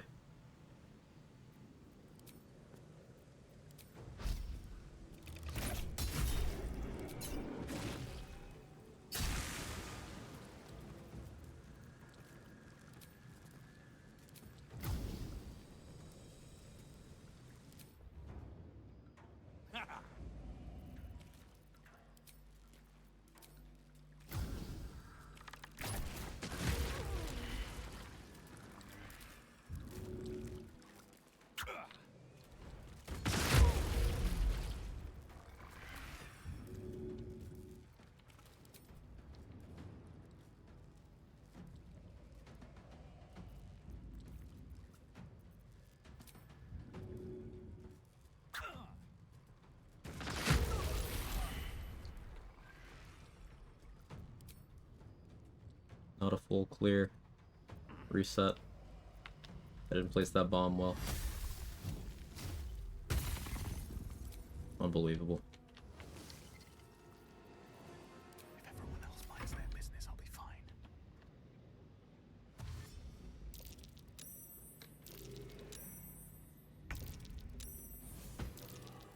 But no. Comes. Alcint, there's ice. Okay. Never wanted the easy path. He's dead. Pave my path with corpses, build my castle with bones. 765. I could start picking off more scrying eyes. A little risky.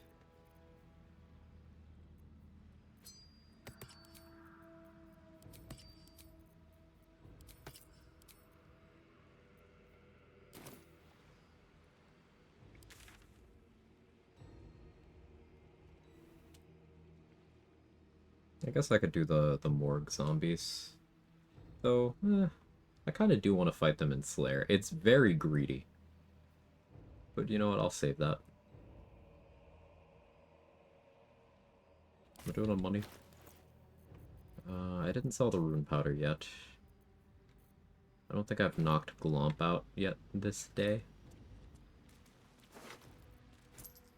As much as I want to be lazy about looting these guys, I do need the money.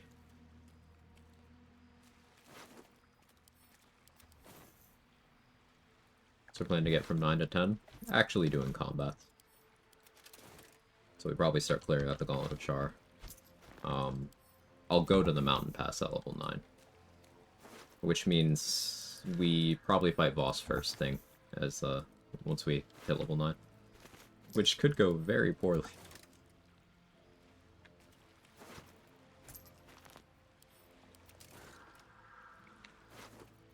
Likely will. But won't it be fun? What aspect of the tiger apply in Slayer form? Yeah. To my knowledge, all Wild Heart features work in Slayer form.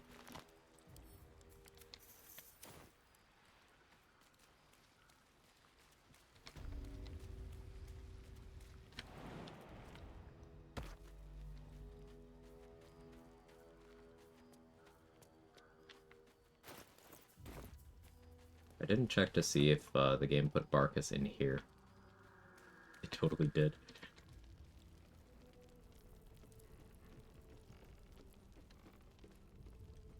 I want to have a word.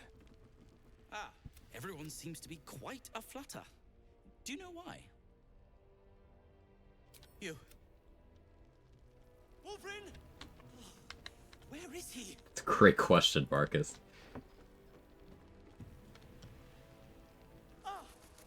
Oh no! Oh no!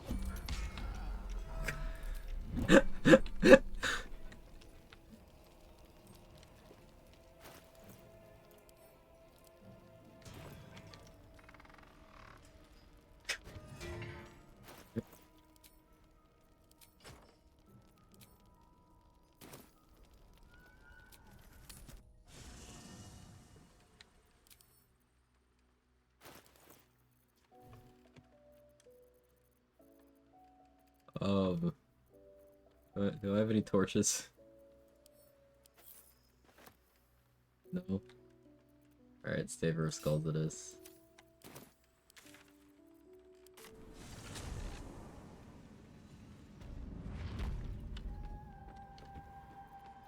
Just out of view.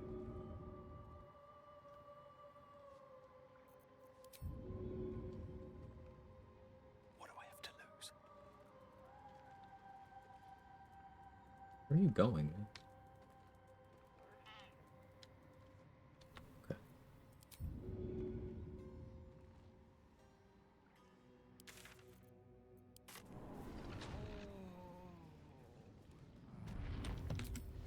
Should mind my step.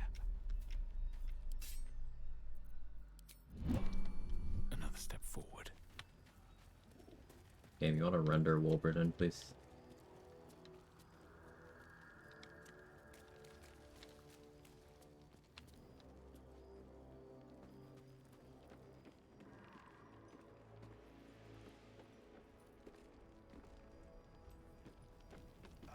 A moment. Wolverine, it's me! I said go home! Sure. Well, now, I believe our business... Well... Yes? I'm sure you would.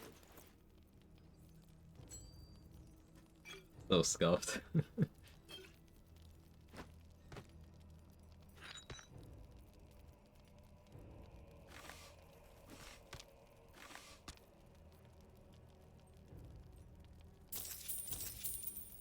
Now, if you...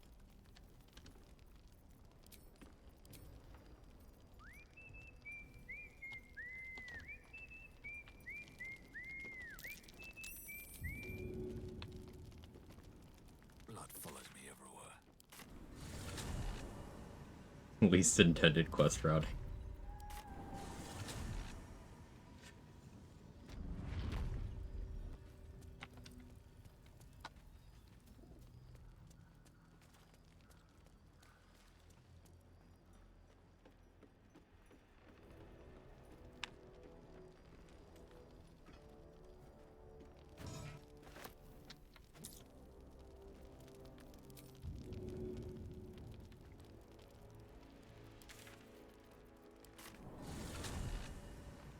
Now we're good.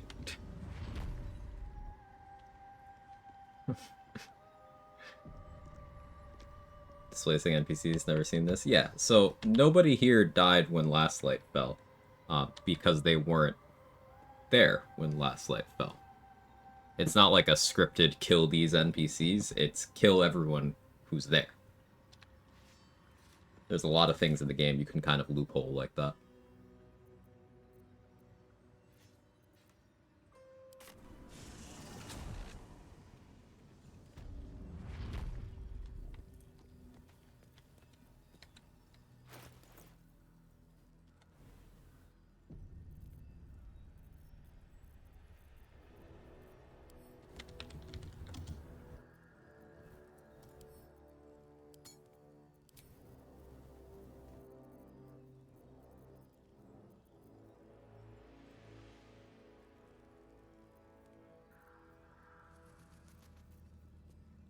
Boulette. I think it'd be funnier to fight Boulette as level 10 Slayer.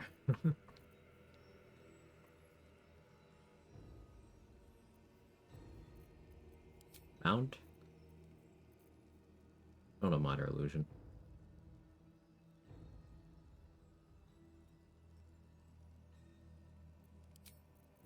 I'd have to do a more troublesome strat. Front door guards Moonrise. Gives me my final 2 tadpoles.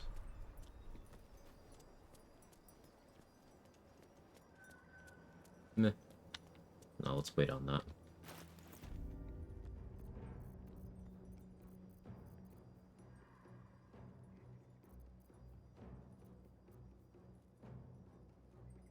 I want to get up to 5k gold before we deal with Jerry. I could talk Thizabald into dying. I don't mind using inspo there either. Yeah, let's do that.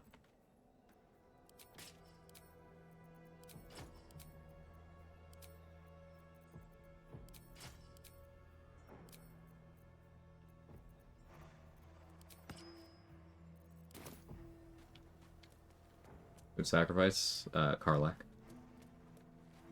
Hey, Kara. Or displace NPCs taken from their homes. That sign above. This must be a brewery or distillery. Alright, what now?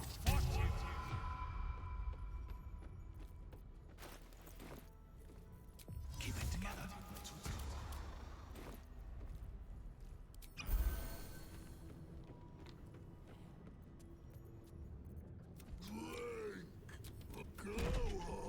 Leaning. Go on, drink. Make it drink. Be drunk. You and I both. To our good health. The lick. Now tell me a story. A fable. A saga. Forge one. Thaumaturgy. Rolling real shit today.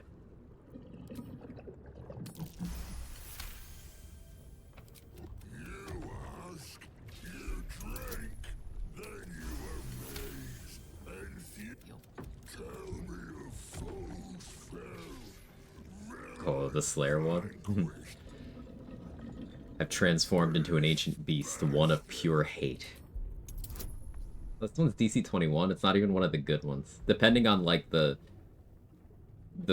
boast you pick, the DC will be different. Apparently, the Slayer is unimpressive narratively.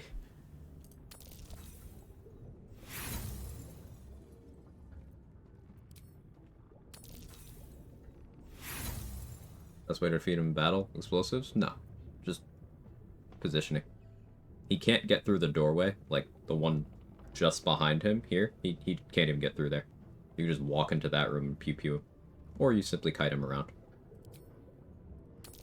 Explosives are not the best way to defeat like anything in this game.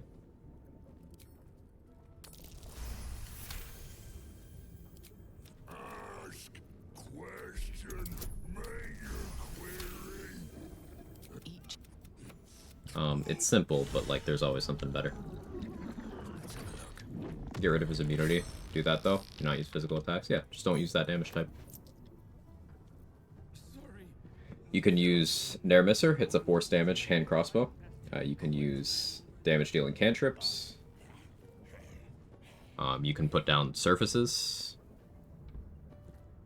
you can use poisons. Poison is not nearly as bad as people have portrayed it to be on the internet in this game. Like, none of the Thorms even resist it. So Theobald in particular, if you use the Poisoner's Ring that Roas sell, you can stick him with Poison Vuln and then just fill him with Purple Worm Toxin, do tons of damage. Or you could go Cloud Kill is really good on him too.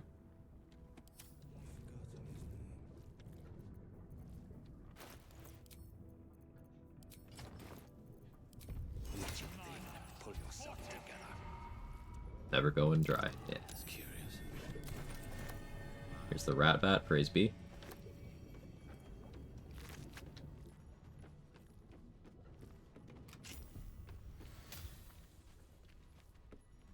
Moonbeam is another really good one for Theobald.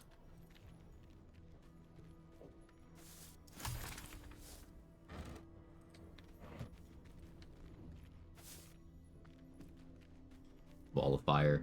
You know, you get the idea. I'll take that.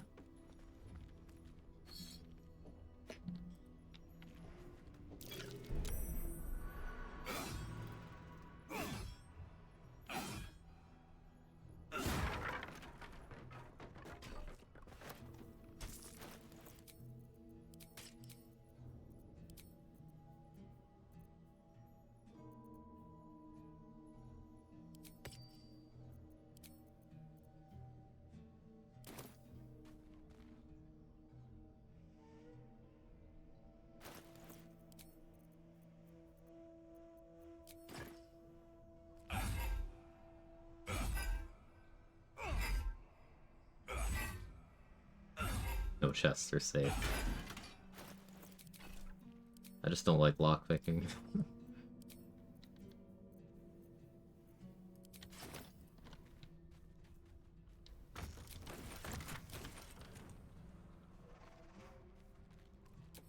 And away I go. What's that?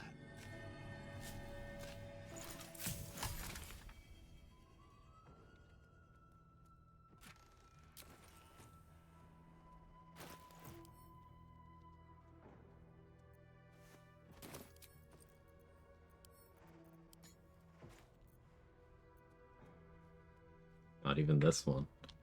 Not the Wither's Naturals.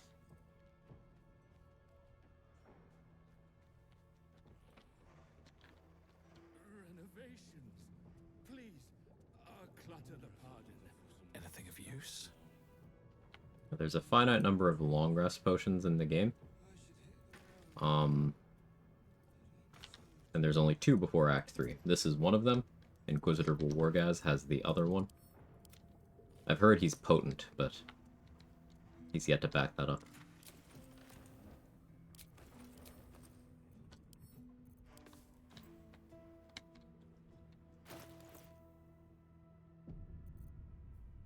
$150 XP off the level.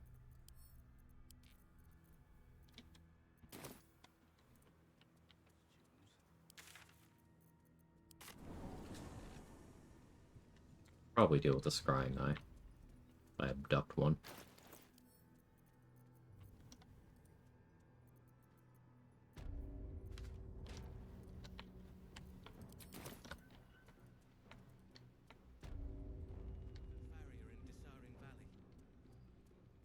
Then the dreams came. My brothers had the dreams too. Same as me. The Absolute calls us all to her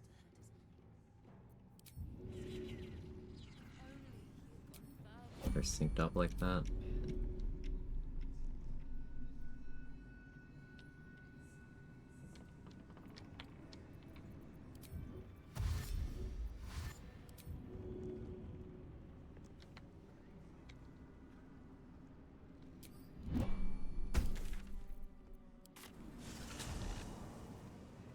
All right, time to skulk about.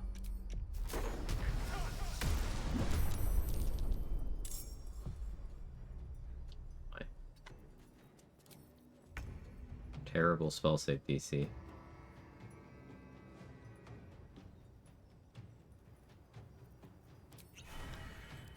Whatever, die. Oh, I see.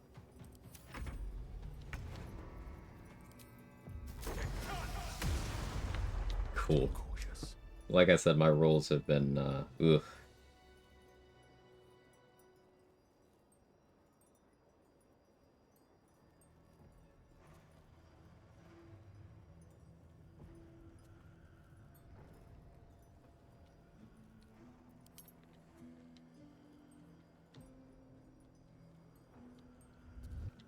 You know, scams are funny when it's like various car-related things, like your warranty or traffic ticket. I don't fucking drive, man.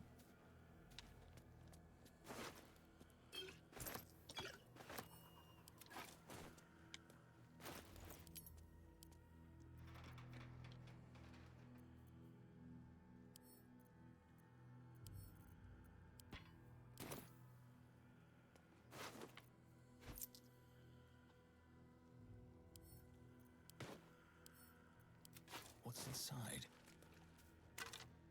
Better spelled since ChatGPT came out. True.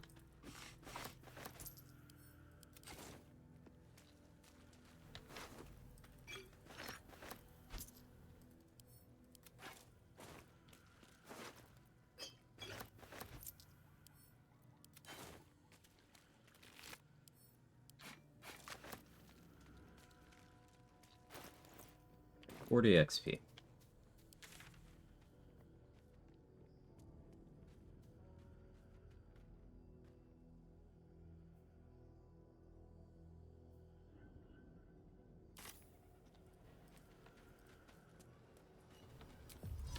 Back home, will ever believe this?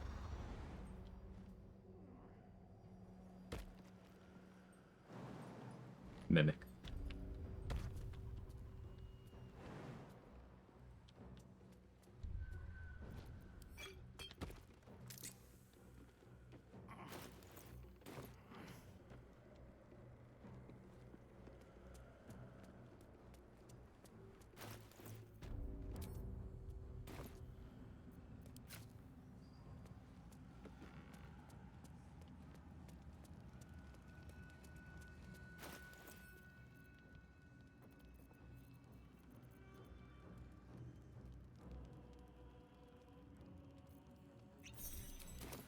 Softer than a whisper.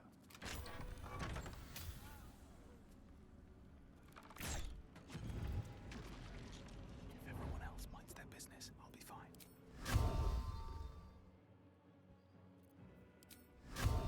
That's right.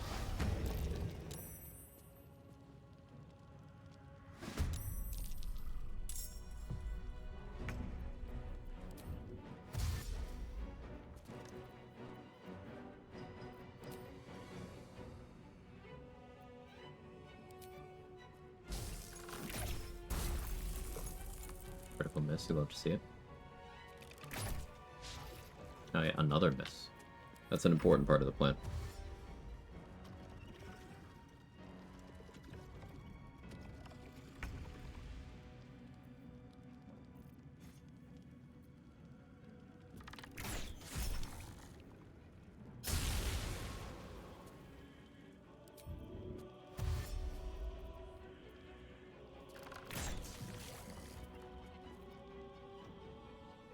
Have to keep going.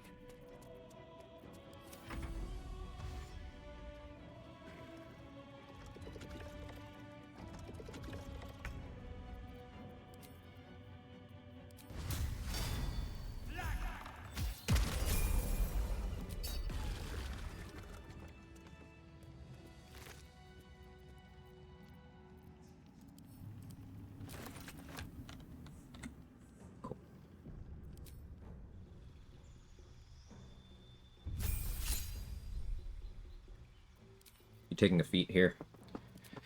As much as I want to take more interesting things, alert just makes too much sense. It makes too much sense. We're only one level off of being able to drop Tavern Brawler. That'll be fun.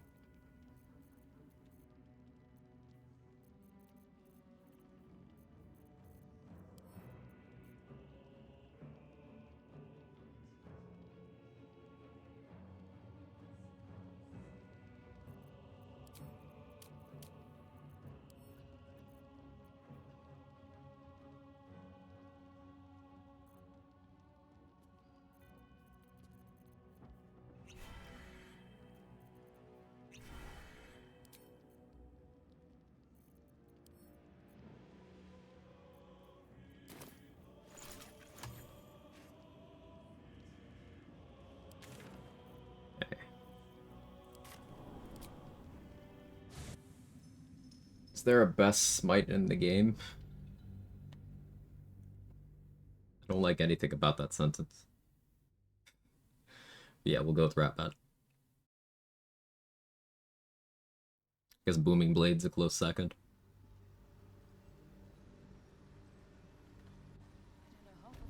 Moving in. At least they're peaceful. What could they accomplish? Very well. Sneak Attack's my favorite smite. Ooh, that's a good one. Let me. Welcome back. I do enjoy a good bargain. If anything in my private Oh yeah, Chain collection Lightning is Scrolls. to your Those liking. are fun. So let me make something clear. There's like a fucking 1% chance, if that, of Voss going prone from Slayer stuff. So that's kind of why I'm so nervous. Like that part's not really gonna work.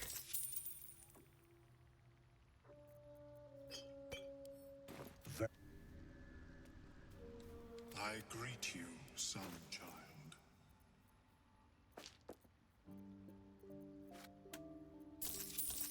May your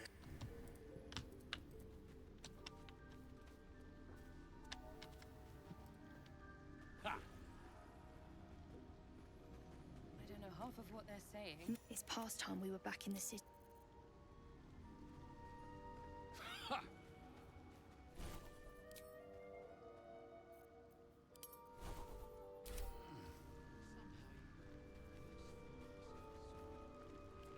We'll be clear. No You get a Rat Bat, isn't there a hidden I've got staff the by noble weapon? stock. Seem to remember there being one. Yes, it does an additional instance of piercing damage. That's what makes it so good.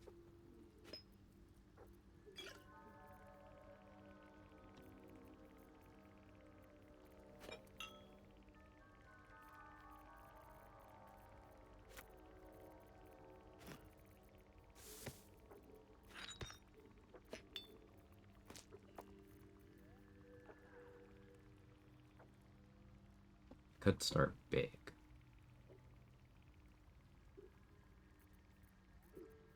Is an idea.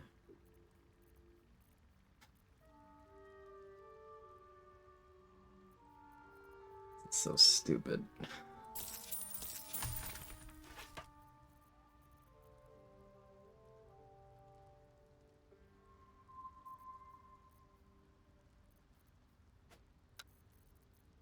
I do need more Divine Bone Shards here. Because I need a Universal Res, at least one. At least.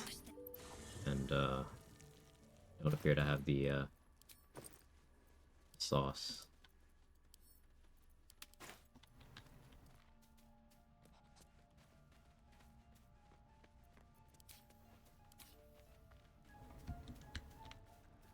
This vessel, keep it together.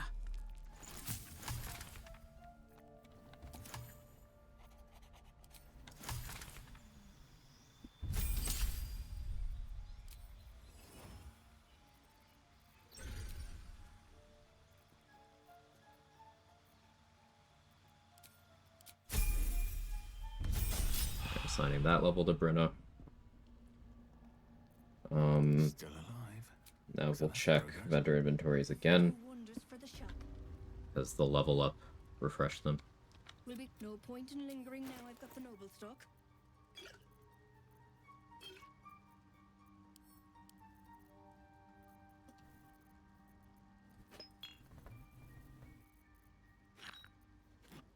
There we go. There, got the good.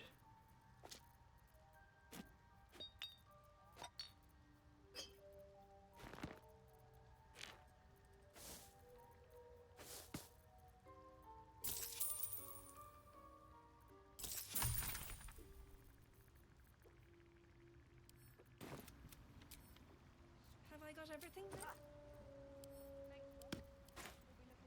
Is that blood?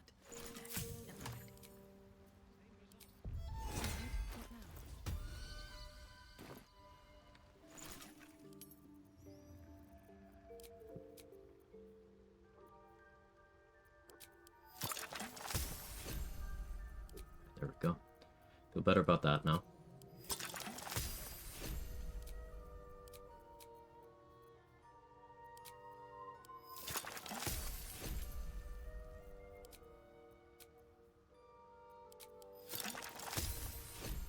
Definitely need more jump potions though. Don't feel lovely about that one.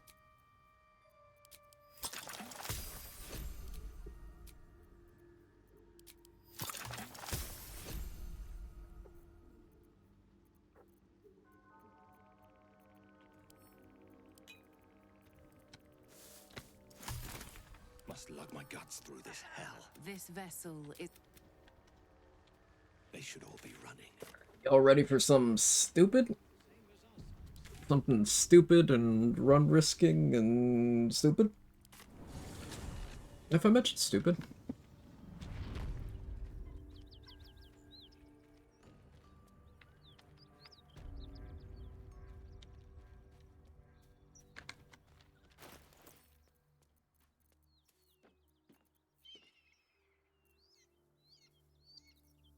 Did I use my last fire shield too? Ooh, I'm so stupid.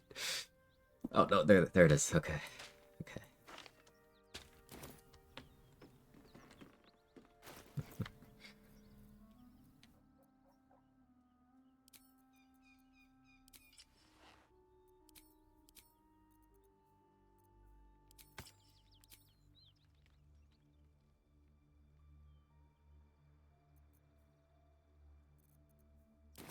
Not the stupid. Oh, Fenrir knows.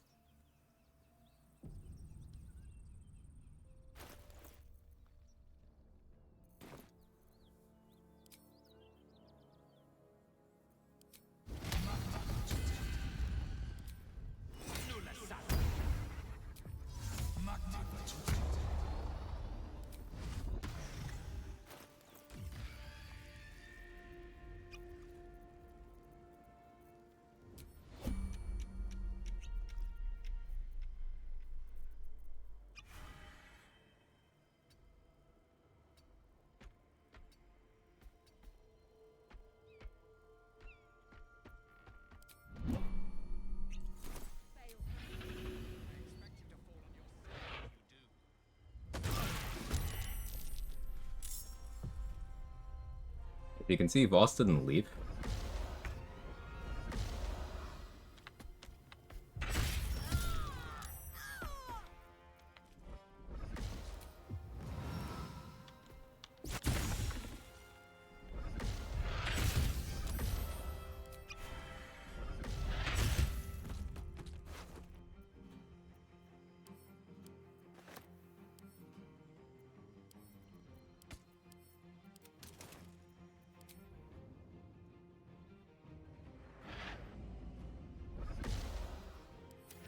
Didn't leave because he can't talk to you?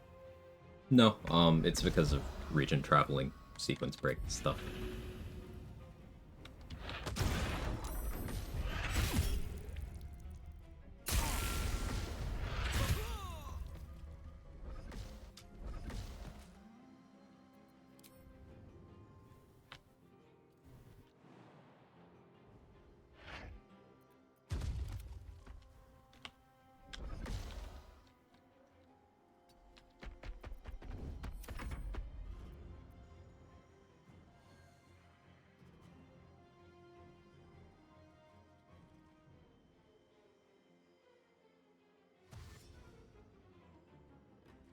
Swarmkeeper effects work in Wild Shape or Slayer form? Yes, they do.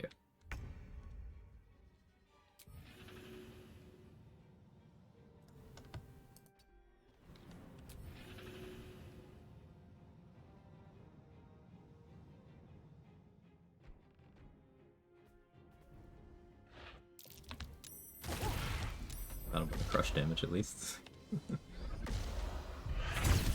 Comfortably parries that, but so we can teleport.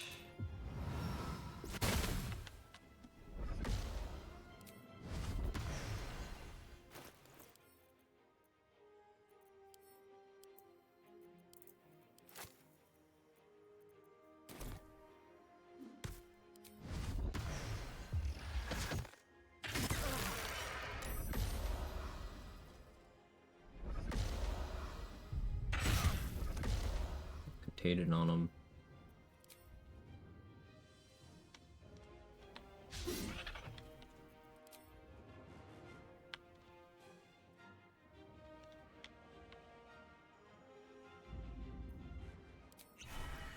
Cycle this for no lethargic turn.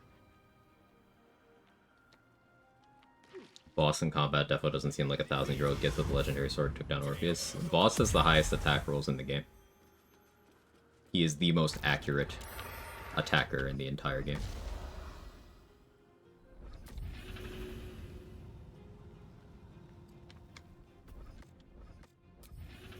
The only thing that goes higher than his attack rolls is anyone boosted by like War God's Blessing.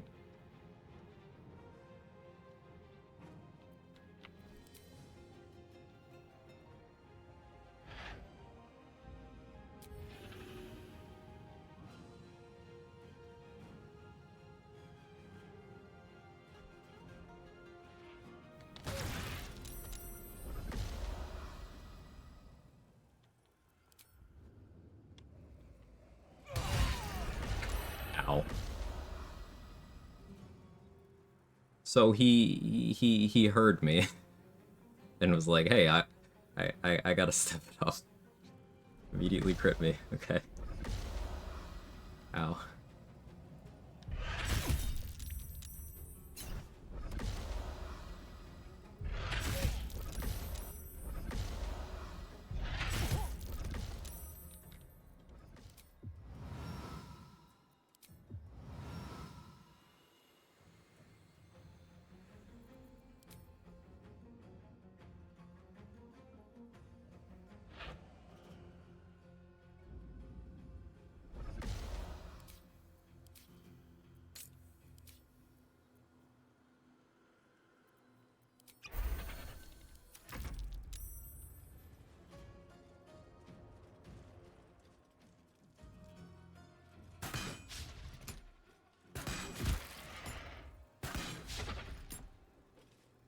Just knock him out, XP stays in campaign.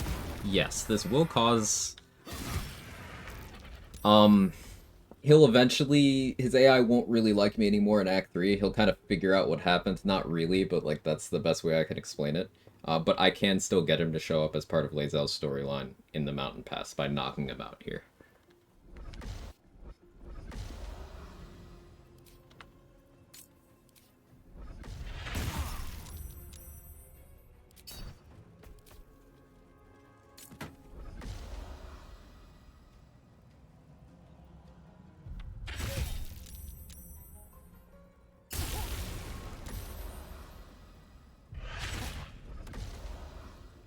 Of course I missed. Cycle. Okay. Knocked himself out with Fire Shield.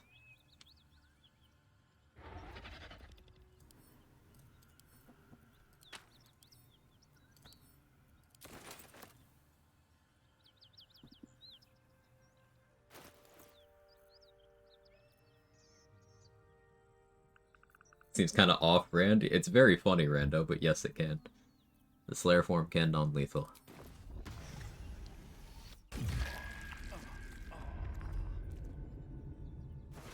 Alright, that was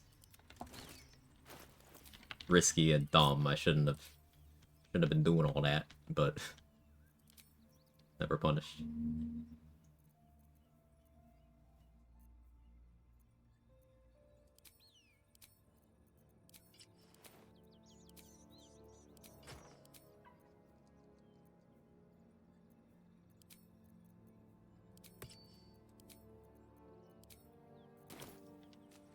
What path lies before me? We're gonna kill the dragon.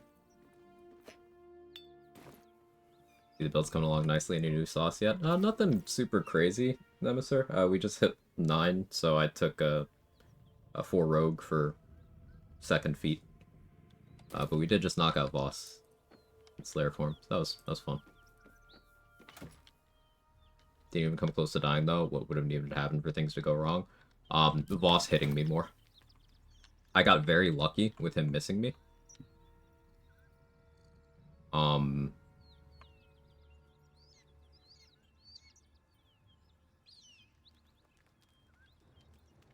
trying to find his ranged attack rolls he was doing.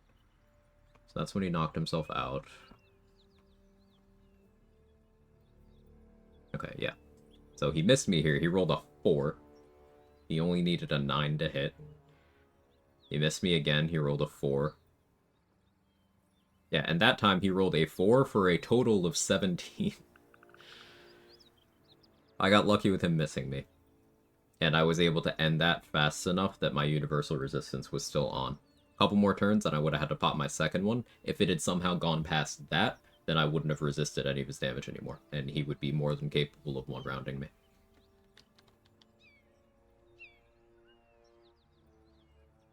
What AC did that 20? Would that one have been able to clear? Oh, let me look. So yeah, he could have hit me at 34 AC there. And that was with a low roll on heroism. And that was with me already having ability drained him a little bit. So he could have hit up to 37 AC. And I had ability drained him by 1, so boss can hit you up to 38 AC. You need 39 to be unhittable by this guy.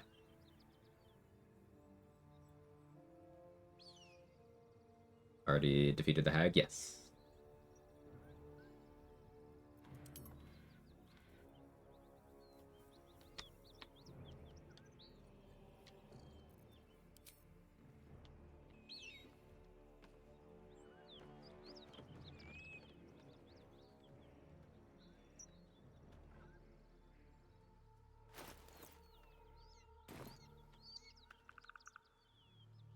Got the right angle here.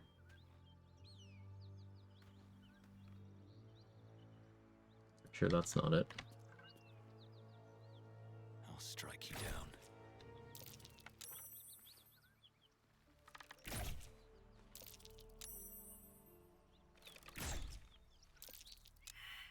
Can't risk being in open view.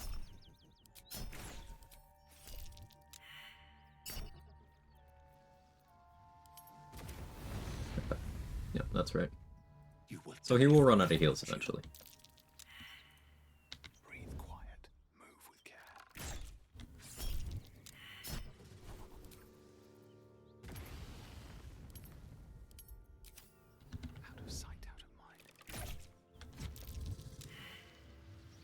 What's the highest AC you can possibly get in BG3? 70 something. I don't need any attention right now.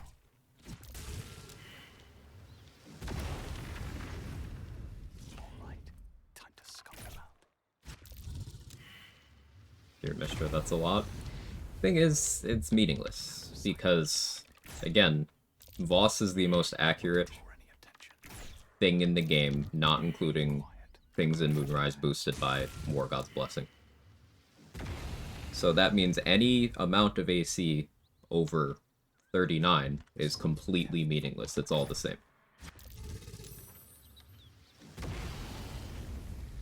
Softer than a whisper. You can get to a stable 37 AC in Act 3. And by stable, I mean like without having any short duration buffs you have to keep managing. Can't risk being in open view.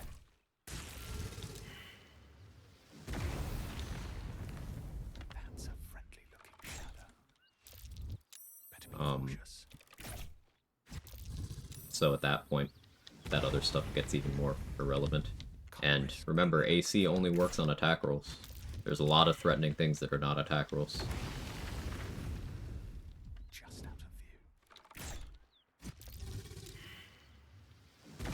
With crit protection, I assume? Yes. Because if you don't have crit protection, then like AC as a whole has a 5% chance to be meaningless. Assuming you're not imposing disadvantage or giving them advantage, has a 5% chance to be meaningless every time someone attacks.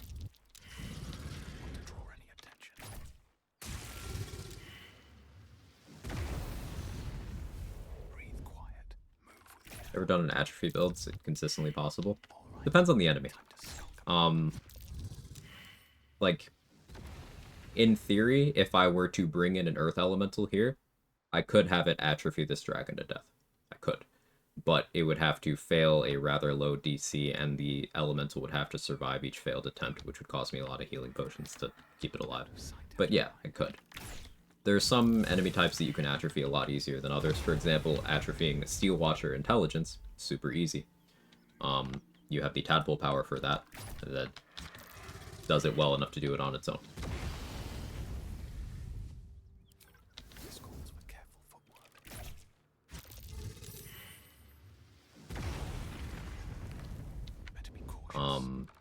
You can atrophy strength by using the shadow from the shadow lantern that Gale can craft. That's pretty reasonable. As I mentioned, you can atrophy dex by using the earth elementals AoE.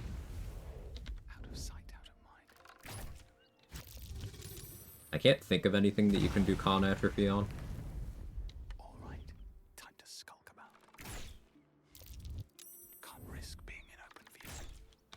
Nor the mental stats. Damage reduction is usually much more impactful than super high AC. Damage reduction and health pool, yeah. And resistances.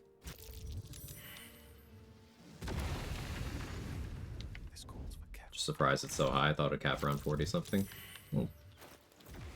I have 29 AC right now without really trying to. Mirror image gives you 9 temporarily. That's already 38, right? Now imagine if I tried to have AC. I could have one more here, one more here, one more here, one more here. And this is just with Act 1 and 2 gear. I could be hastened for another 2. Using class abilities that give AC is another thing there. Defensive Flourish gives you 4. The shield spell gives you 5.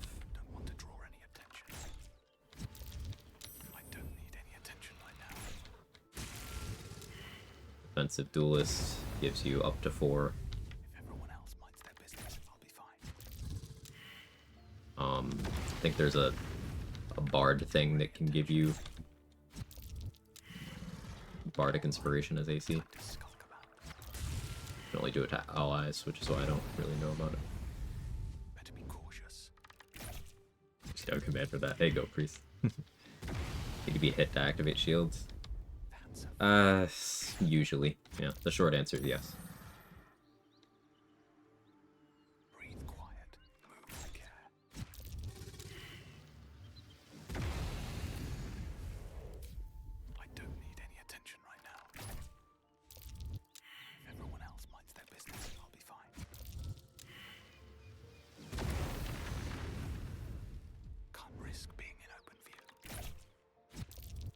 Guess you could match up missile yourself. You'd have to have an ally do it. You can't target yourself with magic missile.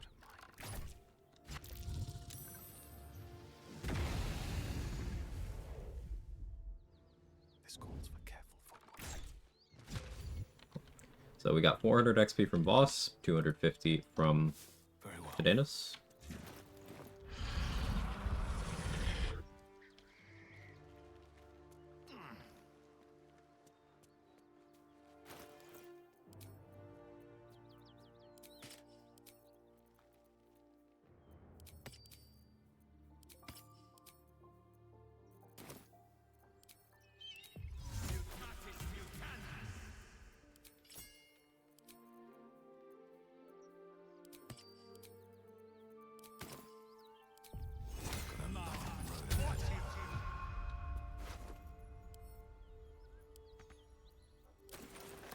Oh yeah, because I broke the cutscene, this doesn't actually work. Right, so I technically lose out on that XP. Forgot that that's how that works. That's okay. I don't need it.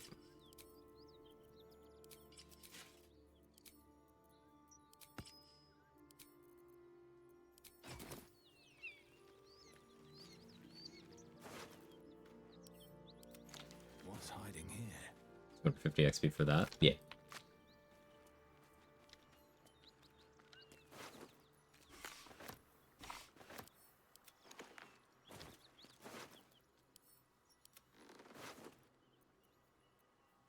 Any key items from that dragon? No. No loot on it. You're not supposed to be able to kill it. At least they didn't really create a framework for you to fight it.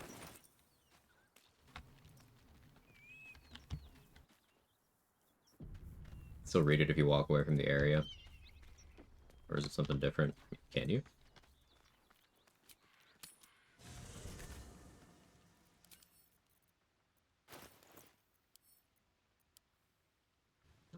magical. Neat. Thank you. I didn't know that. See, learned something today. And Lae'zel can do it for you without a check. That's why I put it in her inventory. I was out of cope. I didn't know I could actually do it.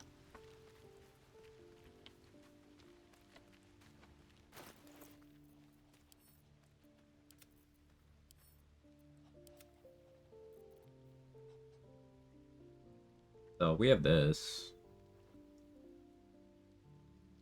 It's cool, I guess.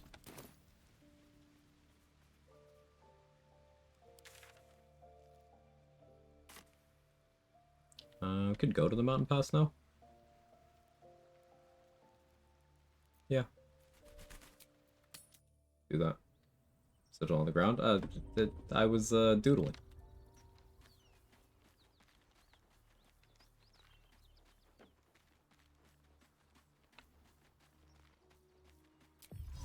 Not as bad as it could have.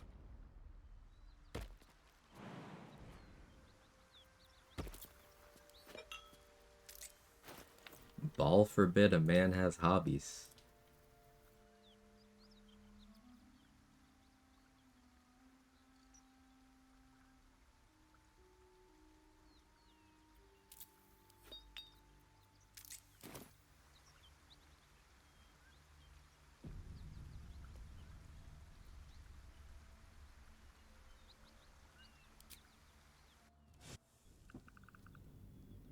Work usually leaves me too tired to play video games. I feel that.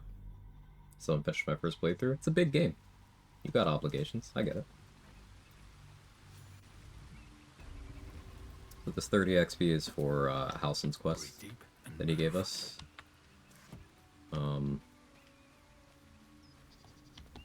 Technically you get it without it, but I associate it with that.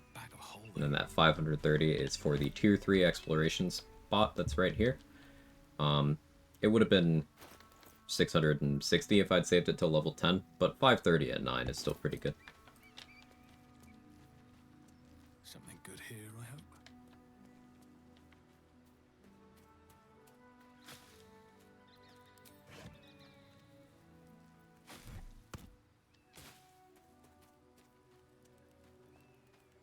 Over 700 hours played and still learning tons of new stuff each run. Yeah, I'm still learning every day, and 5,000 hours in. It's just a big game. There's a lot.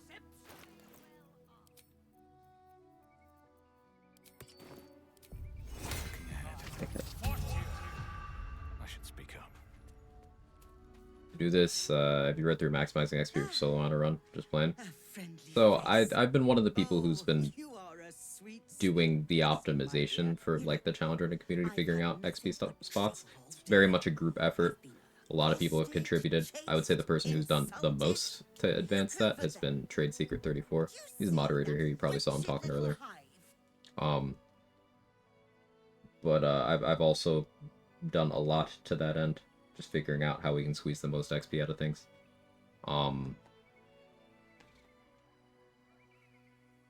I've hit basically every XP milestone that has been hit in terms of XP stuff. That has weird mouthfeel. It sounds like I'm jerking myself off, but it's true. So level 11 before getting access to the Shadowfell, so before losing access to Act 1. Even level 12 before that point I've also done with the coal mining that you saw earlier. That makes hitting any level bracket doable. The reason why I like it so much, aside from just pushing the bounds of what's possible in a playthrough, is as someone who enjoys like the build crafting side, the higher level you're able to hit earlier in the game, the more of the game you get to play with your build. So like, I view it as the opposite. If some people view hitting level 12 like early in Act 3, they feel demotivated. But it's like, well, if I'm hitting level 12 in Act 2, I get to do all of these extra fights with all of these class combinations that are available at level 12. So that's more things I can think through, more things I can do, more areas I can theory craft in. So that's part of why challenge runners and theory crafting XP kind of go hand in hand. I have beat. You'll be well compensated, Pay of me. course. Just bring me an egg. Thank you.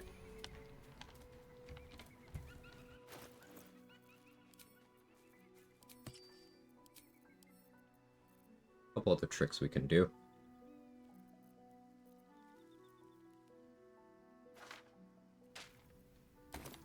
Yeah, free gold.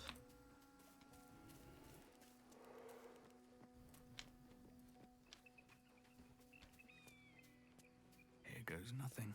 One of the things that XP optimization has led to is coming to the mountain pass later and later. Like, this is my first entrance to the mountain pass at level 9, and I'm still doing this in a way where I'm not getting max XP, I'm just getting good XP. Because there's... The mountain pass has the highest density of exploration XP spots of any map in you know, pre-Act 3 map, I should say. To the point where it's absurd. Like, there are 3 tier 3 spots. There's the one we hit over here. The front door of the monastery is another one. And then the interior of the creche is another one.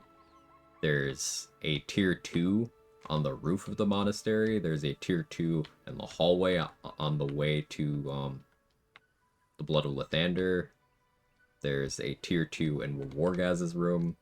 And then there's a tier 1 in the Astral Prism. There's a tier 1 in the hatchery. There's a tier 1 in the Kobold room.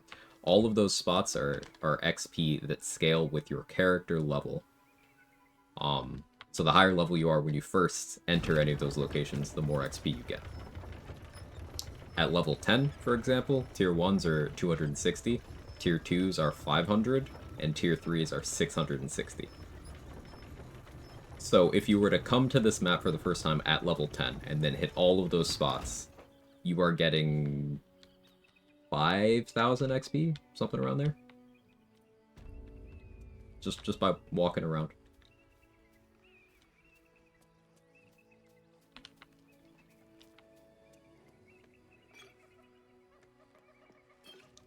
So optimizations like that make up a lot of XP you can squeeze. About to have an Anakin moment. No, those are teenagers. It's different. They at least think they can fight back.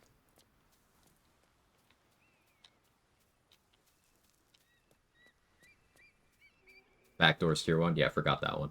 Thank you, Nemesis.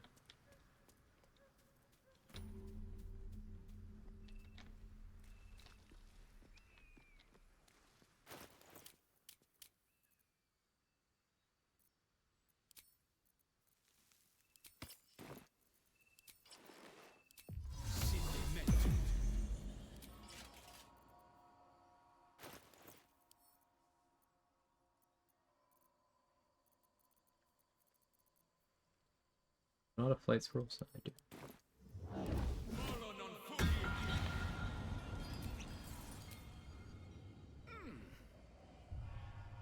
So flight, invis, featherfall.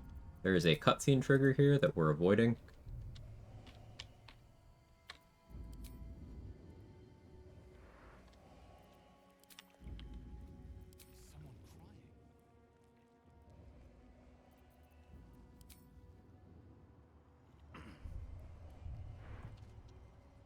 Within the artifact, a feeling stirs. Uncertainty. Your curiosity is getting the better of you. Do not let it. I don't need this bomb, from the Githyanki. but They're hunting you. They want the artifact.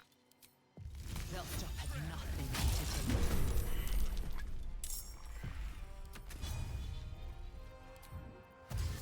So doing this, these cultists, 2 of them normally run away.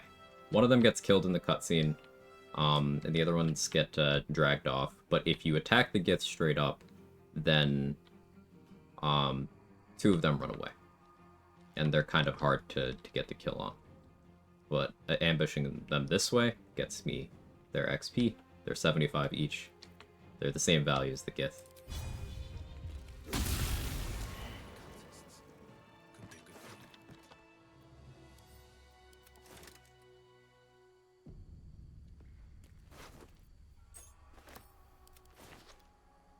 You don't necessarily have to use Cone of Cold there.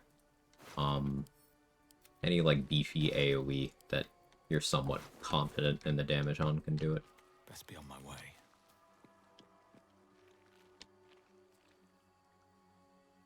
Hey, Lyman. I've been doing okay. How are you?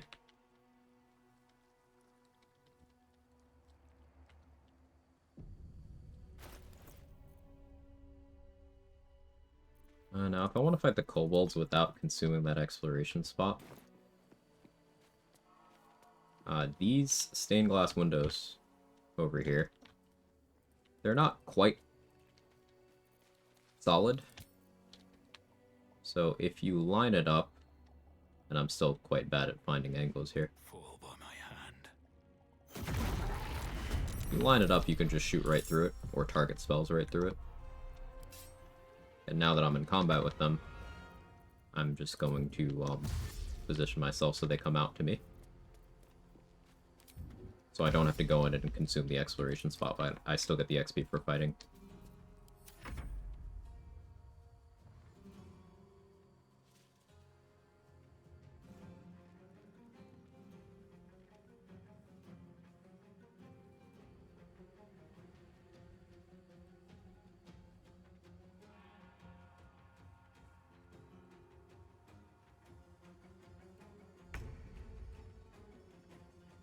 Love all these wacky setups that are at new groups of enemies. Yeah, it's funny.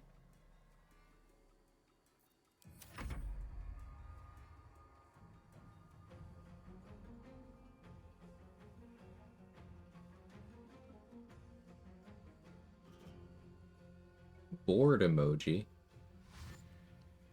What, from the waiting?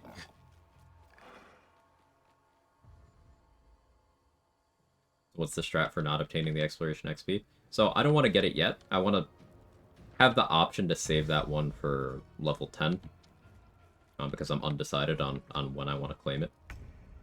So I picked a fight with kobolds, so they come out to me. I'm supposed to be shocked. Yeah, I didn't know the face either. So I was hovering over it. I was like, what emotion is that even? It confused me too. Yeah, the idea is they come out to fight me, so I don't have to go in, because I would trigger the XP as soon as I cross that threshold, right there. It's from there, it's like a perimeter for the entire room, so stepping foot in this room would cause that.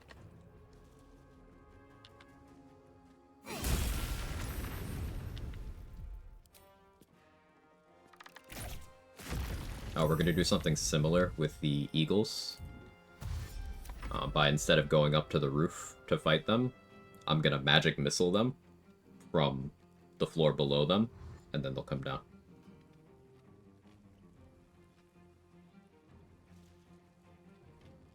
Oh yeah, if the question is about the exploration XP, yeah, it scales with the average level of your party rounded down. So in solo, it's just your character's level. But those spots, the amount of XP you get from them is determined by the character level you have when hitting them. So delaying them to certain points gets you more XP in the long run. Now, in theory, you know, delaying all of them to the latest level where you would still have access to that map would be optimal. And that's what we do for a lot of them. Mostly the tier 1s in the wilderness map. But for other ones, you're going to have to hit them at different points. So it's about maximizing the value. Like, for example, Moonrise Towers is a tier 3 exploration spot. That's the biggest kind. But what are you going to do? Not go to Moonrise until you're already level 10? That's not really feasible. So usually I'll try to hit level, in a non-region locked run, I'll try to be level 7 when I get that. Grimforge is an exploration spot. So I try to be level 5 when going there. Ancient Forge is another one. I try to be level 5 because I don't want to delay getting my critical hit immunity for too long. So level 5 is the first sort of breakpoint where you start getting proportionally more value out of the spots. Levels 5 and 8 are the breakpoints. So optimizing around that is another layer. If you're doing something like a region locked run, then the calculus changes there too. You start taking exploration spots in the wilderness map at level 7 because you're not going to hit level 8 without being the mountain pass already. But then once you get here to the mountain pass, you try to save all these spots until level 8, if at all possible. And if you end up short at that point, then you take the minimum you need to hit level 8, and then you level up and then take the rest of them. And so on and so forth. It's a cool sort of thought process. I enjoy it anyway.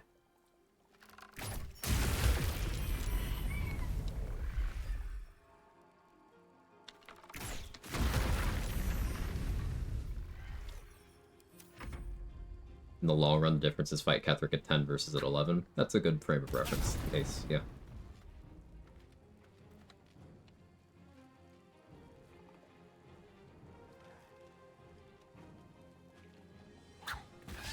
Brilliant might have encouraged me to try solo honor after all. Early fights were keeping me from it. Yeah, like the early fights are the hardest part of the game. Fully. Just absolutely. And they're very much the building blocks of your run. For what it's worth, I don't do combat until level 5.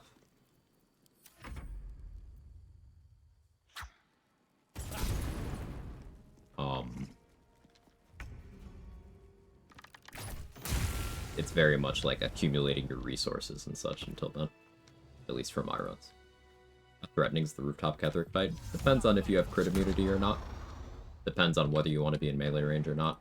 And depends on how much of his help you've dealt with. If you, for example, didn't go up to the roof and kill the Necromites and the Necromancer, and if for whatever reason Karnus was allowed to make it to Moonrise, and if you did deal with Squire, there could be a lot happening up there. But if it's just him, and you're not meleeing, it's free.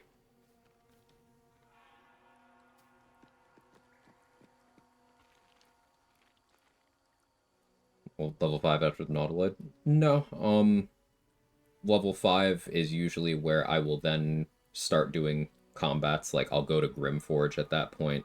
I'll go fight Grim as one of my first combat encounters. Get my critical hit immunity, and then I'll start clearing out other fights in the map.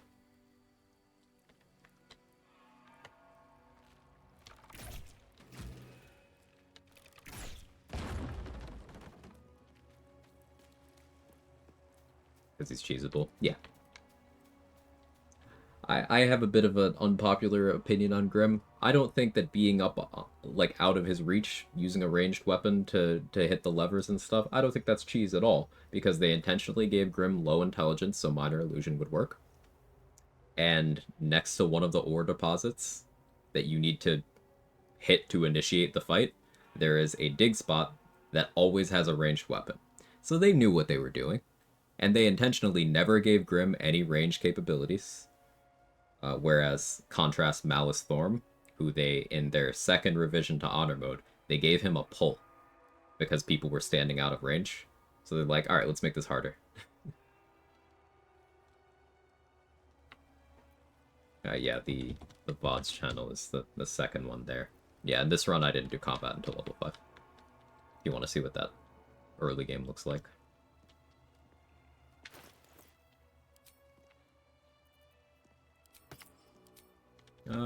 Should I fight the Eagles in Slayer form? What do you guys think?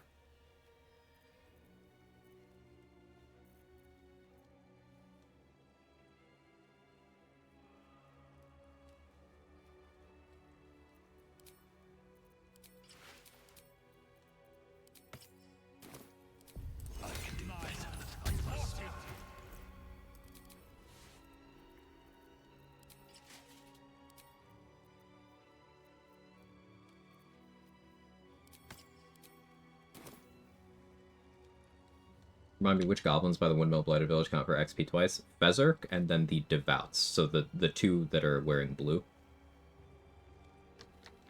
It's those three.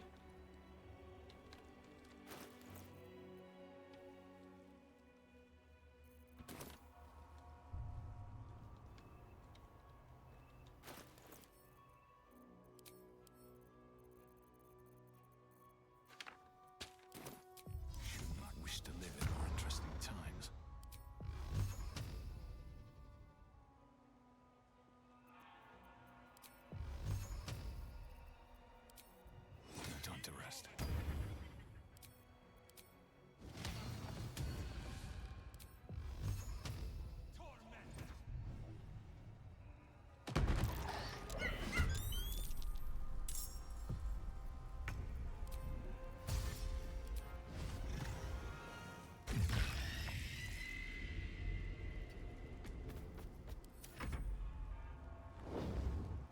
You Slayer all the time? Short rest, long rest. It's a long rest.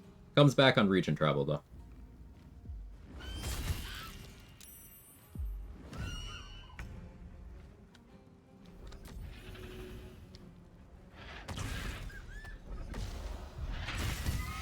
Bye. Now this damage is still a little bit less than what I'll be doing at level 10. This is with Cloud Giant Elixir, so my strength mod is currently a +8. But at level 10, my strength mod will be +9 without the elixir. And also Slay will have an extra 2d6 damage over what it has now. So when critting, it'll be 12d6 damage. 12d6 plus 9 is what that'll look like. And also I'll have 3 attacks instead of 2.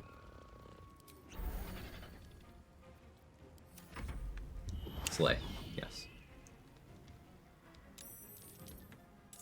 We're letting the eagle call reinforcements because that spawns new eagles that are worth XP, and drop the crafting mats.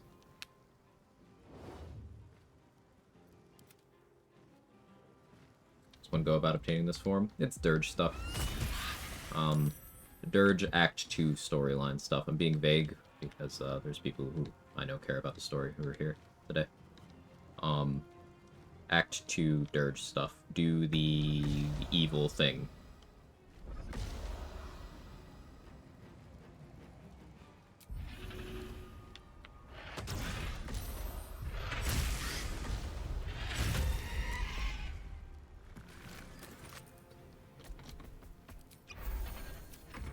Can only Dirge get it? Yes. That's why I chose Dirge for this run. Which gear works in Wild Shape Slayer? There is a wiki page for that that's helpful. But the buffs from Shadeclinger armor and Boots of Striding are bugged in that they don't go away when they're supposed to, which is something you can technically use in Wild Shape and Slayer builds, and I often do so. Shapeshifter's Boon Ring also works while in Slayer form.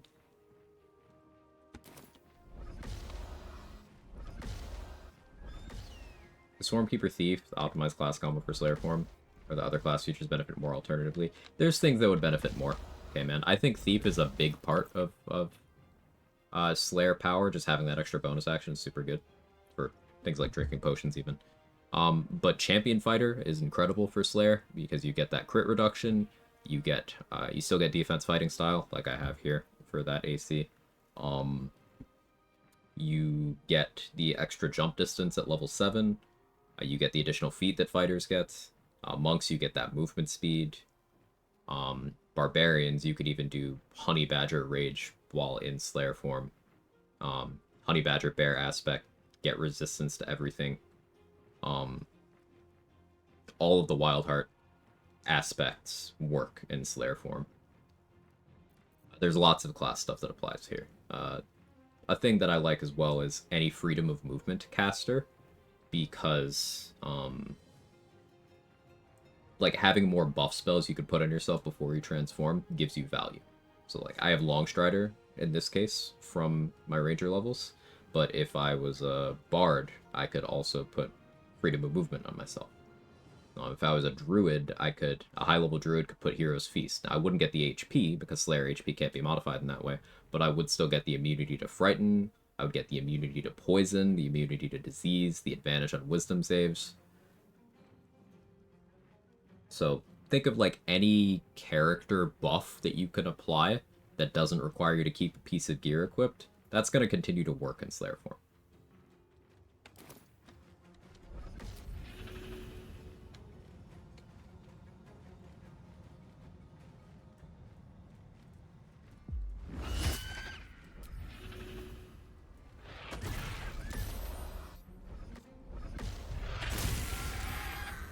Juicy.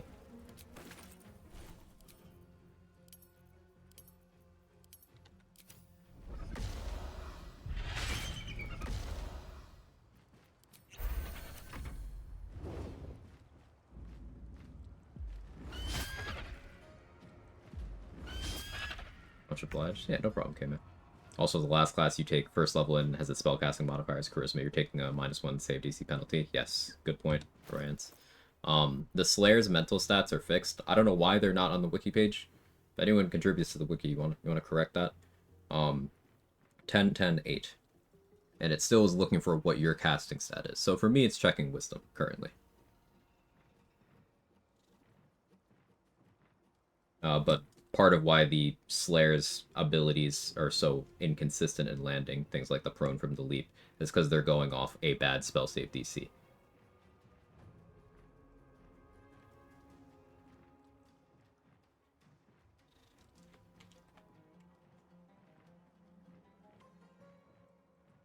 Shows 10, 10, 8. Okay, it didn't before. It didn't when I checked it yesterday. Here, let's refresh. Slayer form condition page. No, it does not show that on this page. Here. This is the one I'm looking at. Maybe I'll cache refresh. No, it still doesn't.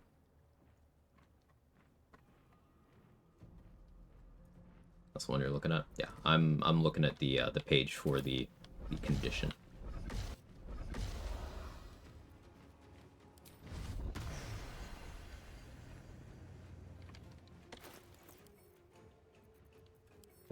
That's...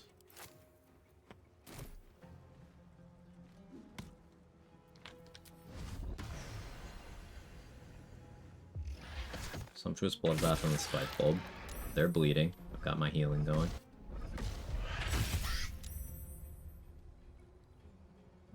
Let's take the teleport.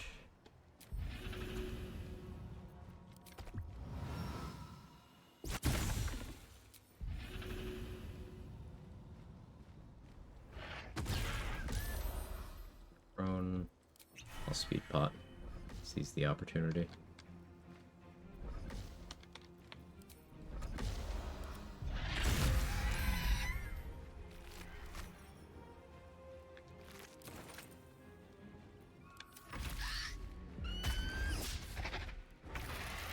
Alert doesn't work. It does. See? Plus 7. Most feats work. Feats that increase your ability scores, like ability score increase, those do not. The reason not to use the multi-attack when they're bleeding, because I like clicking Slay. No, but while they're bleeding, the multi-attack is very good. It is your strength mod added to each of the rolls here.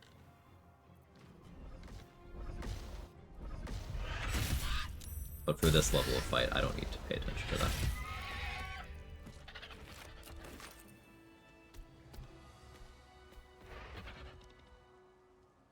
Not all the eagles get pulled into combat with this strat. These two are usually outliers. But I'm happy with that for now. I think they could easily make a sequel or DLC to this and be instantly playable with the amount of insane amount of builds and strategies, character building, no new game engine required. I love this. Well, we've got a pretty robust modding community that are even doing things like custom campaigns. So I like that that's how we're gonna get that.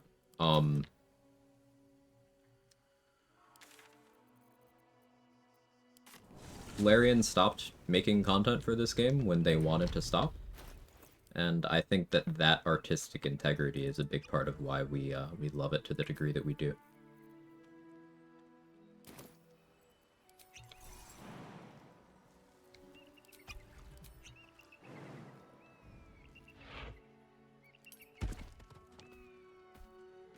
Pick this fight here.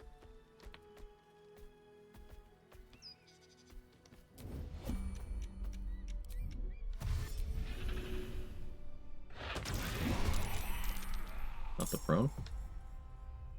Late for my bird line. Sorry, Danny.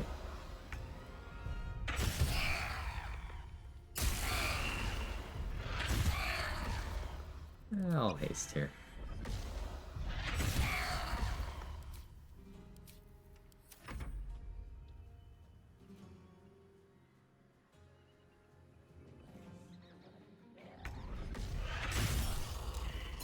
The teleport.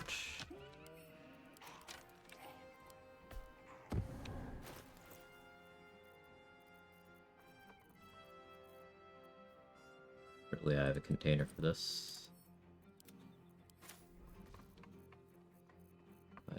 I didn't check. Oh, I do.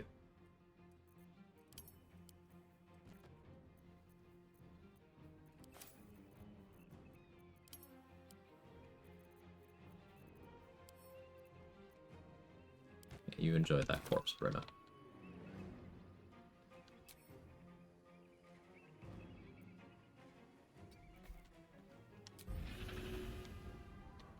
Recommendable party class or something to help apply bleed for the Slayer. The slicing short sword sold by Lantarv applies bleed with its attacks whenever those attacks are made with advantage. So a barbarian with that could do a good job with that. Maybe a tiger barbarian to apply bleed in an AoE with Tiger's Bloodlust. Anyone can throw spike bulbs, so that also gets you there. I'm using spike bulbs to apply bleed. If the Amulet of Baal worked, then that would be an option for someone in Act 3, but that item does not function in Honor Mode.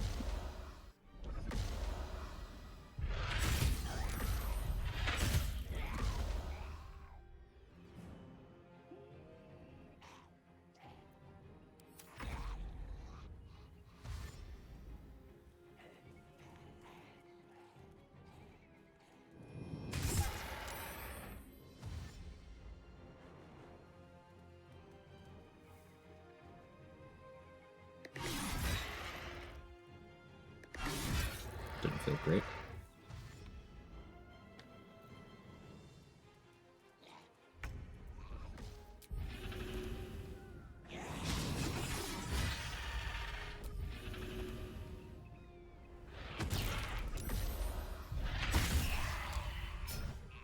But I did actually want you off the board.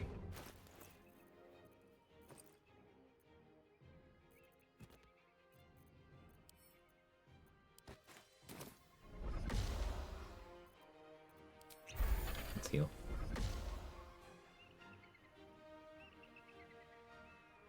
The AC from Let the Slaughter Begin would be good if it worked, but I never expect that to work.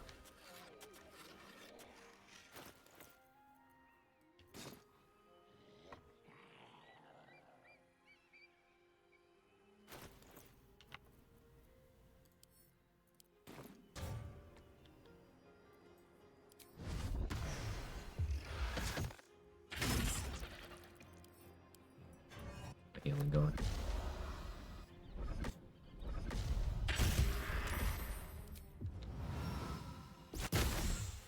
And let's teleport. Maybe force a dash if we can. Hey, School Quit. Doesn't? How did that happen? Oh yeah, it's never worked, Grim. The Amulet of Baal has never functioned on Honor Mode in the history of the game. Works on lower difficulties. Does not work on Honor Mode.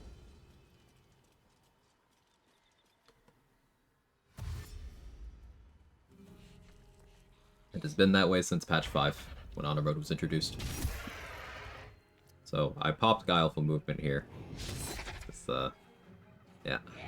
He's like rolling con saves with advantage. If this encounter is tedious, yeah, you have a bunch of approaches. Either you make it so there's no corpses, or you do a controlled burn, take out both Death Shepherds in the same turn, or you take out everybody on the first turn. Lots of plays.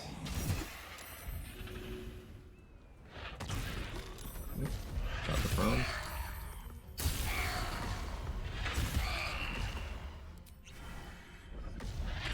Gotta grade the damage, right?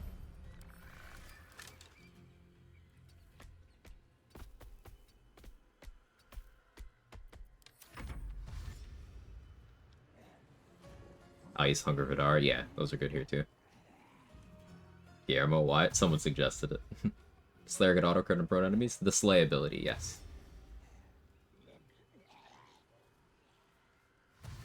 Totally right, I'm wondering if that was intentional. It's basically inheriting Sword of First Blood. There's an Honor Mode specific entry that has everything blank, so it's inheriting nothing.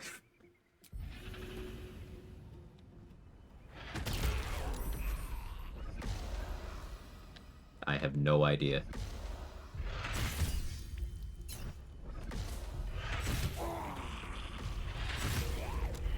A good fight.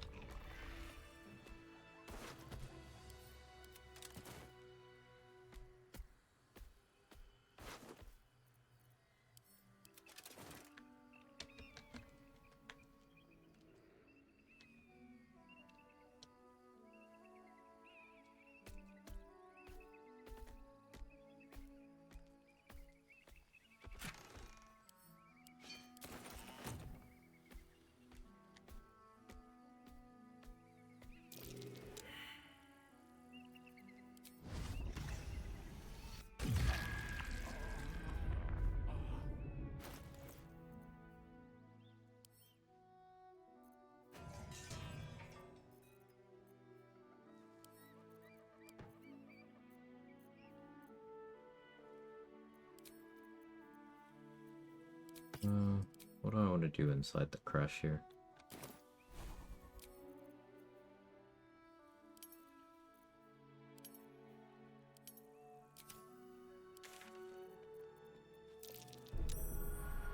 Guess I could have fought the Grimishka before transforming back, but I'll come back and fight them later. Was that Tiefling? This is Guillermo. He's majestic. I just add that to the list of fixed passives I snuck into Absolute Wrath, like Booming Blade Empty or Force Conduit technical passive not being hidden.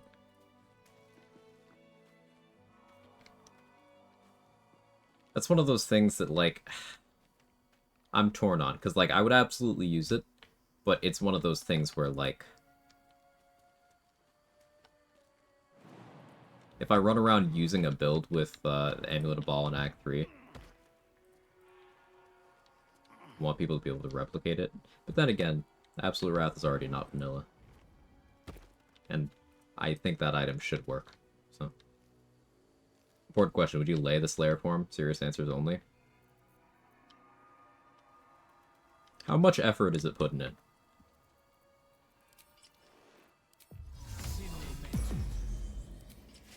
Nothing hurts anymore. Thanks for the lurk, Jesters.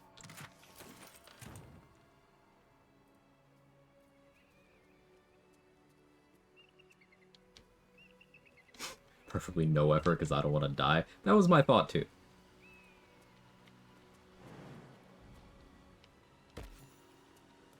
Tier 1 exploration spot here. The key is by the Blue Jay, but I can't be bothered.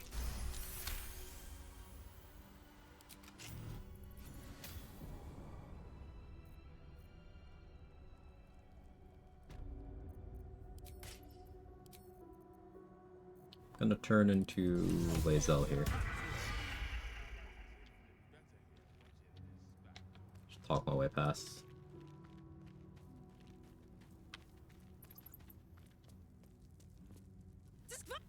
Ah, you are Anna.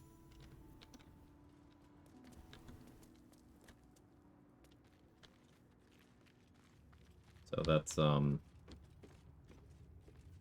that's the XP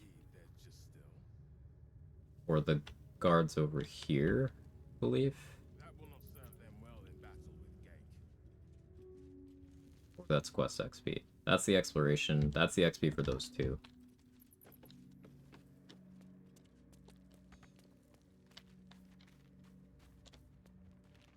The filth of impressive. Not the word I would use, but to each their own. You give me those.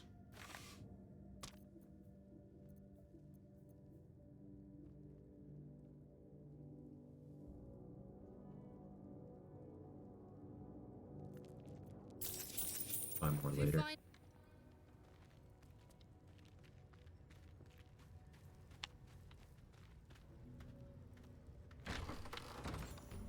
530, it's another tier 3 exploration spot.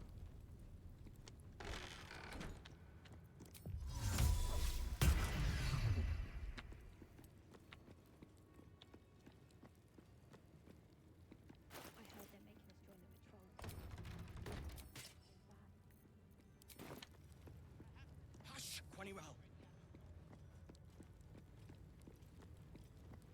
Just out of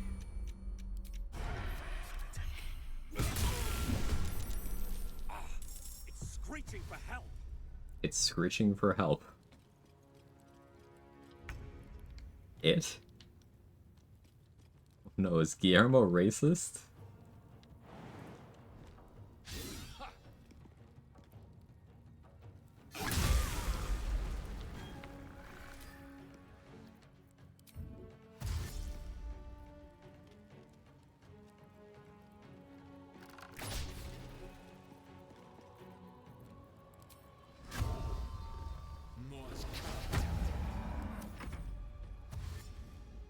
All of us are screeching for help. It's called adulting.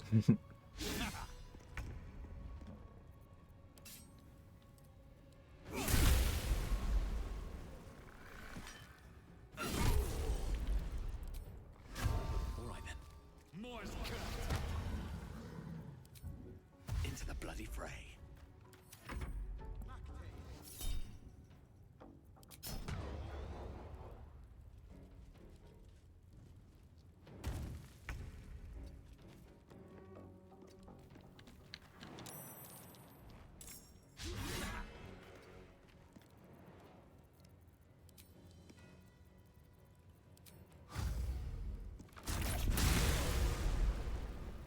You okay?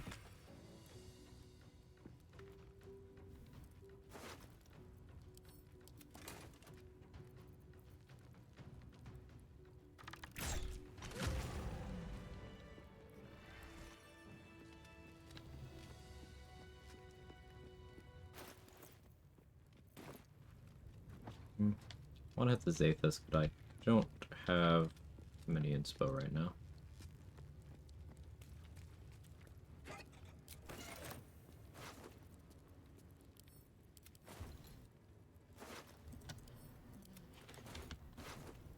it comes to ball spawns, they call me the lair. Ayo? What's hiding here?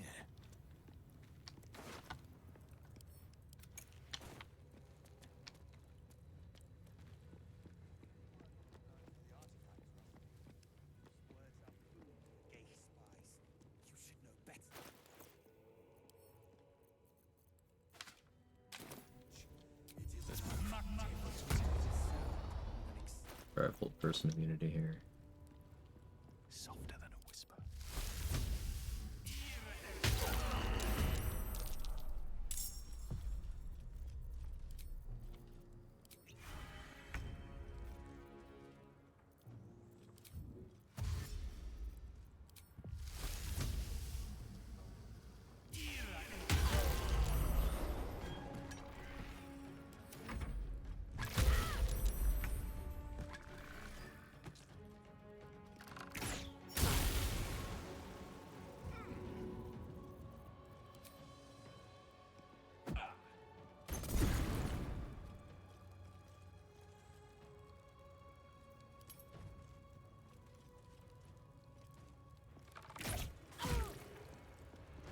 Can't slow down.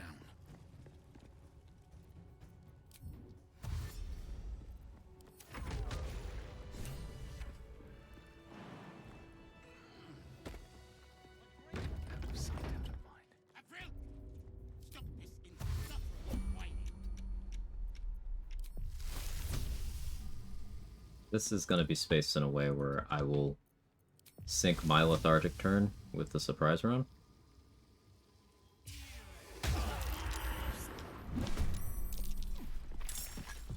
Oh, they didn't get surprised. That's fine. That's why I'm tanky. I didn't interrupt the dialogue fast enough.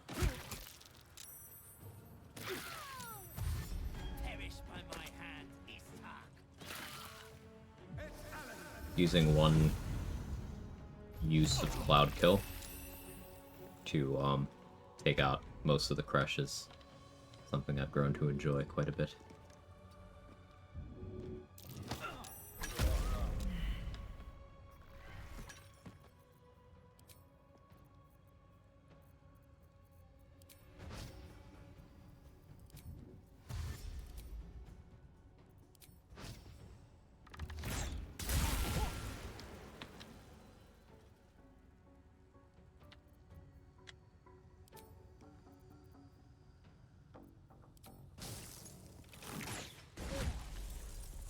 Time to press ahead.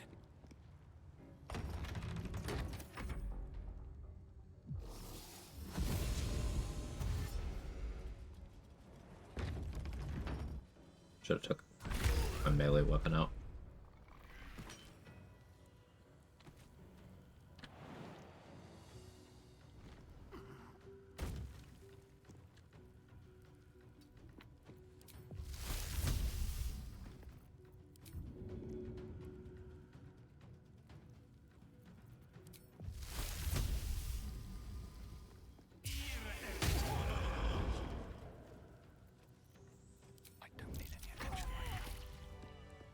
Have seen everything. Here we go again. 2 misses.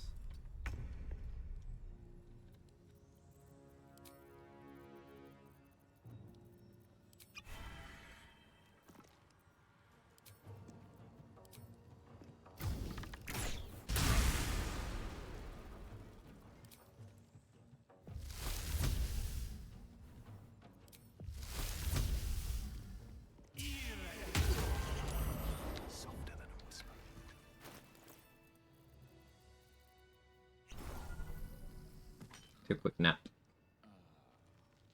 Get my spell slots back. Also, I'm waiting for my lethargic turn anyway.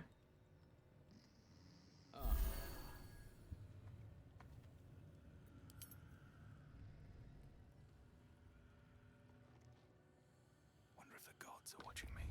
On my way.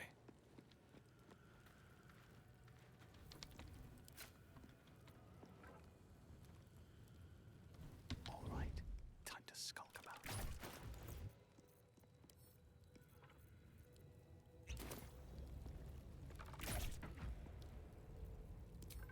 I need a little extra edge.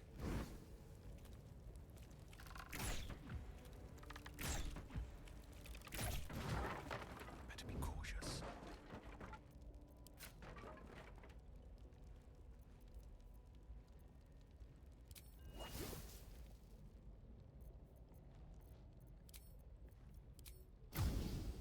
What do we have here? Violent.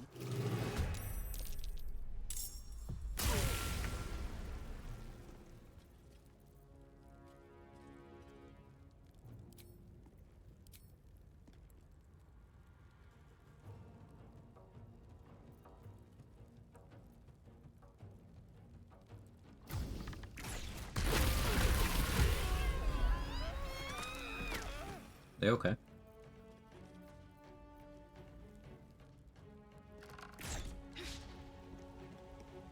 On my way. Better be cautious. What are your thoughts on effects like Savage Attacker and Hat of the Sharpcaster? Good if you have enough dice to justify it, and if they're not competing with more important things. Helmet slot, I value helmet slot very highly. It's very hard to get me to agree to Hat of the Sharpcaster, even though it is objectively a very good item. Savage Attacker, if I'm playing a multi-class or a spec that has enough feats, sure, I'll go that route. But I tend to be more of a defensive player, so if I'm playing, let's say, a rogue or a fighter, it's likely that I've taken Heavy Armor Master and Tough and Shield Master, and that leaves me 1 feat, and that's probably alert. But Shield Master would be for fighter, rather than rogue, but I tend to take defensive stuff. But the consistency is good if you're doing a lot of dice rolls. If you're playing a paladin, clicking Divine Smite, Savage Attacker is your best friend because of the volatility of low rolling a smite is horrible because smite costs you a resource, and it's a resource you don't have much of. So I would recommend if you're playing a smite character, yes. Did I take Savage Attacker on my Swashbuckler? I don't believe so. I don't recall, but I don't believe I did.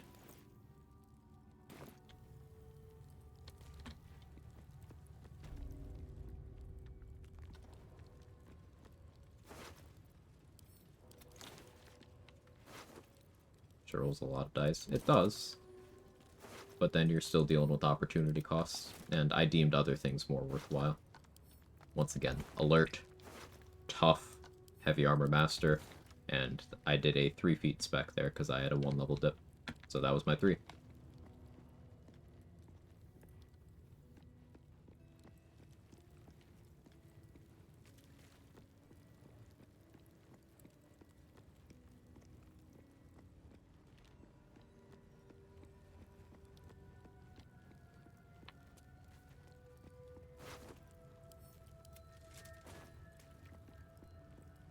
What's inside?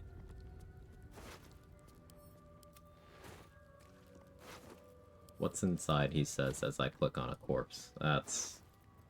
Alright, Dirge.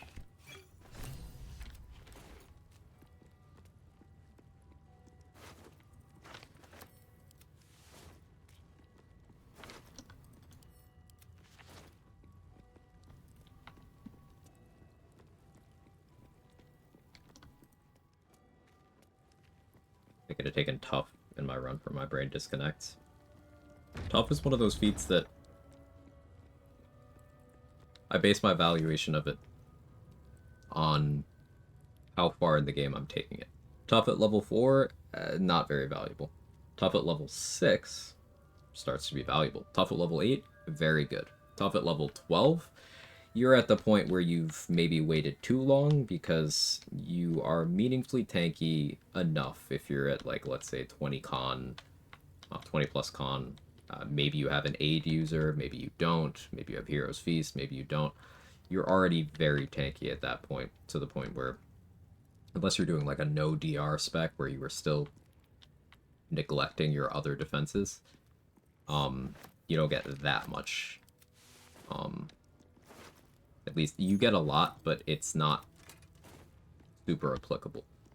Experience there. I would rather take other things. Unless I'm intentionally being a fucking meathead about it. But tough is very good. Think about it this way. Casting aid as a 5th level spell is comparable to level 12 tough. And casting aid as a 5th level spell is very impactful.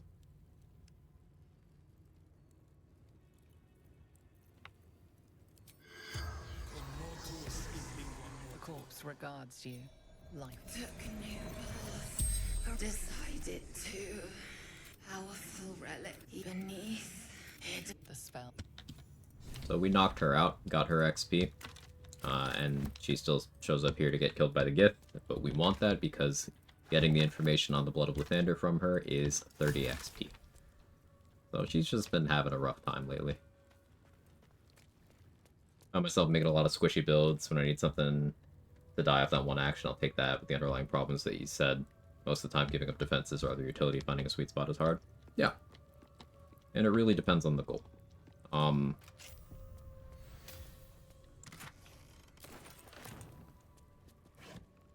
Yeah, well, like I said, the strongest use case for Savage Attacker in my mind is Paladin because of the volatility of Divine Smite. You can somewhat mitigate if you are always using a weapon that has a reroll passive, so Twist of Fortune or Knife of the Underbound King, or you can use two-handers and take Great Weapon Fighting Style. That can mitigate it a little bit, but Savage Attacker does work in tandem with those. And just, essentially, Divine Smite is not good at its top end, it's just fine. But if you're not rolling its top end, it's bad.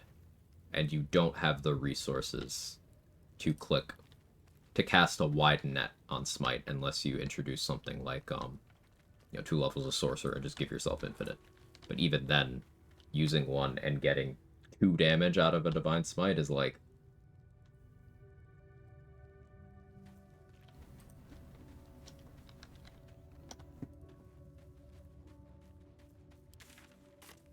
What's my XP?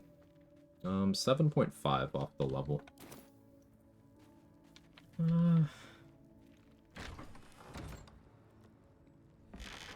of almost willing to start taking exploration spots. So I don't care about getting to 11 as much as I care about getting to 10. Let's think about what I would even do at character level 11. So at 10, I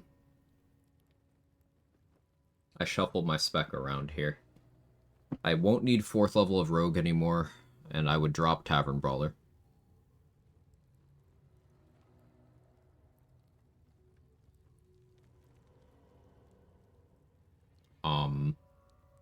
That would allow me to... I could do a 7-3. But I don't think I would really want to do that either.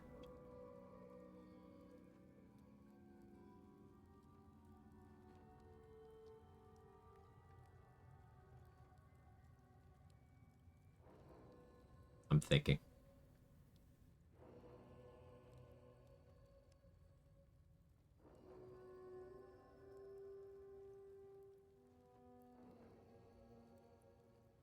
Amusingly enough, there's an okay case for Berserker for Merkel. Because that would be a form of fear immunity I could have for that fight. How does Savage Attacker work with weapons do 2d6 damage or Shadow Blade? Does it reroll each die individually? Yes.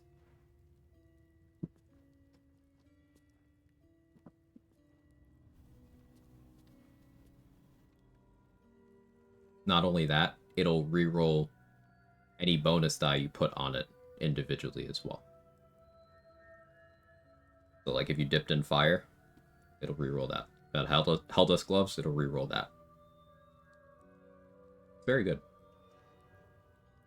There are feat I want to replace Tavern Brawler with. Having Athlete would be nice.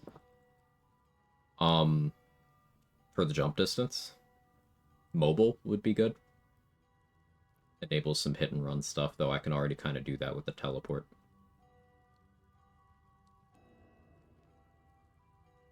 Mobile would be very good on Merkle.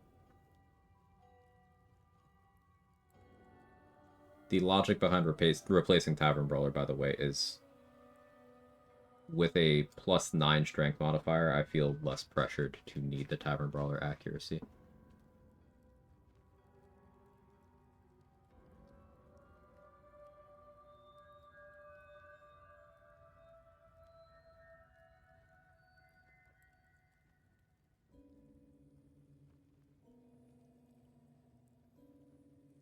Athlete felt amazing at level 4, forgot how useful it is. It's so nice. You get the half ASI, you get the easy recovery from prone, and you get the 50% more jump distance. It's so good.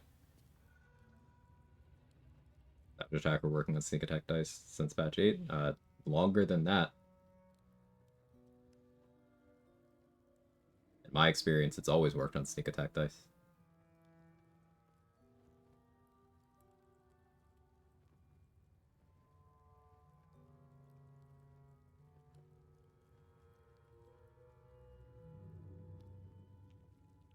Big yumps. Yeah, big yumps. Must have misheard something. I have seen people claim that it doesn't work on Divine Smite and Sneak Attack, and like that's just not true. I'm wondering if they are activating the abilities in a way where it wasn't applying, but like it definitely works on those things. But this isn't the first time I've seen that discussed.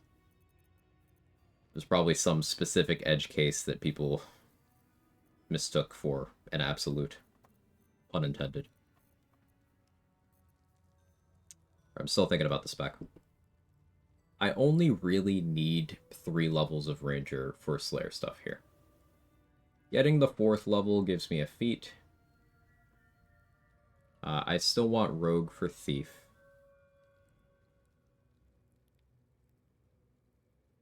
So let's strip this down bare bones. If I want just Alert, that would be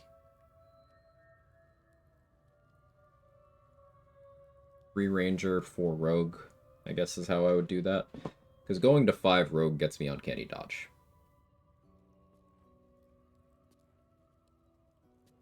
I guess maybe that's what my level 10 looks like, just 5/5.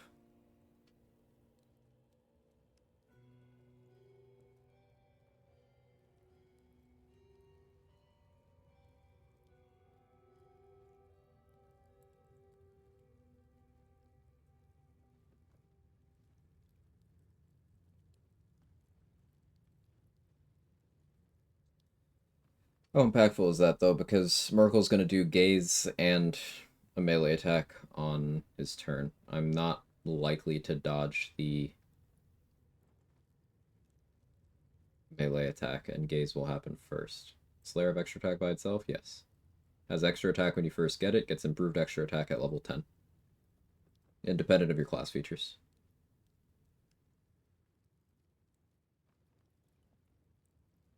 Anything interesting higher levels of Ranger? For this subclass, not really. I don't really care for what I would get from the level 11 feature, and there's not much before then.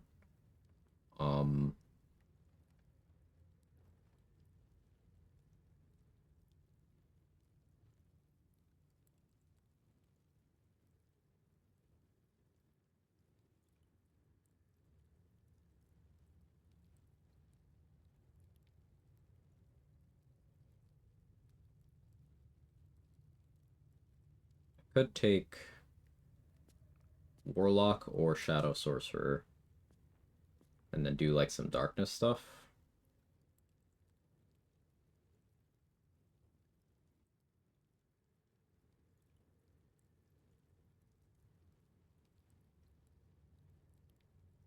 You're not sorry, baby.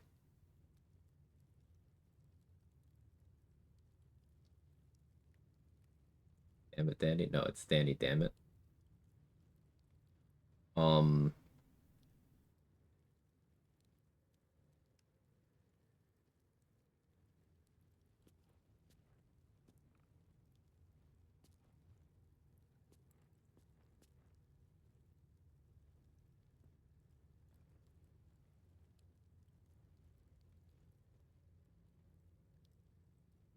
Two levels of Wizard has some good applications.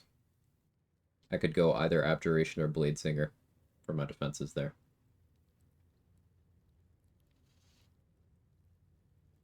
Abjuration if I'm being serious.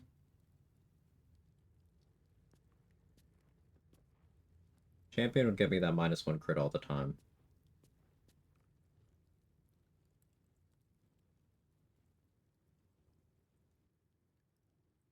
Like if I was going super crit fishing Slayer here, 1 Hexblade, 3 Champion.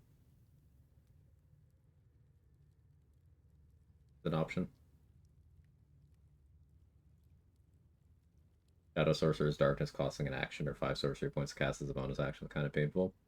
Why is that painful? Like, it's significantly better than regular Darkness because of it enabling Eyes of the Dark, which frees up, you don't need to get blindness immunity from other sources. I feel like that having a steep cost is justified. Because, like, Darkness is broken. And being able to be immune to your own darkness is even more broken than that. I feel like that's fair.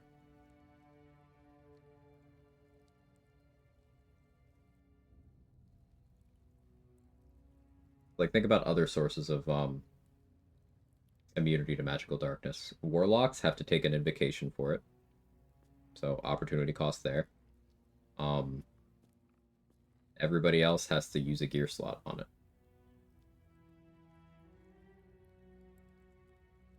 Fear of Evening, gear slot, and also you have to make that choice where Aelin dies unless you've taken proper precautions. That means a bunch of other NPCs are likely off the board. It does mean less XP. You don't get the jail fight in the Act 3 finale. You don't get Jaheira's support in the Act 3 finale. Or 2 finale, excuse me. I said 3 twice there. 2. Trade-offs.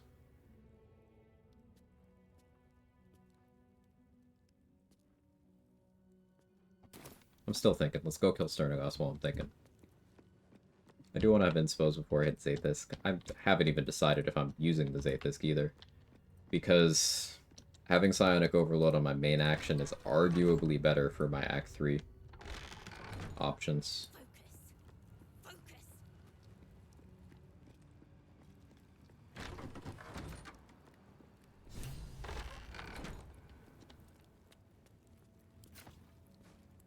There's a parasite nearby. You should take a closer look. Don't mind if I do. You're vile.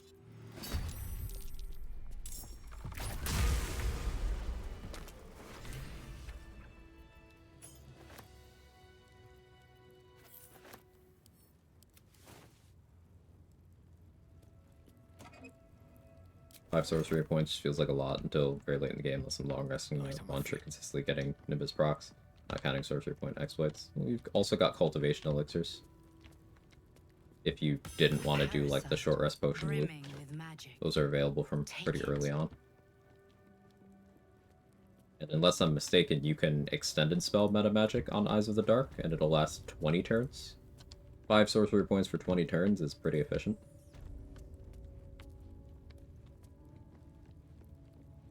And a property to remember about Eyes of the Dark is that it is not specifically that cloud that you have immunity to. It's you have immunity while you are concentrating on that cloud. So you could, for example, keep concentrating on that, and if the fight moved away, you could switch to using Darkness Arrows and then be immune to those as well. Or you could have another party member create a Darkness Cloud that you would still be immune to, as long as your other one still exists somewhere. It is expensive, I'm not denying that. but I think it's one of those justified cases. Just my opinion, anyway.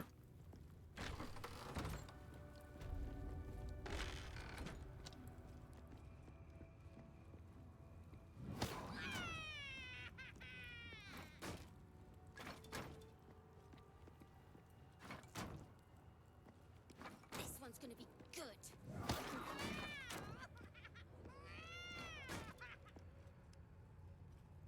Oh, it's misclicked.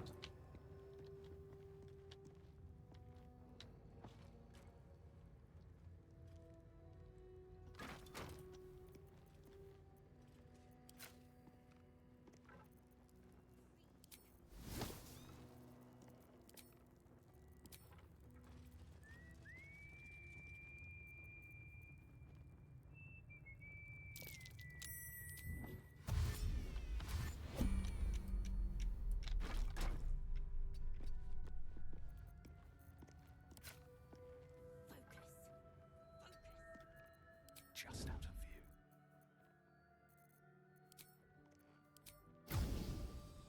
No time for mercy.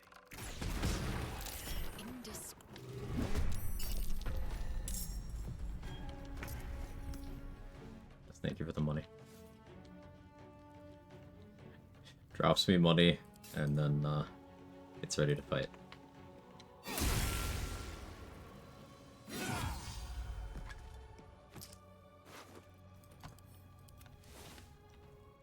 Just time for the bloodbath. Welcome back.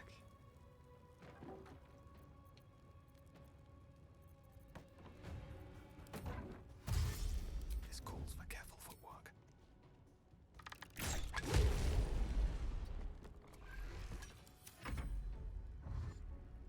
There's decorum. Yeah, in my house there is decorum.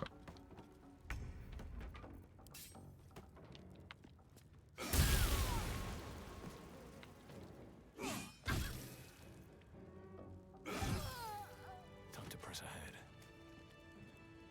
No traps, please.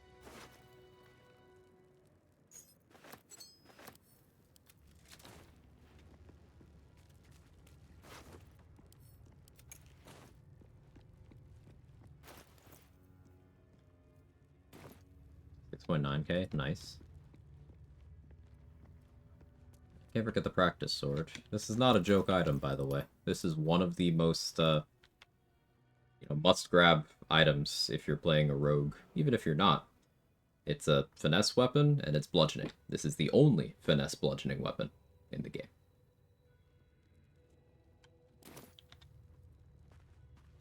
Meaning it's a bludgeoning weapon you could choose to scale off of your dex rather than your strength, but also rogues can sneak attack with it.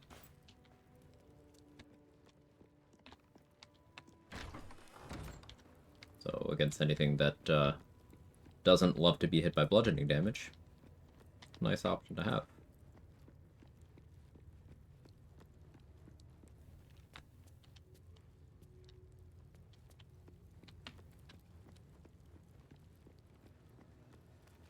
Got it off.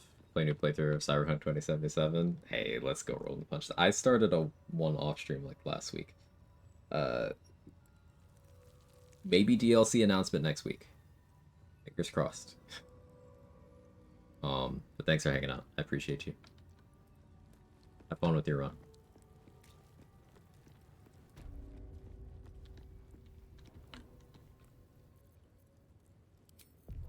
Still in control. Just.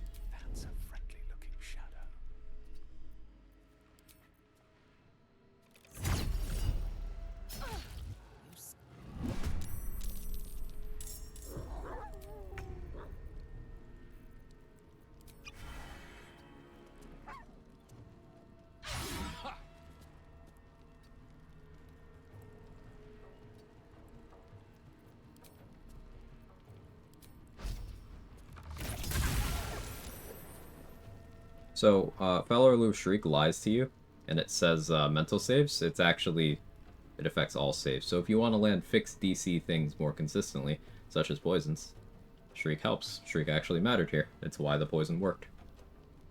Reason you're not doing Slayer stuff here, because it's not cooldown. I haven't region traveled to get it back yet.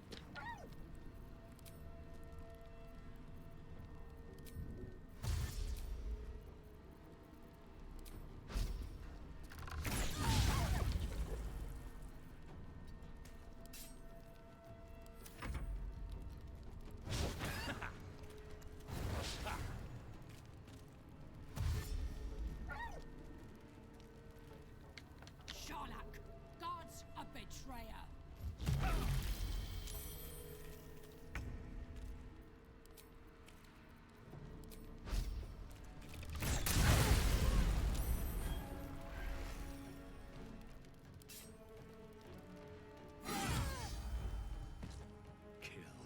Kill again.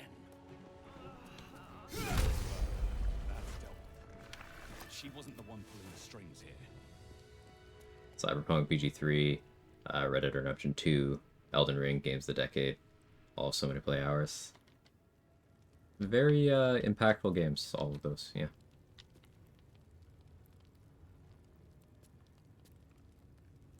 The smell of fresh mucus in the afternoon. You're in rare form today, Danny. Please never change. Don't waste a step. Where do you find the ingredients for crawler mucus? It's not in random loot, so fixed locations. There's one in Balthazar's room in the Gauntlet of Shar. A couple of the Zents in Act 3 have the mats as well. But mostly you're not crafting crawler mucus, you're buying it. Which abilities read and travel works? Most.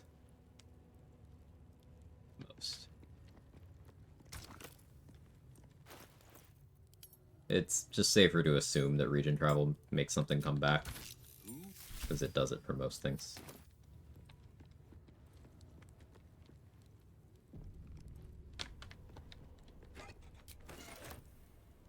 Always room for more.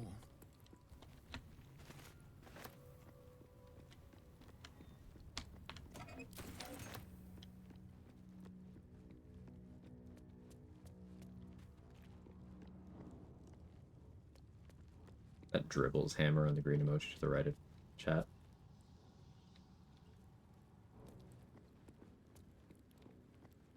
No? No.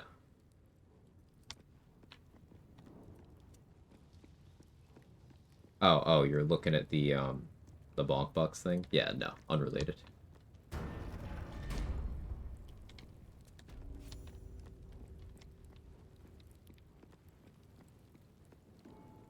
$400 XP here. It'd have been 500 if I waited till 10, but eh. Trying to get to 10. More of a priority here.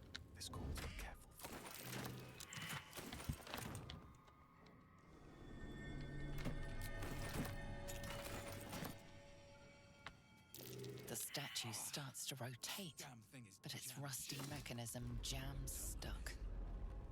Up jamming a rusty mechanism. How much farther can I go?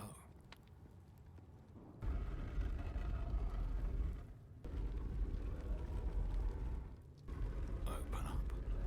The statues reveal the hidden door. Curious.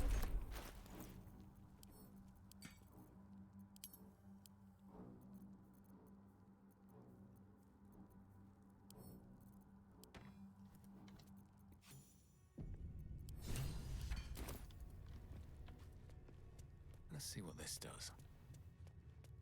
What are you doing to make it rusty, she asked, knowingly and heavingly. Remarkable that this stayed hidden all this time. The mechanism dicked dickily.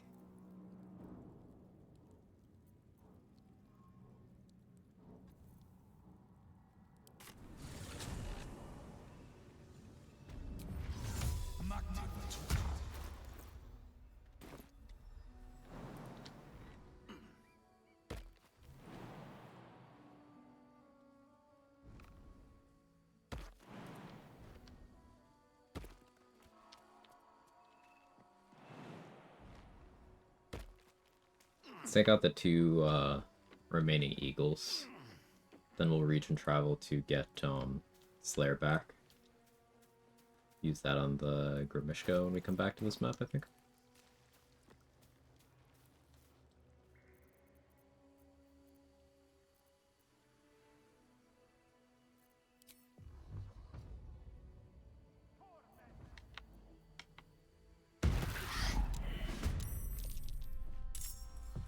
Only one of you?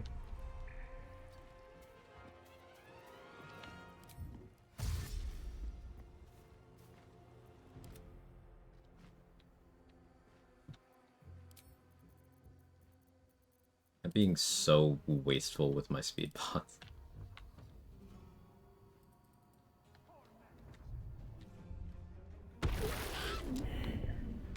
No, you didn't join in?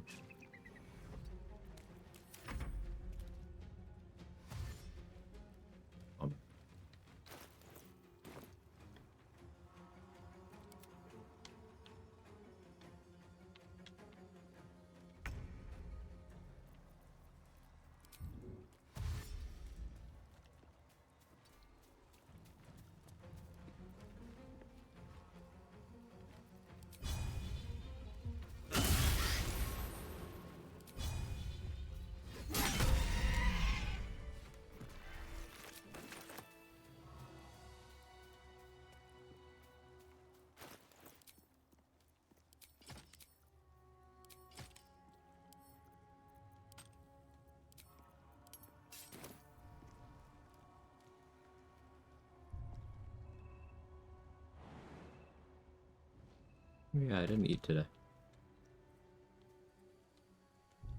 Well, I haven't felt good today, so that's no surprise to me.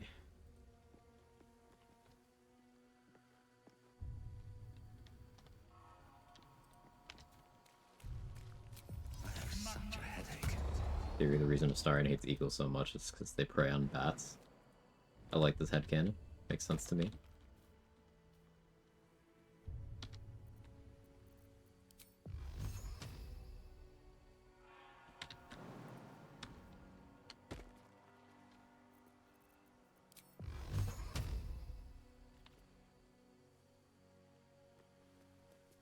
Cutting to the chase.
Let's get our perception up here.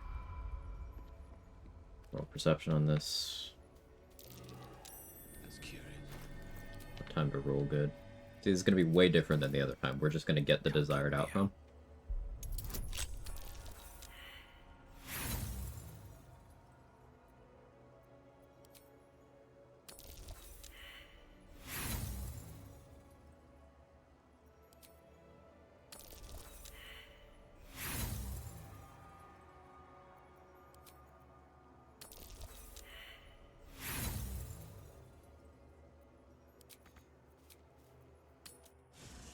Gotta say, watch this. I did.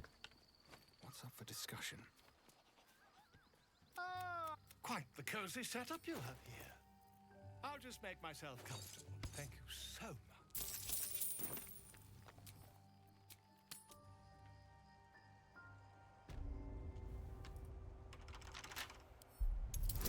Watch this.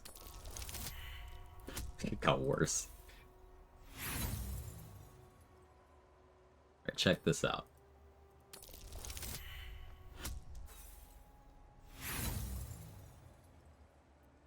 But now for the real roll. First try.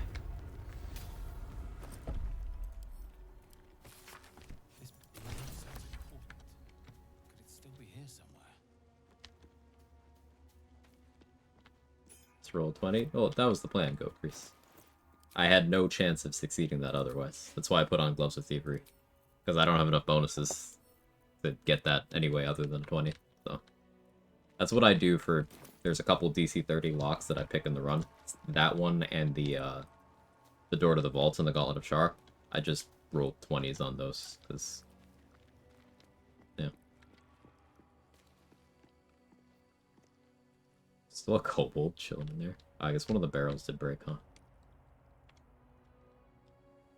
Completing the puzzle gives XP though, right? Yeah, and I'm saving that for later, because completing the puzzle also gives a buff. And that's only a one-time buff. So I like to save that for when I will need it most. Usually the Act 2 finale.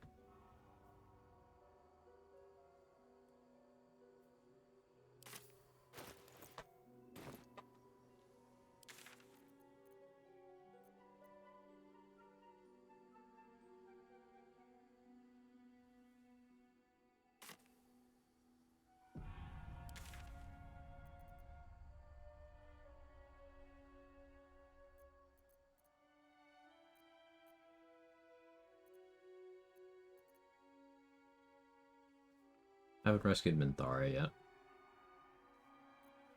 I was kind of hoping to... So the plan was, when I rescue Minthara, I have her cast Protection from Evil and Good on me while I have control over her. So then for the rest of that day, as long as I don't leave the map, I have that. I was also thinking of maybe doing that with Stone Skin, and then doing as many fights in the Gauntlet of Shar as I can.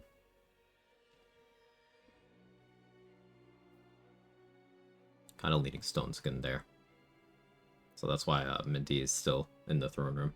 On info, War Magic will A Booming Blade twice if you have your additional bonus action. I mean, that makes sense though, right? So aghast at FromSoft players' unwillingness to coordinate Night Rain. I had to do the dishes.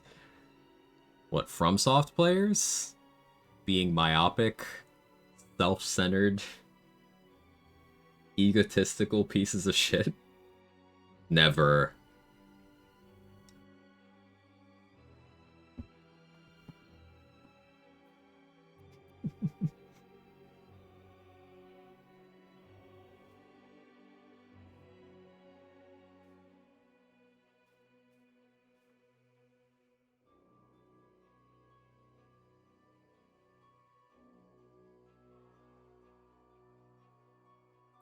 Doing some mental math.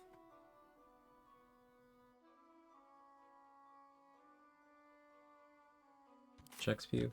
Short am I?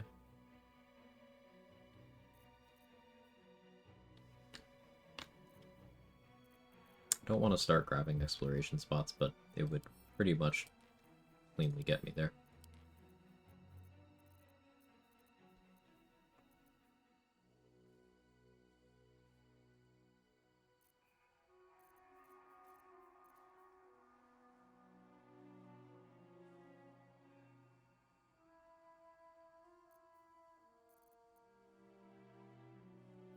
Oliver fight? Mummy and Daddy would be a little chunk. Still have Universal Res.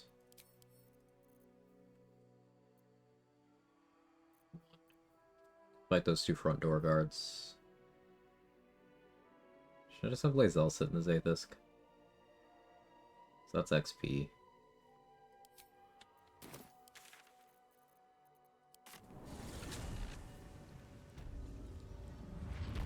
Wish I could have an early game elemental dragon character. Difficult without the later game elemental items. I don't really agree. I think that's a concept you can do quite well. A cool thing about Dragonborn breath weapons, if that's what you're referring to, sure, they scale with level, so they don't really get too much of their damage until later on, but most of them, if you use them as your action to initiate a combat, you have your action refunded. There are some spells and features that work like that. So it's efficient action economy-wise. You get it back every short rest. If you pick lightning or cold, you can scale their damage pretty well with wet. You could go in on Starry Form Dragon from Circle of Stars Druid to get a radiant damage breath weapon under bonus action. So if you want to be super thematic, you could do breath weapon 1 and then breath weapon 2 and still have that breath weapon 2 every turn. It's not elemental, but radiant is cool. Dragonborn is way better than people give it credit. It's been climbing the list for me.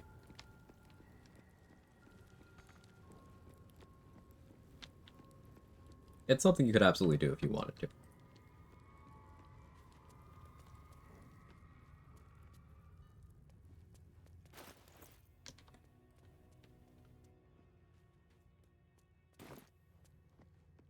Maybe you'd want to go Bard for the additional short rest. For, like, before you get access to short rest potions. That would also open up something like Cutting Words to reduce people's saving throws if you want to make it land more consistently. It's a thing you could totally build around. And I encourage it.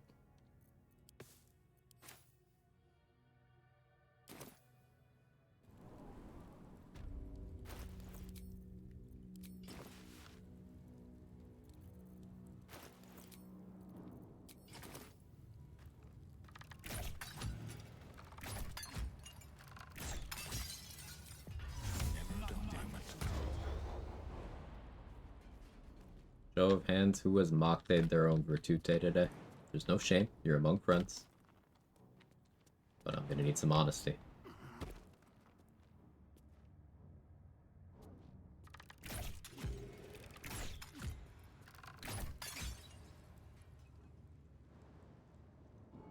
Good idea, I think.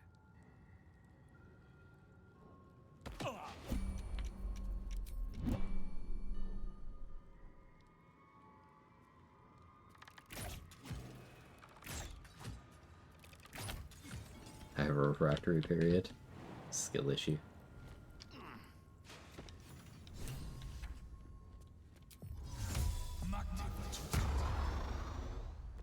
Simply just do it again.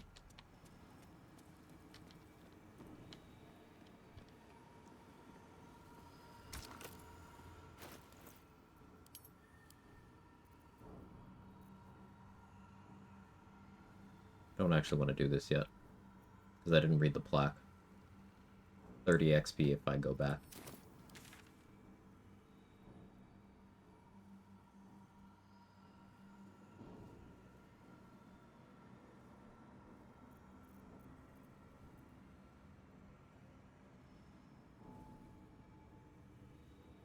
I'm so indecisive. Like, I have hard-coded myself to just not take exploration spots. It feels so weird to deviate. I'm going to force myself to not take this for now. For now. Clean up for Act 2? No, Marduk, we've done a bunch of Act 2 stuff. This isn't region locked, so like I go back and forth between maps a lot. Crash is mostly dead. But we've done a solid amount in Act 2. Remember, we have the Slayer form already, so we would have had to have done some Act 2 stuff. Have I been this way before?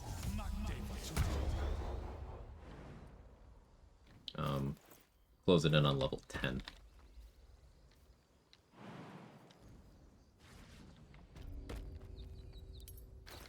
Haven't bought the owlbear, but that's gonna be fuck all for XP.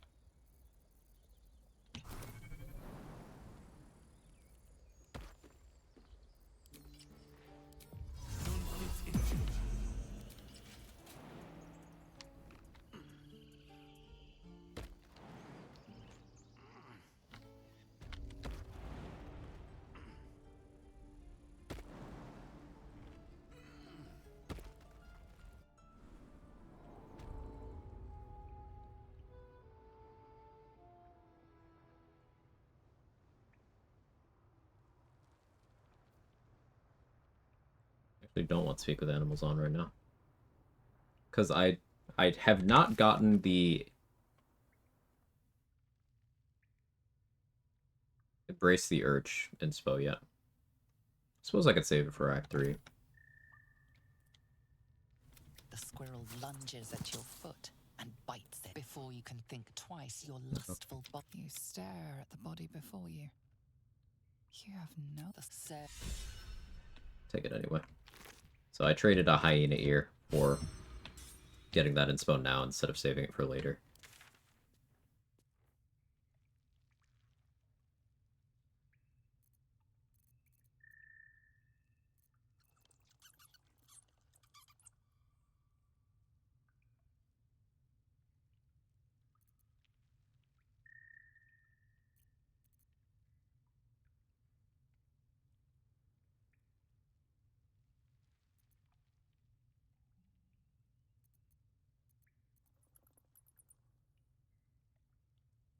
Animated armors, a couple of the turrets,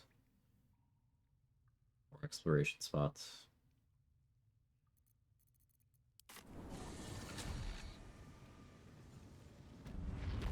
Probably easily Googleable, but I enjoy the community explanations. Each act have a new map area. Are they all the same map? You just unlock more as you go. Thought I heard there were separate playable areas in each act. Hey, Silver Raid, thank you for the Prime and the 47 months. Much appreciated. So yeah, generally when people refer to Act 1, they mean the map I'm in currently, which is, it's actually 2 maps stacked on top of each other. There's no load zone between them, so they are jointly Act 1. That is the Wilderness and the Underdark. You see under this Wilderness heading, here, all of these waypoints are within Act 1 there. And then the next heading there is Shadow Curse Lands. That's Act 2. And then there's another one that my cam is blocking right now. Here, I'll turn it off for a second. Thank you again, Silver Raid, by the way, for the resub. Githyanki Crush down there is another map. We kind of call that Act 1.5. It's between Act 1 and 2. And then Act 3 is 2 maps that are divided into different load zones. But yeah, the game follows a 3-act structure. I suppose Act 3 is technically 3 different maps, but one of them you only have access to at the very end of the game.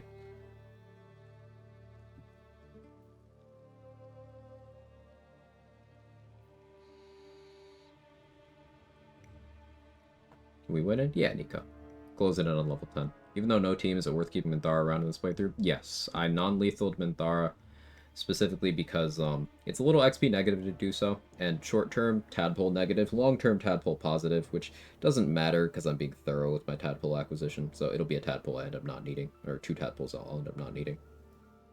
But I want Minthara around so she can, for my solo restrictions, I allow companions for story and, like, dialogue purposes. So I wanted to bring Minthara to Araj to get an extra copy of an Elven Elegance elixir. That was the reason why she survived this run.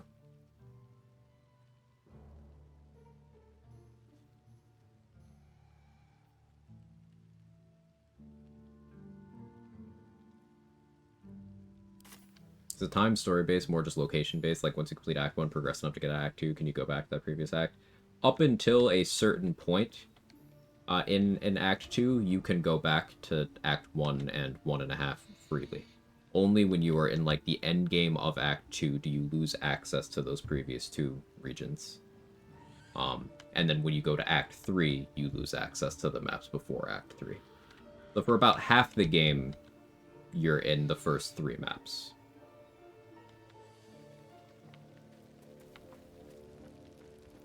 And then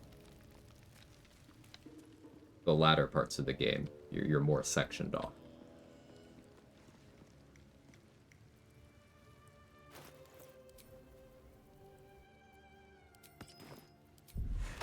Thank you. You're welcome, Artifact.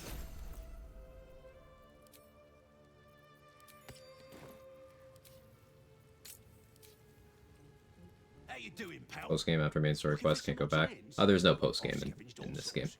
There's just like an epilogue, but it's more interactive cutscene than anything. This isn't the kind of game where there's post-game or new game plus or anything.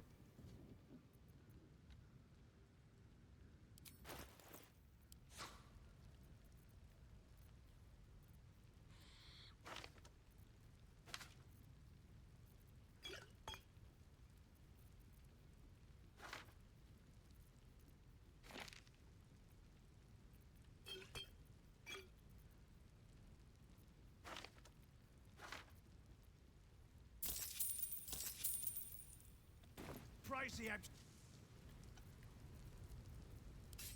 Don't want to draw any attention. Best get in and out. A good opportunity.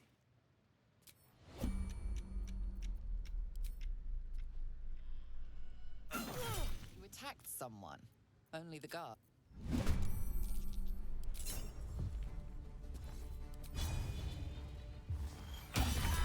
Just gonna roll one more damage there.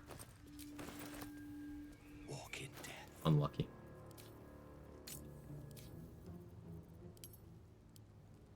Could've put on better damage rings. Skill issue. Does that mean you could essentially complete a character and have nothing left to do? Yes, but you cannot see all outcomes of all content in one run because some things are mutually exclusive. And that's also discounting things like, you know, there's 12 distinct character classes, each with at least 4 now, I guess I should say. At least 4 distinct subclasses within those.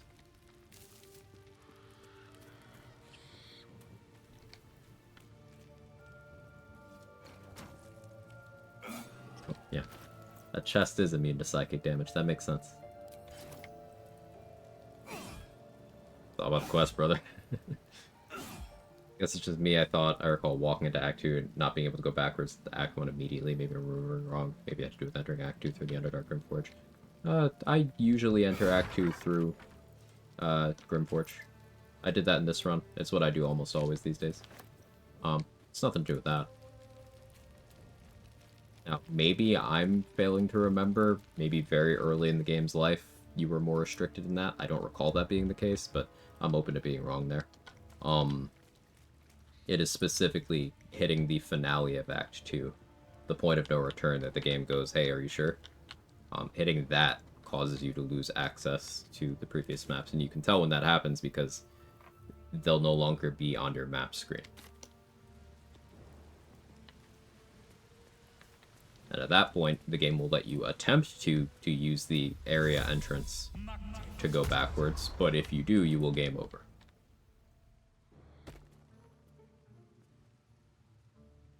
Forgot to heal this group for the mats. That's fine.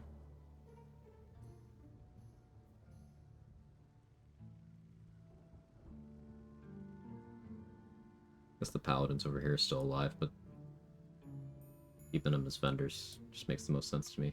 I could recruit Gale now. We could L Milkers, but not really feeling the need.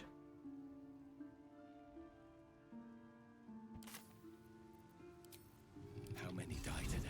How many die tomorrow? Here, fuck it. Let's kill some stuff in Moonrise, yeah? Front door guards at least. Anything you want to say? And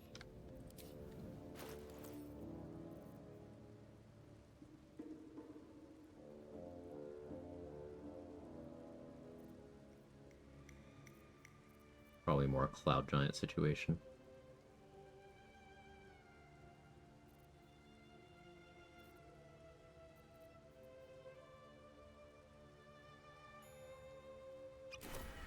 Yeah, I have a plan.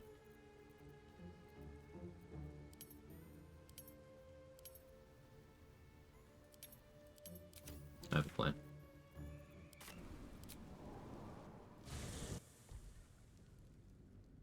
Skip significant portions of Act 1 hiatus still alive? No.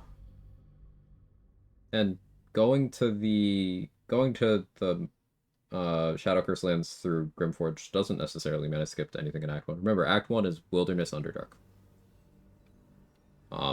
Generally speaking, we refer to the Mountain Pass as Act 1.5, but, like, you don't need to do things in this game in a linear order as things are first revealed to you beyond certain points of no return. One day I'll catch a break. Act 1 map is almost completely clear. There's no combats left, really, other than the Boulette. Can't risk being in open view. Hook Horrors are dead. Dealt with Ethel. All the Gnolls are dead. Zents are dead.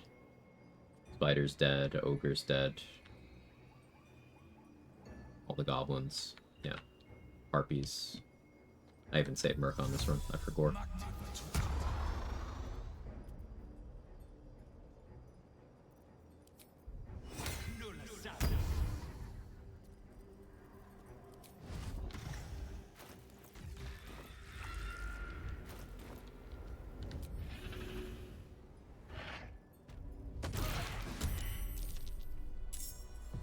This was not the plan, by the way. I decided YOLO at the last minute.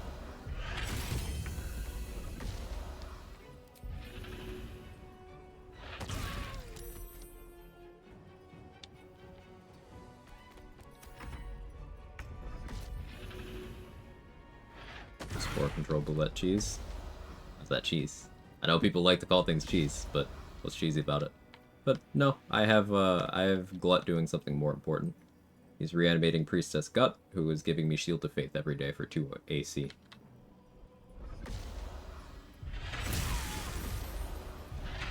There's an illithid parasite in that corpse. You should take a look. Okay, that went well. I'm very surprised he failed saving throw there. What'd he roll? A 2. Yeah, I'll do it.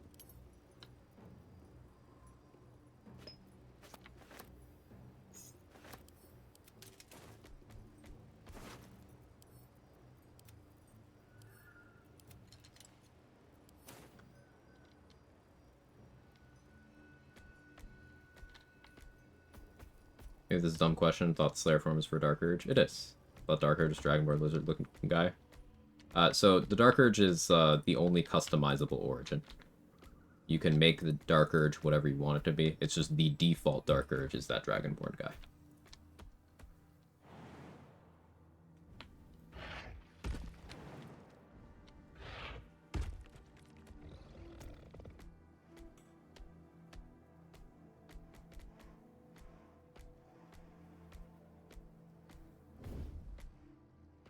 I had no idea you could change it. Yeah.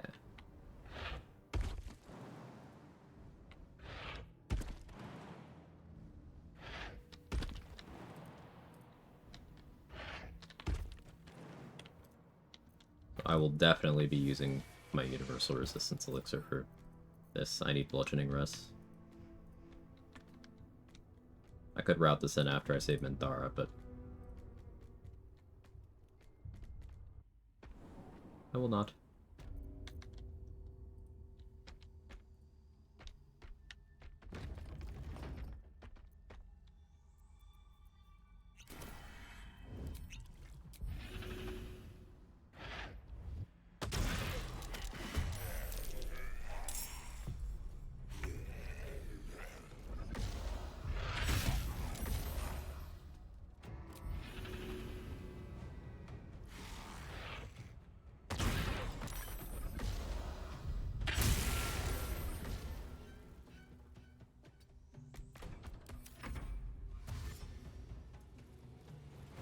Yeah, being able to open with Relentless Lunge and then being able to do it immediately again. One of my favorite things about having Thief on Slayer builds. It's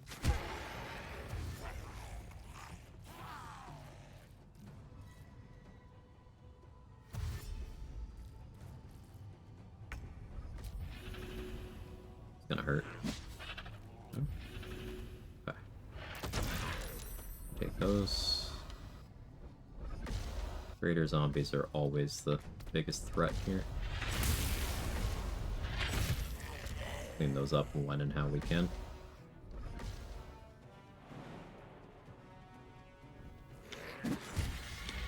Got crit there. Thank you, Universal Res.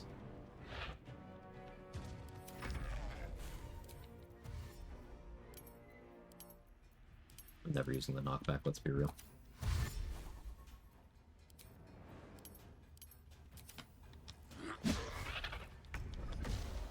So many things make you want to restart. Honestly, just growing sick of being on the Nautiloid.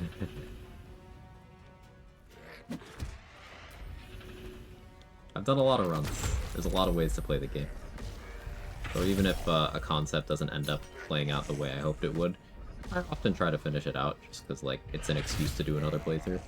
But at the end of the day, if you're not having fun with the run, restart. I think that's like a core thing with consuming lengthy RPGs. Because you never want to feel trapped in your playtime, right?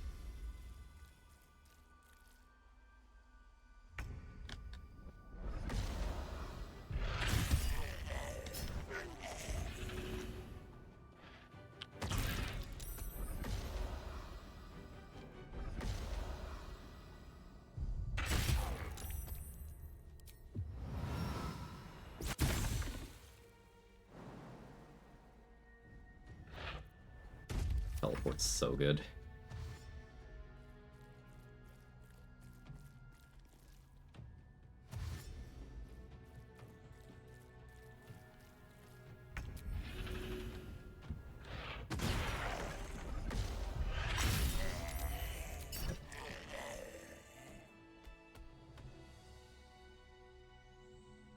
Happy with that. Often at the beginning back 3, start thinking about the next run. Not an uncommon outlook. In many ways, it does feel like Act 2 is like the climax of the game.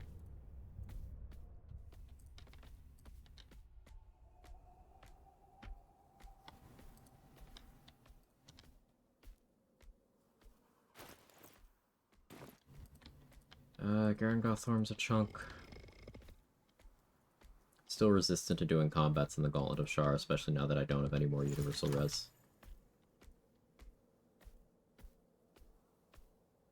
There's no Marcus fight because I did that the way I did. That's a chunk that I forgot I deleted.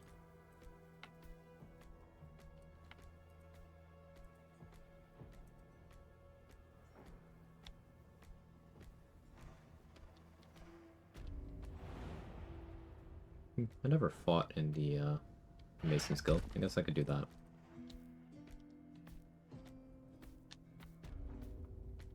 Monk Githyanki fight can be annoying. Yeah, like, monks are monstrous.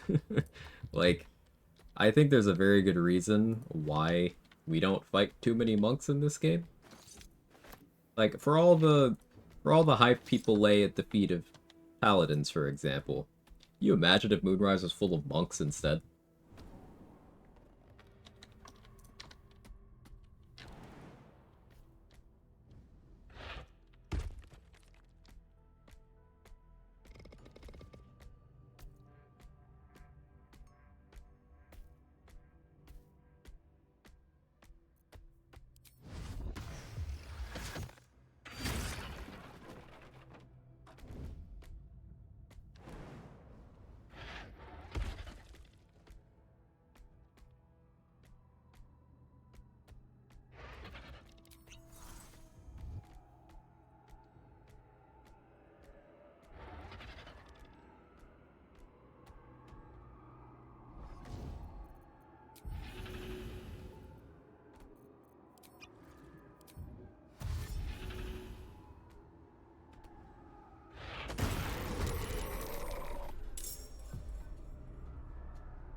Destroy the XP one, I may have.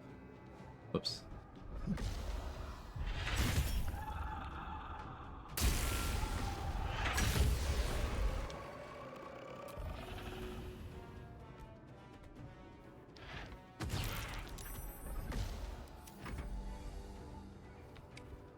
Need to get a better grasp on combat. My team feels weak. It's something. Your grasp of the core mechanics will come as you play.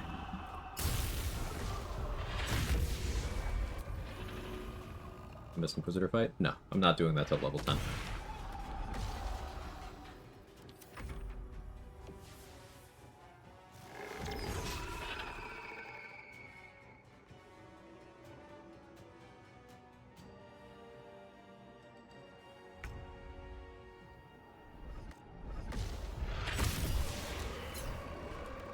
Those.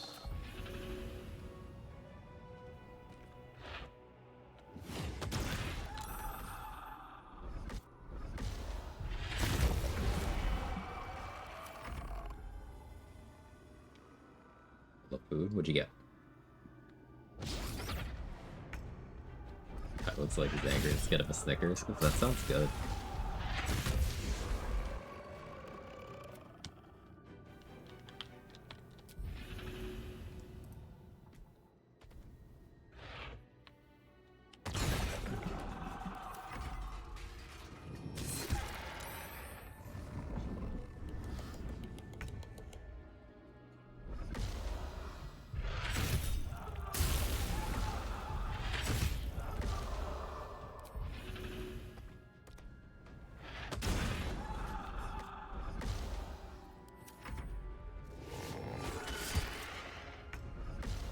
Actually got me with life ring. It's annoying.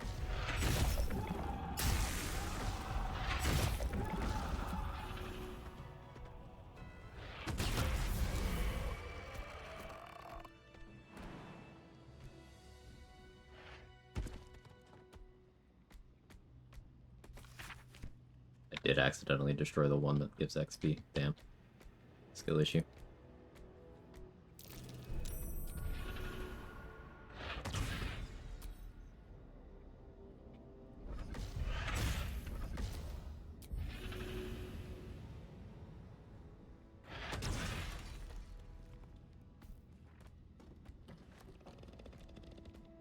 Mix some grilled chicken with the ratatouille I made yesterday. Touch cream and pasta. Nice.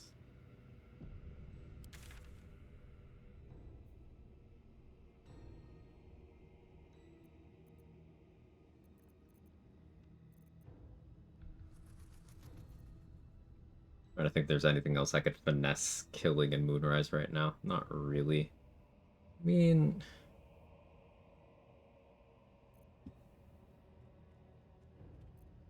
if I had another universal res, I would start killing prison guards, but I don't...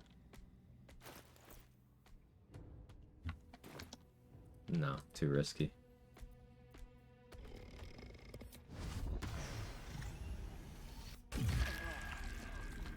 That life drain's annoying.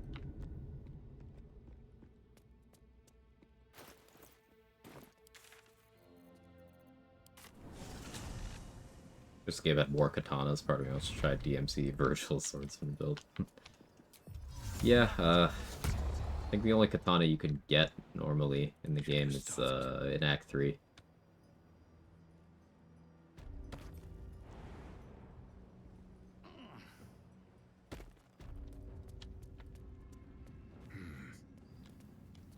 The absolute war drums beat loud in your chest. How may I serve?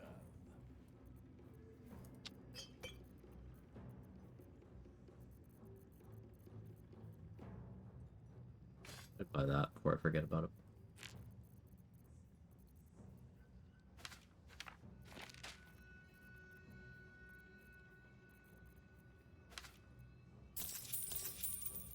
If I can get up to 5,000, we can go deal with Jerry. I guess let's work on that.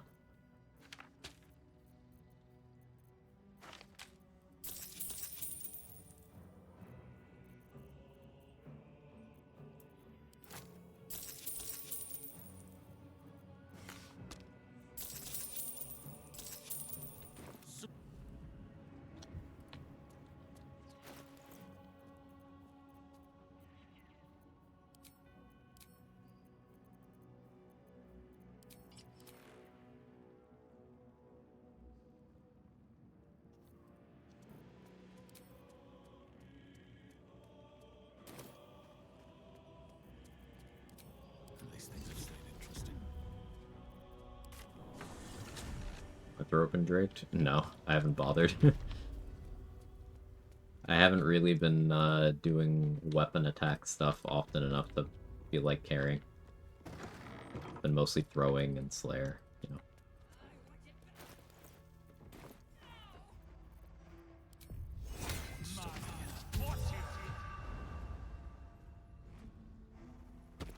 Hello. What do you require? What do I get? What does she want? Alright, here you go. There's the XP and signed trade visa. And now she and I are chill. But you know,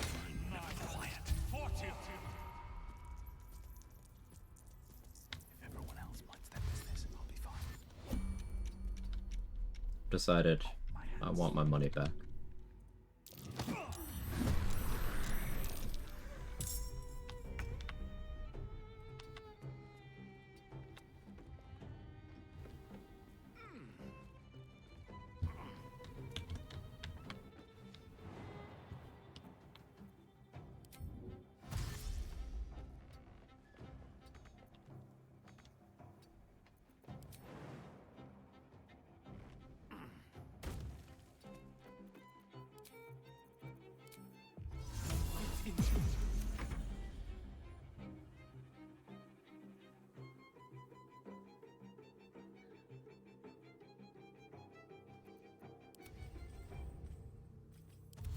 And we need to kill one of these skulls to get the last of her armor to go away.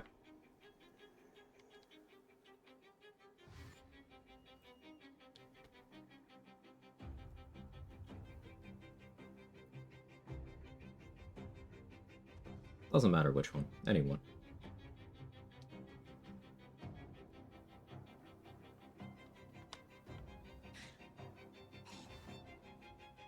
Fun fact about her.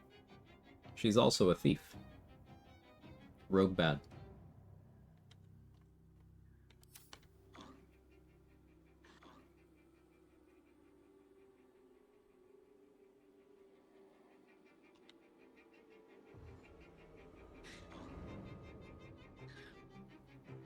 Favorite Thorm dialogue kill? I like the Thisibald one. If I have to pick one, yeah, that one. Because it being affected by what you've done throughout your playthrough, you know, your accolades, I think that's cool.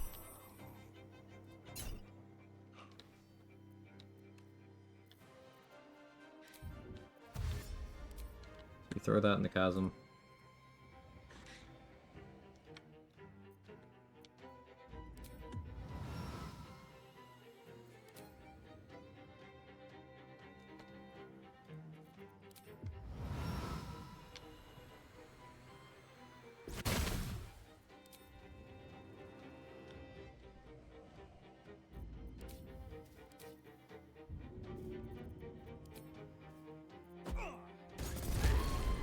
Free from the curse now.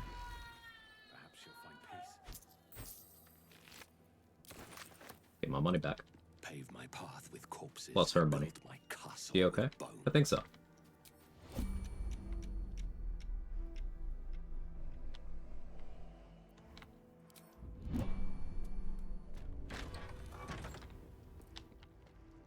More for me.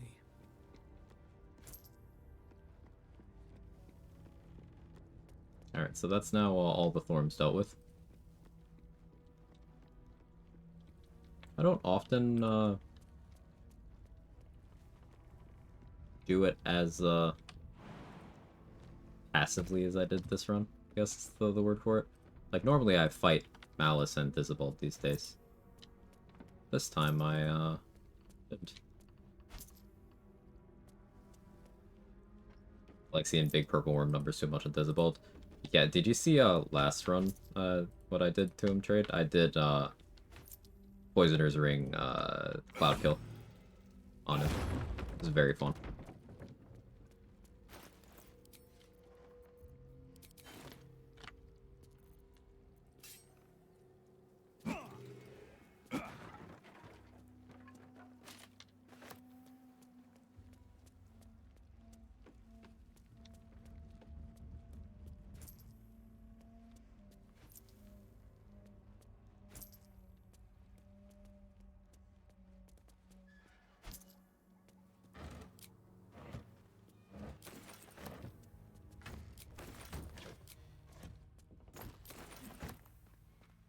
Was somehow strong, strange.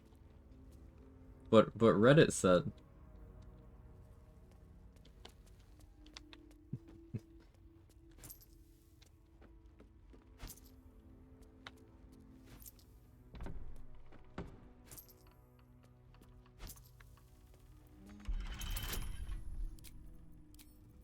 realistically, how many times can you stack it in one turn? As many as you can attack. And if you are doing specific stuff. Like, let's say you're doing a paladin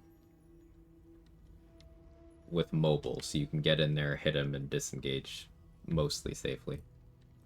You could Divine Smite to apply another stack too, so as many attacks and smites as you have combined would be the answer to that. For Purple Worm versus Thistleballs doesn't stack Baneblade. Application of poison stacks per turn. With Simple Toxin, Wyvern Toxin, Serpent Fang Venom, and Purple Worm Toxin, that family, it stacks per hit.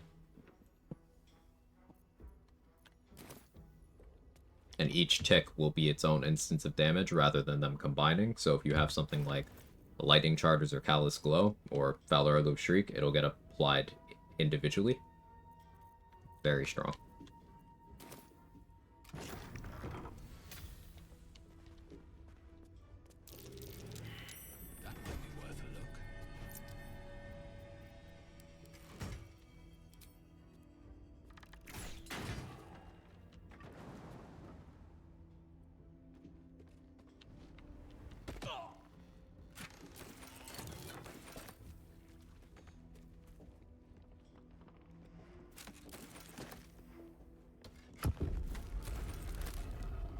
And in terms of ensuring your poisons land more consistently, well, you can apply Bane, you can apply Gloves of Baneful Striking's effect, which is separate from Bane and stacks with it.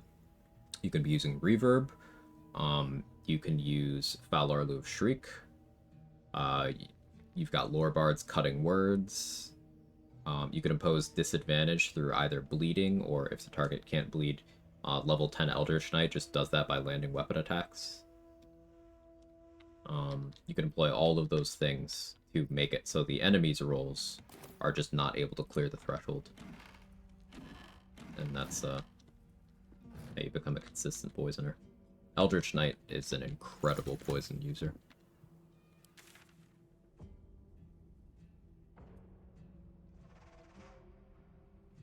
Guess we got He Who Was. It's an option.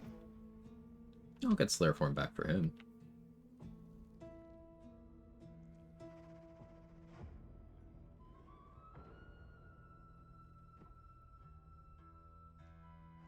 Critting me would hurt a lot, though.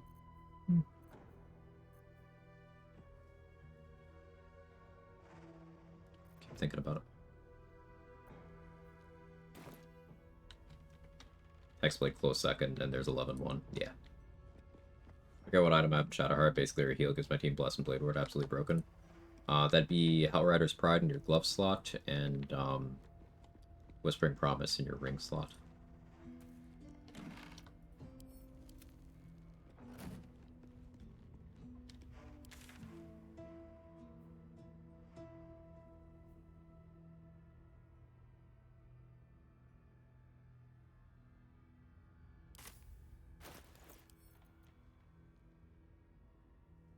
Let's just deal with Shambling Mountain now, I guess.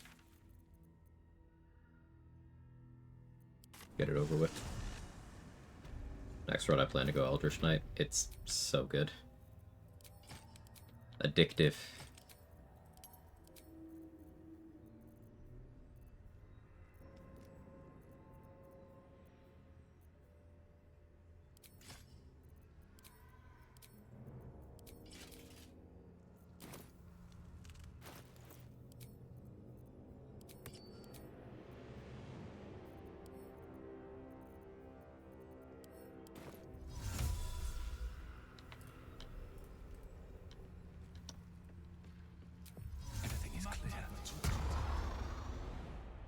I miss being able to get the Oliver XP.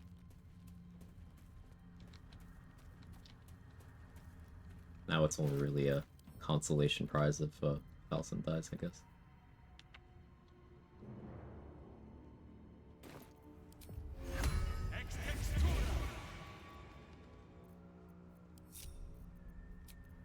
I'll feel that one later. I have such a headache.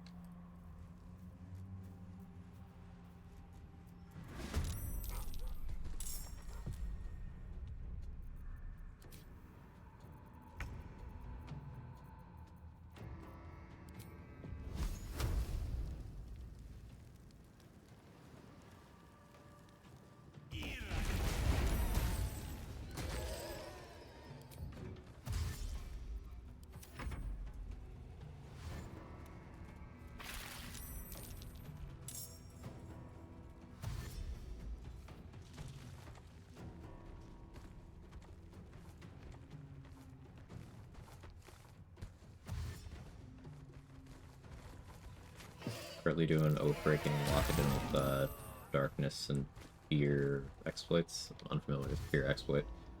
Oh, you just mean like using those things? Okay. We have a couple things to try to improve on. The pool is deep. And that depth lends itself to some discoveries you might find surprising. But what matters most is that you're enjoying what you're doing, you know?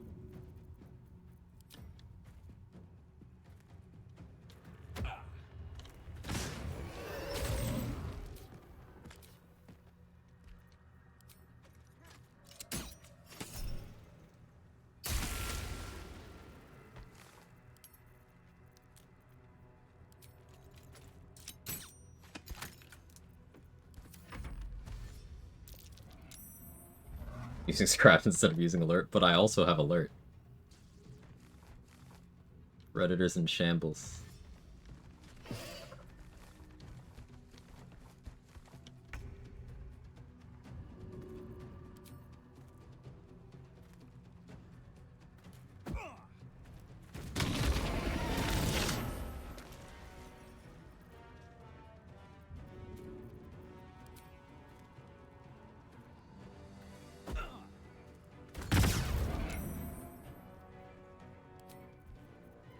I feel like being in this fight anymore.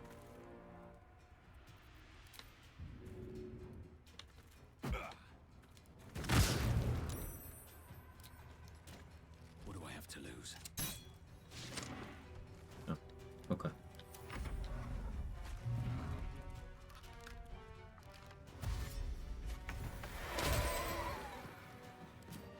That should work.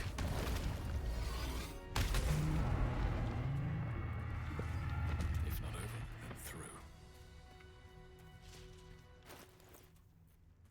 2,500 remaining. 2,500 exactly, that's satisfying.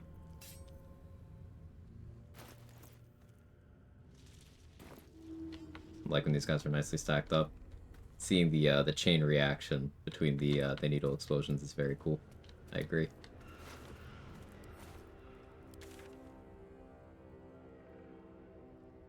So much of Moonrise still being like around is what's throwing off my XP here.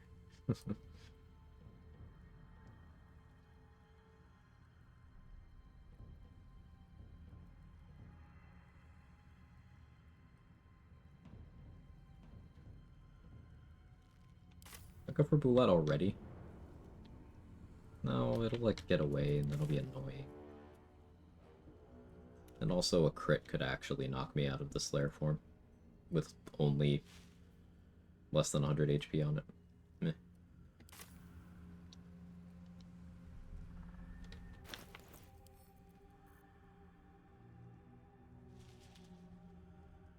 I don't have a Peerless Focus to do this fight.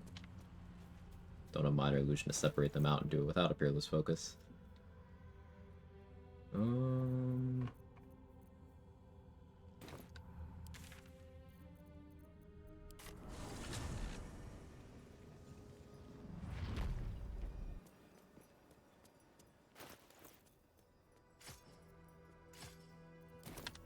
Moonrise Prison,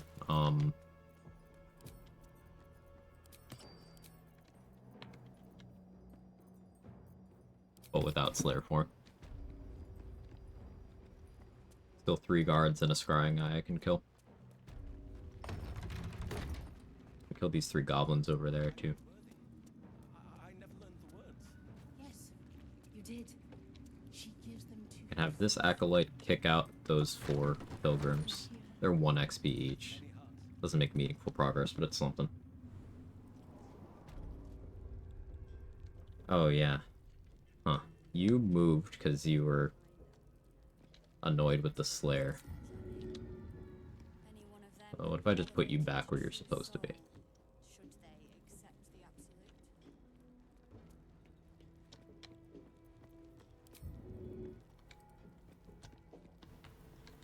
You're still kind of close to this guy. Surely it'll be fine, right?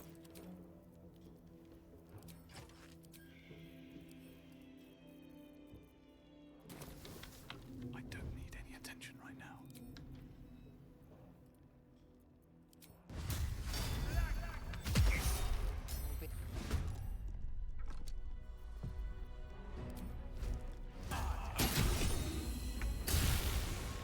Breathe quiet. Move with care. These boots have seen everything. What?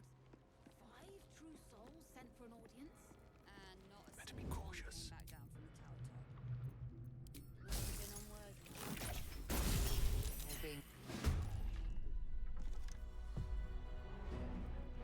Good night, Sora.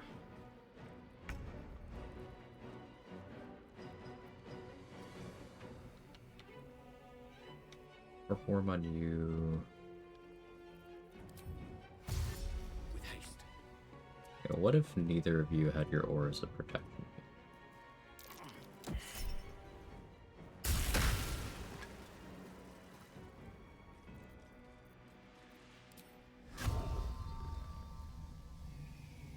That's pride.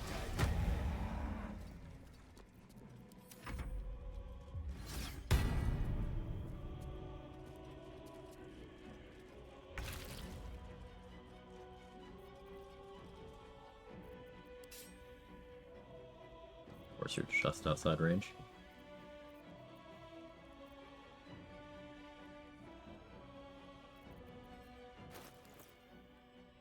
You're on AC? I'm not worried. Should probably cast Silence instead of doing that.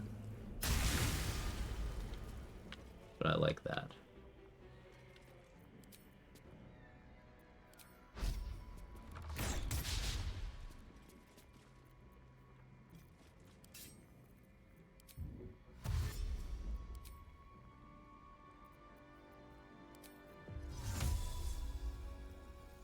Reposition.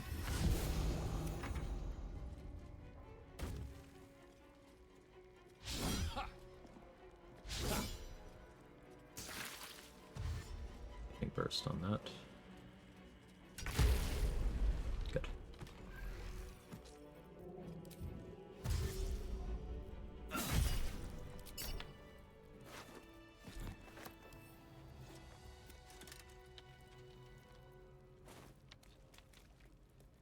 Satisfied with that.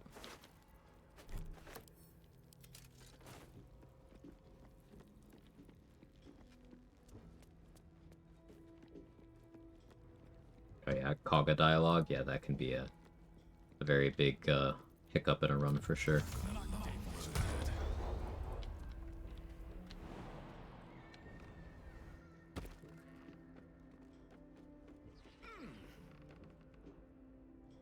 I don't need any attention right now. Have to keep going.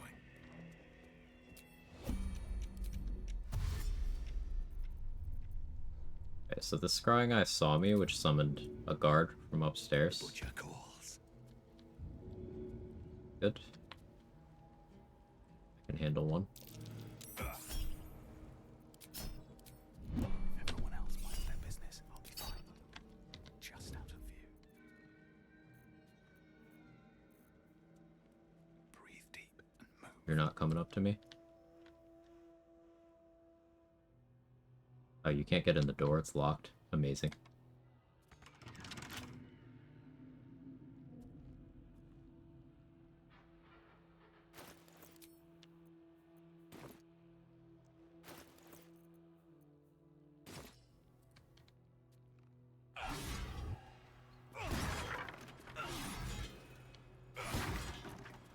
Softer than a whisper.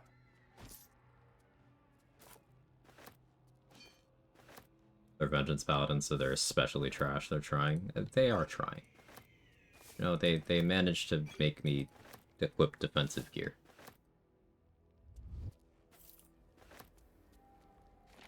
Might be useful.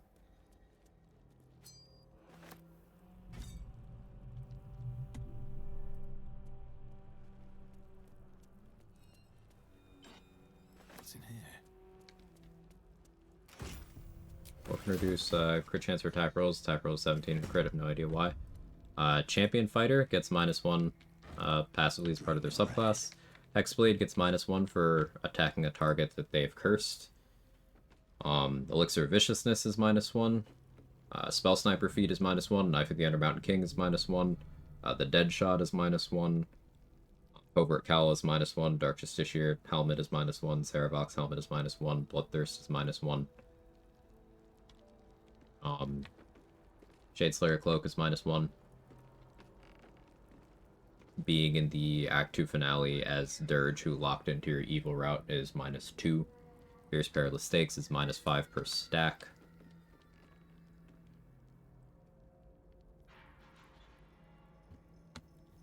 There's a lot. This calls for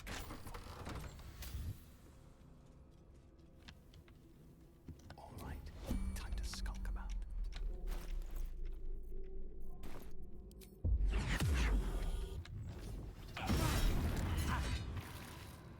Oh, got the Soulbreaker stun. Let's go. It's a patch 8 thing where people's bodies don't render in.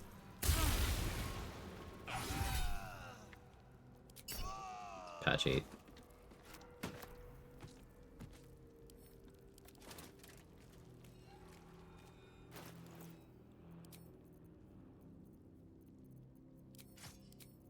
Soulbreaker, my beloved.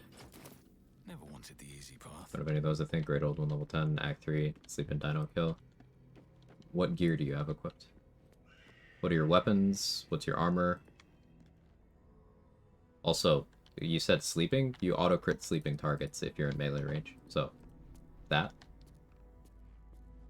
When did you get Silver Sword? When I knocked out Voss.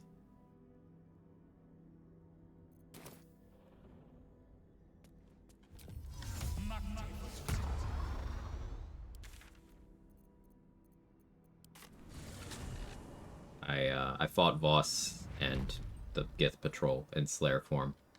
I killed all of them except Voss, and then knocked him out. And then I killed the dragon. Luthendor always bugs out for me in patch 8. Yep, that is a known patch 8 issue.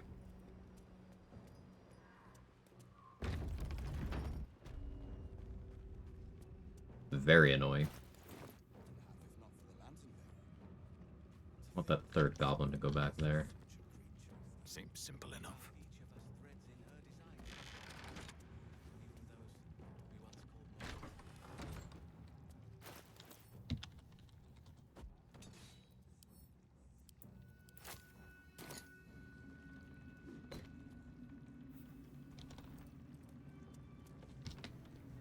Can't risk being in open view.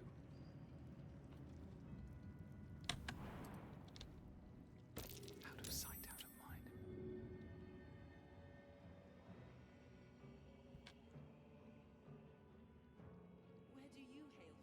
Fucking scrying eye. Ruining my plans.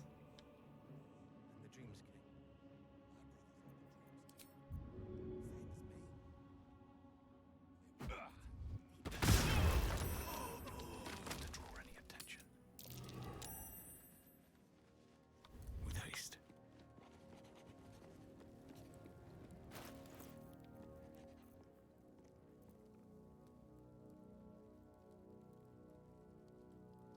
Act 1 next to the bridge, so I did the bomb thing.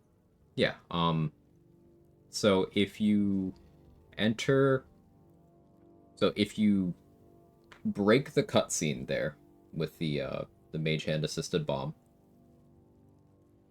and then you go to Act 2, then you come back, Voss will no longer leave when you attack him. So I jumped in Slayer form, surprised them all, and started fighting. Thwarting my plans? You know what? Yes.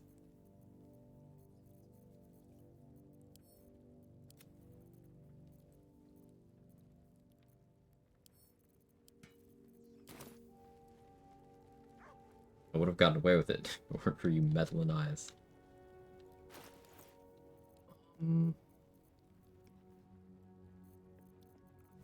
About 1.5k.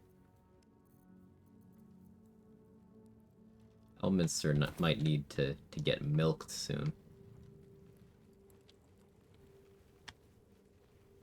There you go.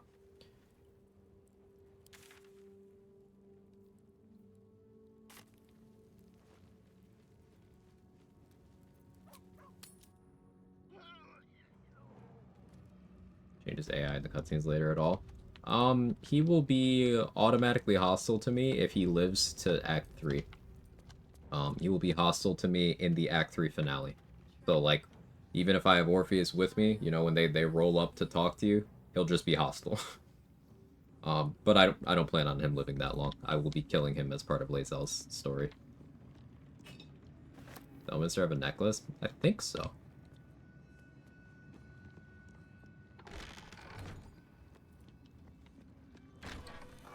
Seems like a good moment to talk. Could go for Welcome Oathbreaker back, Knight true XP. soul. You've come in the spirit of trade, I hope. Fish bucket full of poison. Reminds me of someone. Come.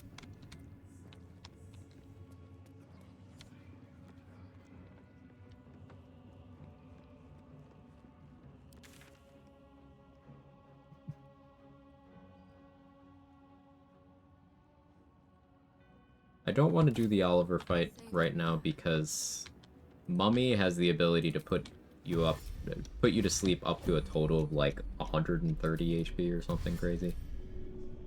Maybe it's 100. Either way, it's way more than what I have. Time for some bloody work.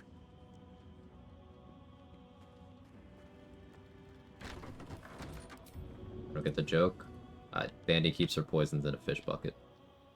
And has accidentally sent me that bucket multiple times.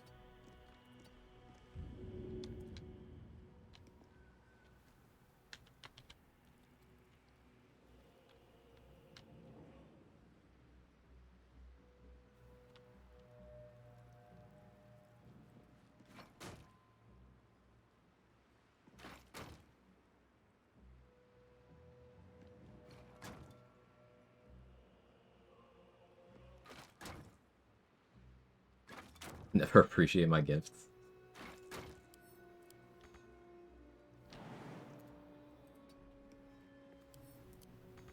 Let me climb on the fucking crate.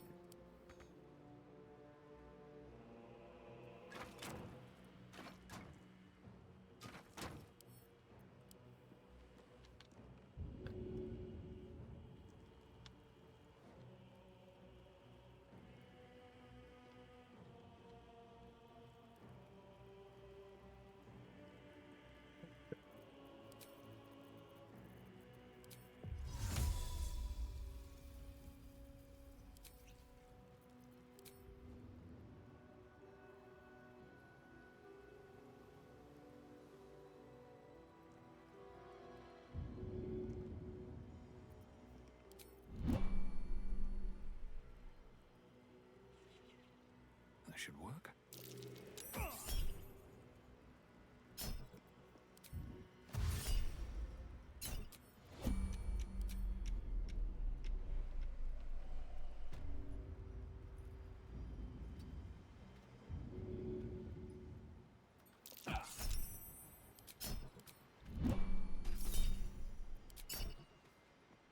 Never handled that scarring eye that way before. That was fun. Using way too many flight potions, but I haven't done any crafts since I killed the eagles, so I figure I'll get quite a few back. Function better with a yard sale inventory? Same. Cursed to put my hands on everything. And what am I going to do without my emotional support, Rotten Tomatoes?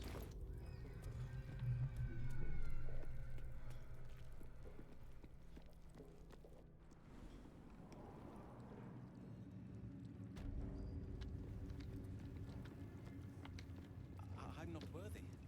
I never learned the words. Yes, you did. She gives them to you fully formed. Many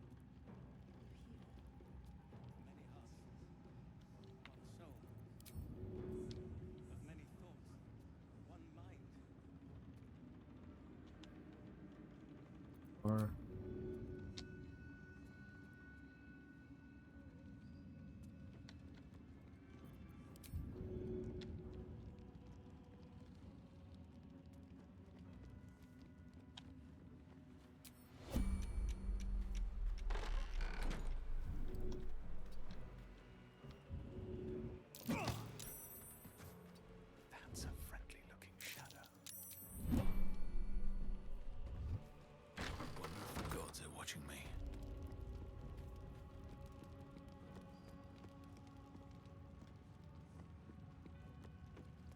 piss stone in the bucket, and that's all. Perfect description, I agree. Even those we once called monsters.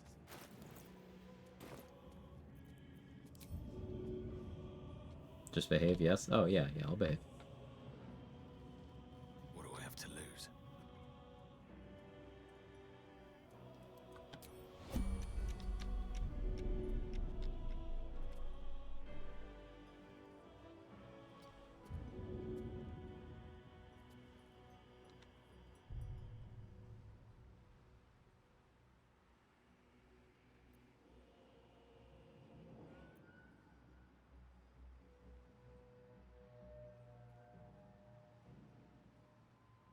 Saw it for a second.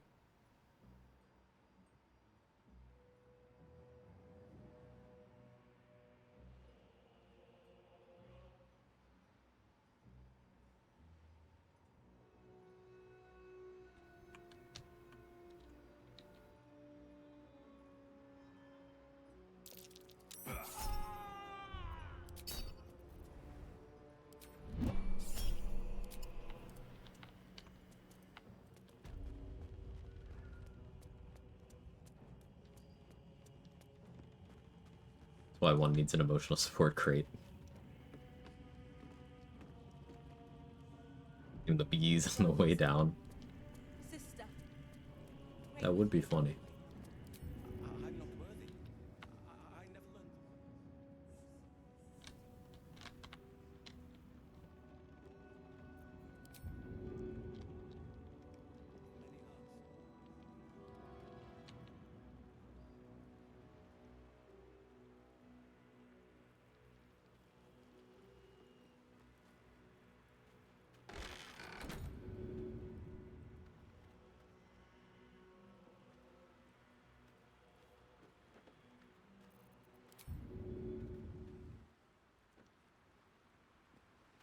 Breathe quiet.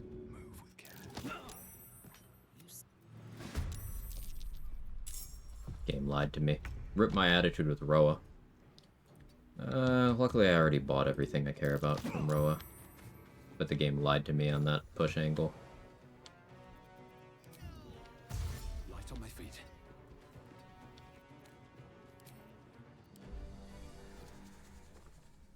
Can you kill her with the ogre? There's 2 ogres in Moonrise.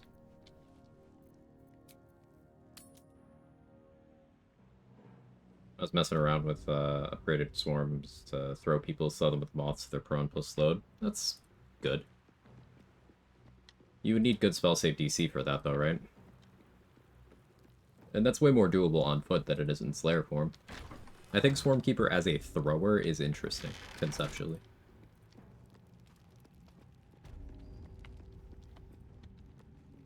We are each of us threads in her design. Oh hey, no, I didn't lose the attitude, because I guess I was out of range. Ever at your service. Cool. Yeah, right, this happened last run too. I'm good with that.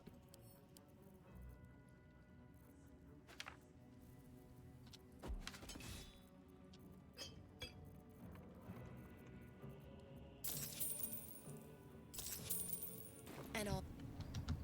Good gear, Rhapsody, Marco, Devout. Makes sense.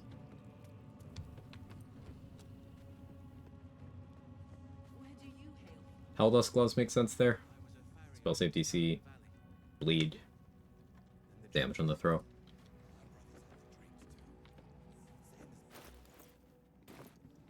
$1,070. Recruiting Gale and then dealing with Elminster would get us there.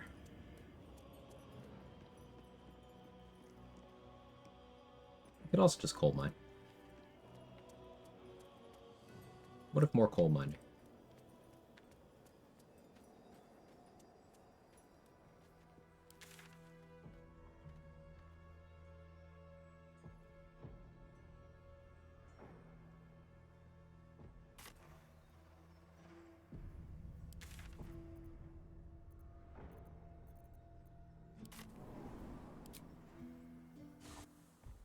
About to say that, didn't want a backseat.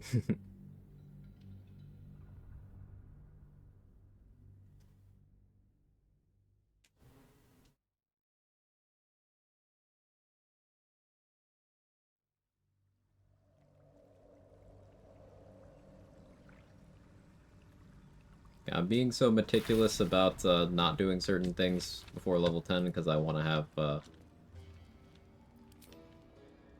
level 10 Slayer for more of the combats, you know?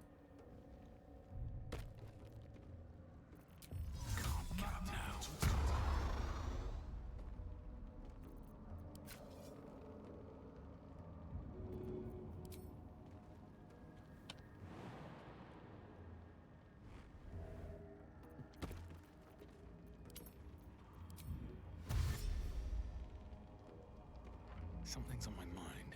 This individual doesn't seem fatigued.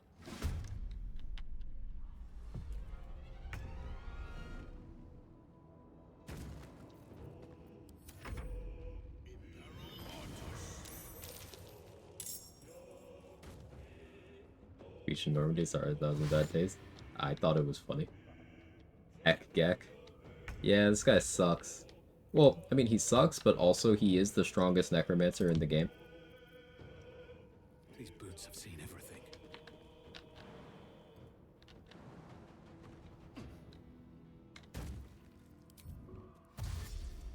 Like, Gek Cole is actually better at necromancy than the Apostle of Merkel.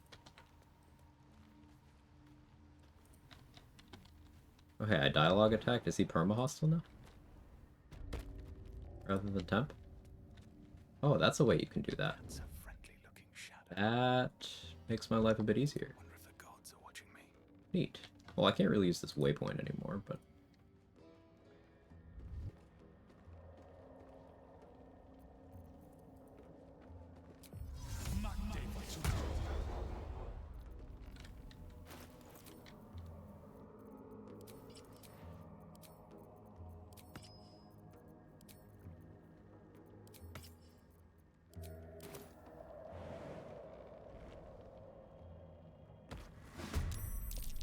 Yeah, we take those. So now that he's perm hostile, resetting is faster.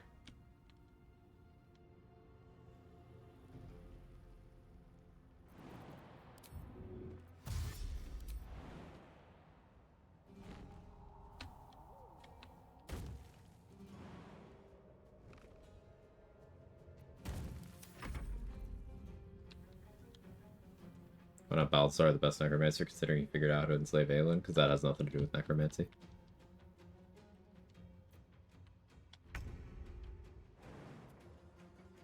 And, At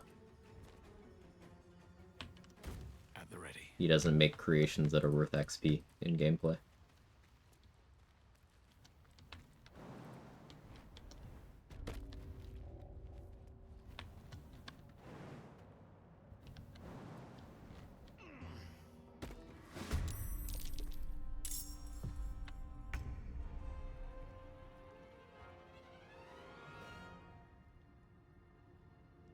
It does take a while for the game to give control of my character back with how much is around here.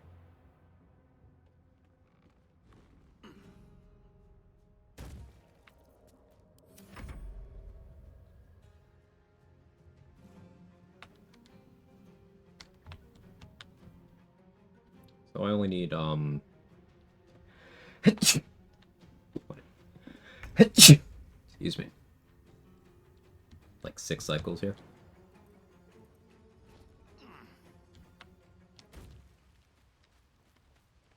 They're a practical way to clean up the bodies. Practical? No. You would have to, pick them up and either put them in a container or drop them off somewhere else.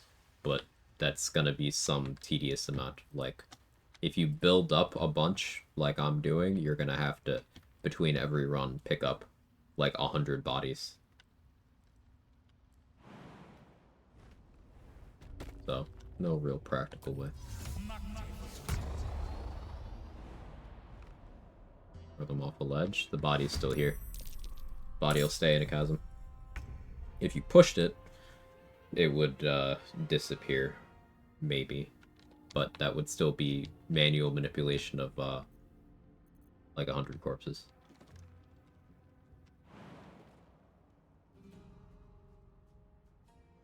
And away I go.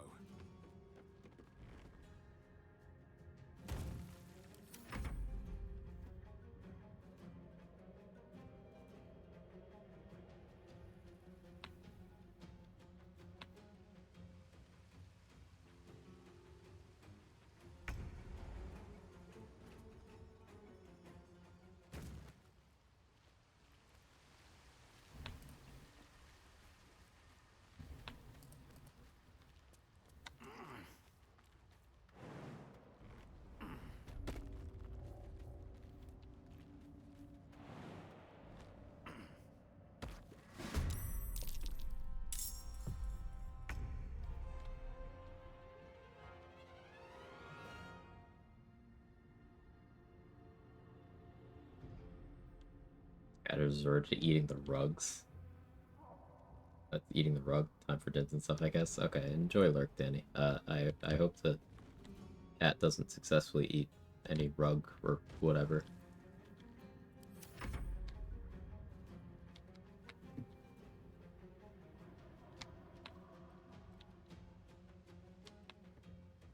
Did you eat a rug, Kevin?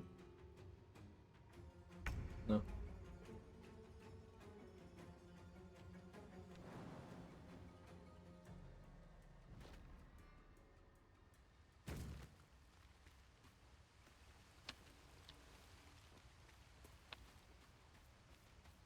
That's probably enough.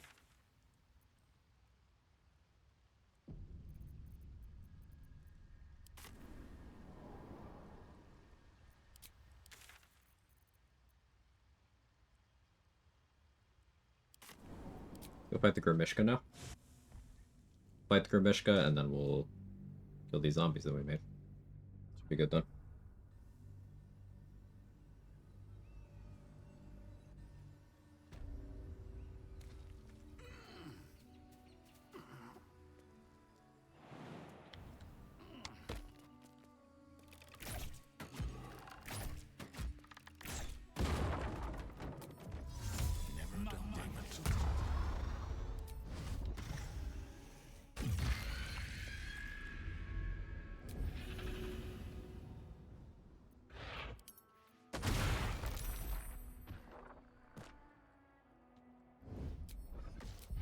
Oh, stealth successful. Oh. They're just kind of dying.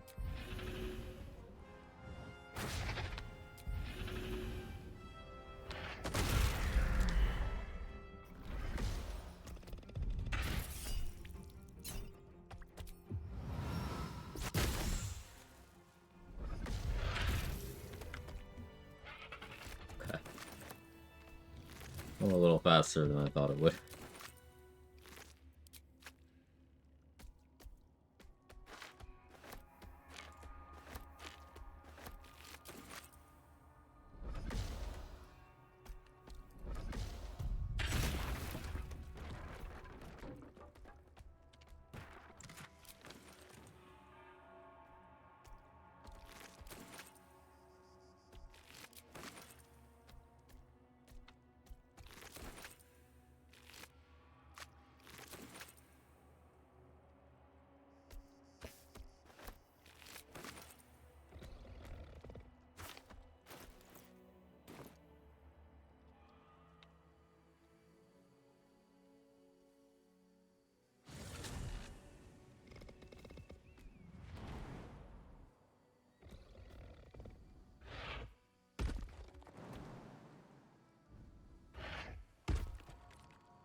T1. Kill the barrel equivalents. It's just a T1.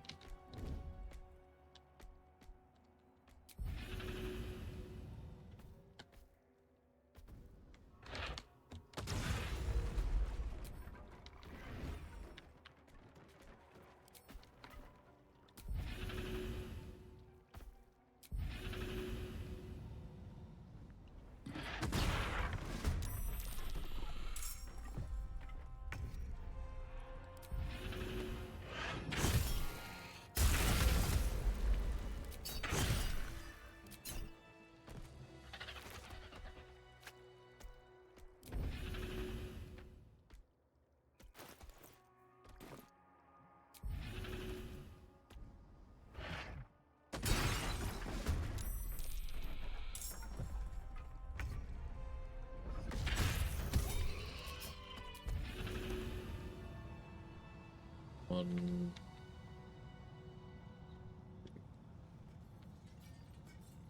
It's all of them, right? 1, 2, 3. There one in you? No. Okay, that's all of them.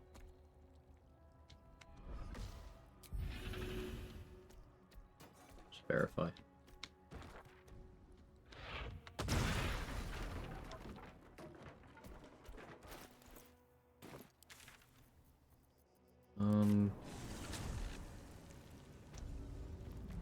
Let's grab the other T1, the hatchery.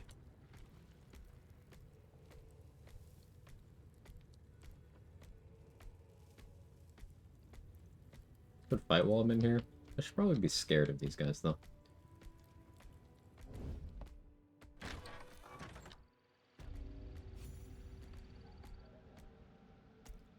I'm not gonna fight. 65. Get 11 XP from dealing with the Blue Jay.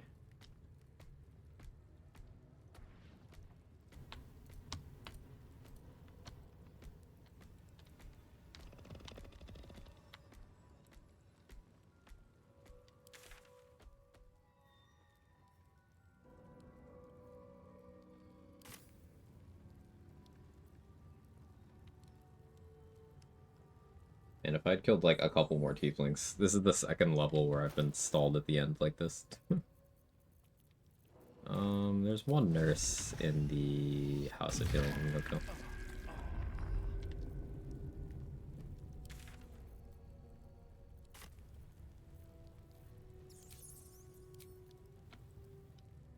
Anything you want to say? And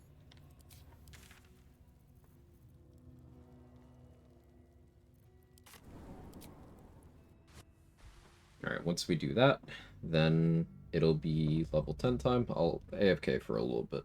I gotta do a couple things. Figure out if I'm eating today as well. We're only 7.5 hours in. Swift as my feet can carry me. We can mess around with Slayer at 10 for a bit. Probably a boss rematch. I won't get XP from him again, but I will get XP from the friend he brings. I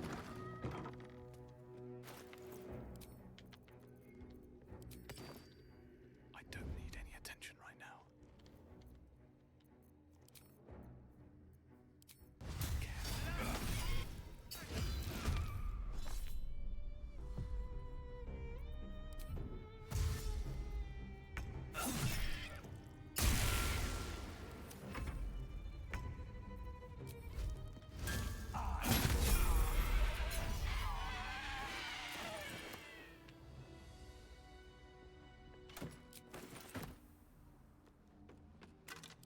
Anything of use?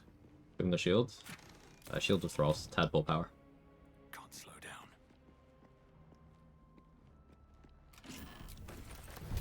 This one.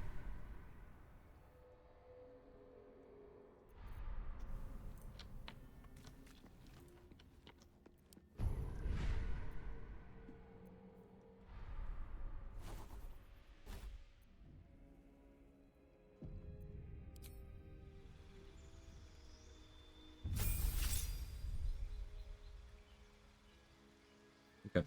Taking 5 rogue here for uncanny dodge. Suppose it's also a sneak attack increase for outside of Slayer form.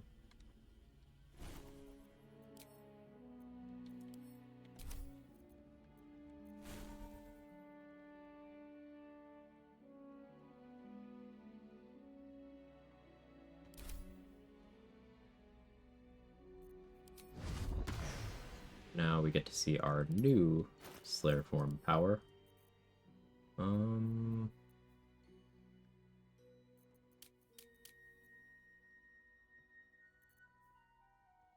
Throw away elixir here. That.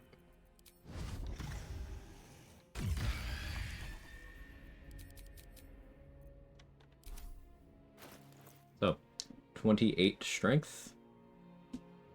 aka more than a Cloud Giant elixir. My slay damage now 6d6 plus 9.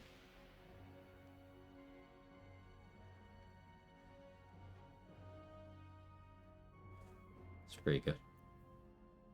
Pretty good. Sumptuous Bloodbath healing increased. Now it's 2d12.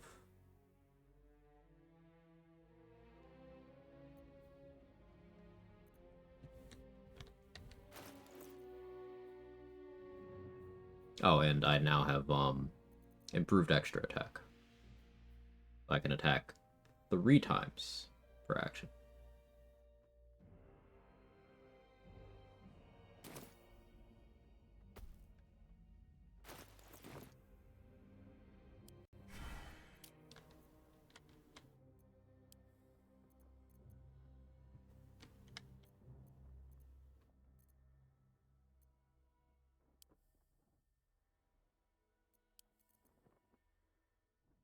Oh, it's cute.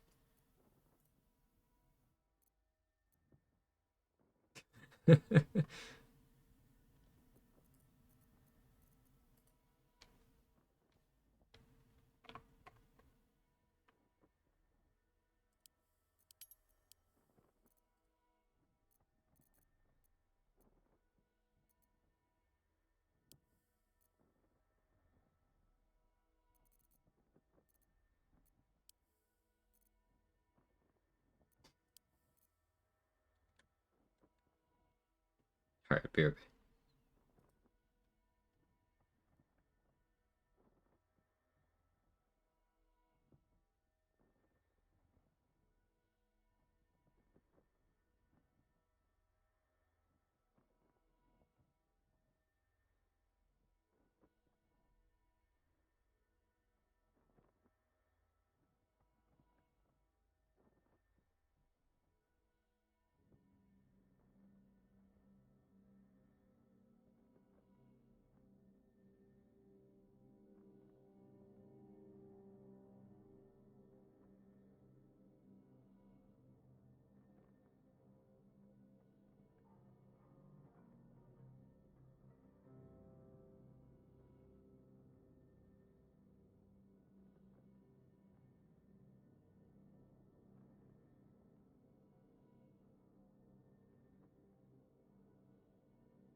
Okay, I'm back. Was my dog okay?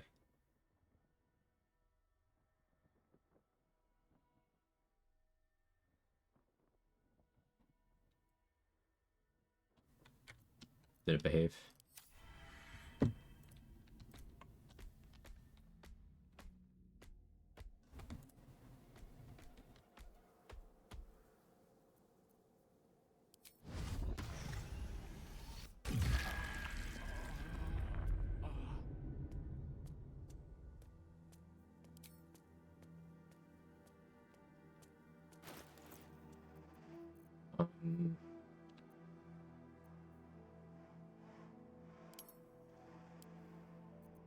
Caring too much.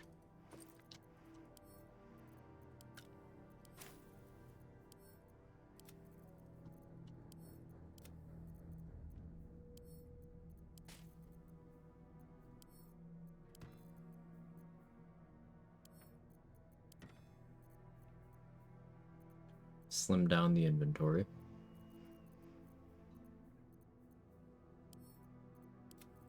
Fine, I'll put away my emotional support Rotten Tomatoes, but I'm not happy about it.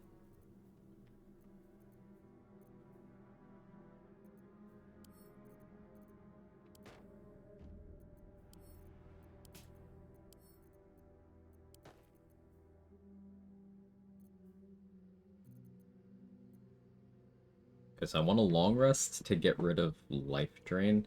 Though, do I just use remove curse? Because I don't want to have to go through getting Night Singer's favor and all that again. I'm gonna respec. Right, I want to drop Tavern Brawler now.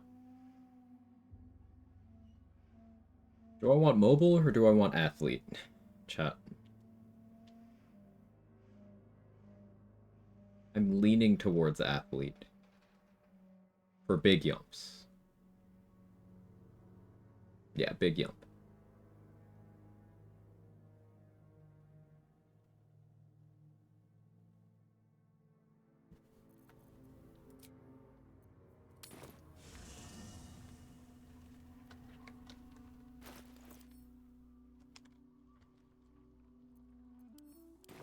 I have no idea how life drain will work when I respec down to level 1, so I don't want to die to my max HP going to 0.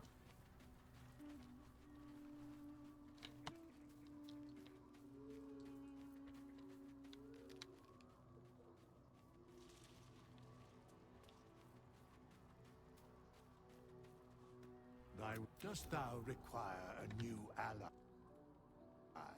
Hashtag ally. Okay, so could you Elixir of Colossus at some point? Want to see how that looks? Sure. Slayer doesn't benefit other than getting the weight class and advantage on strength stuff. But yeah, for the size, yeah. You can Goomba stomp things as the Slayer very effectively with that on. It's funny. I was Goomba stomping a boss without it earlier today. Do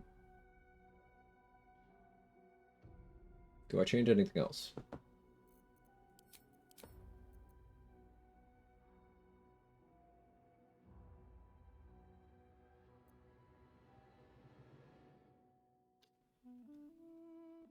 Won't be taking Tavern Brawler anymore. Give up some Riz.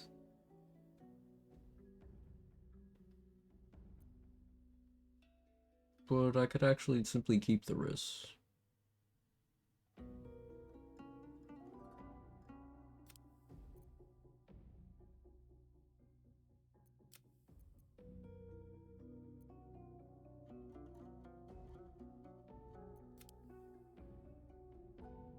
This athlete's gonna boost either strength or dex. So I just do this. I guess logically I should go wisdom to improve my spell save DC. Or outside of Slayer form, but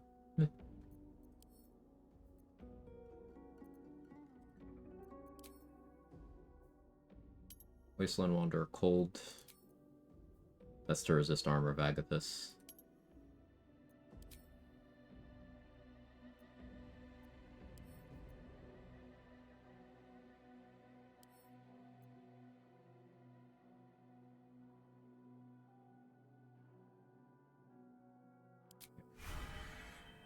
double it right, spell and potion.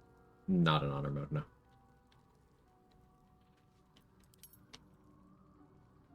The potion will stack with 1 from the spell category. It's not really the spell category. Like, for example, you can do Giant's Rage, Giant Barbarian, and Colossus, and that stacks. But there are other combinations that work below honor mode that don't in honor mode.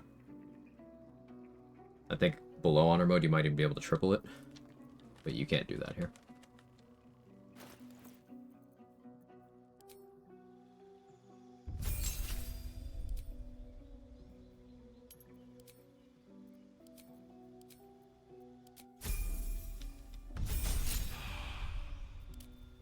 Switching my swarm back.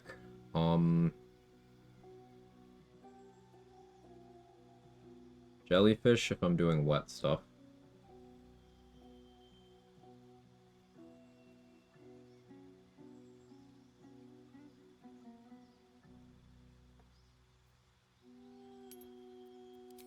But we'll do Pistone eventually, so. Also haven't used moths yet.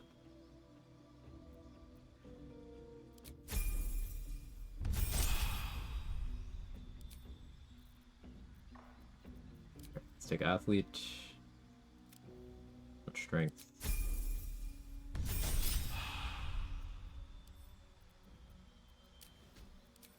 Take rogue. Athletics expertise. Persuasion expertise. I mean, I could honestly do without that persuasion expertise now.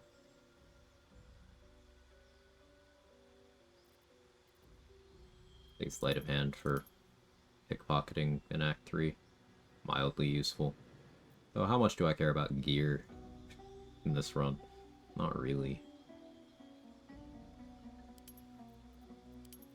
We'll take this. I'm more likely to buy consumables.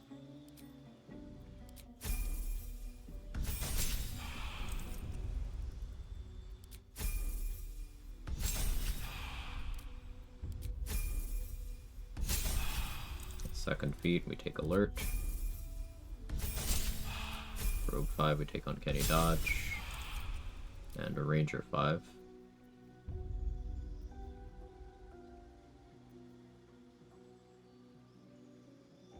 It's still silence, right? Too useful. As good as spike growth is.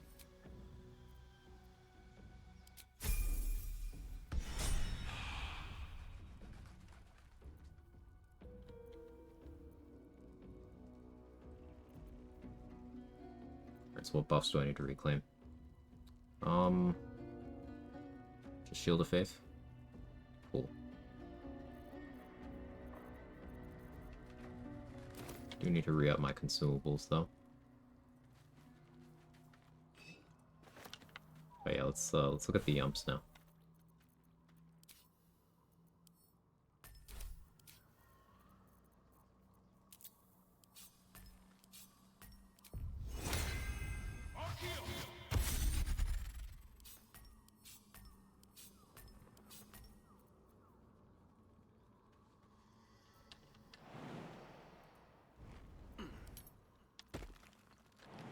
For only 20 strength, that's pretty good.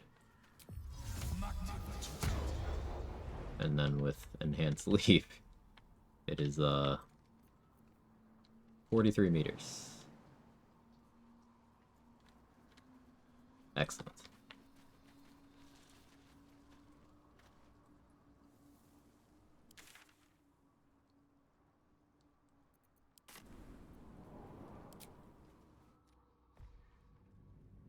We're gonna go get Shield of Faith back. I want to try to get more universal res.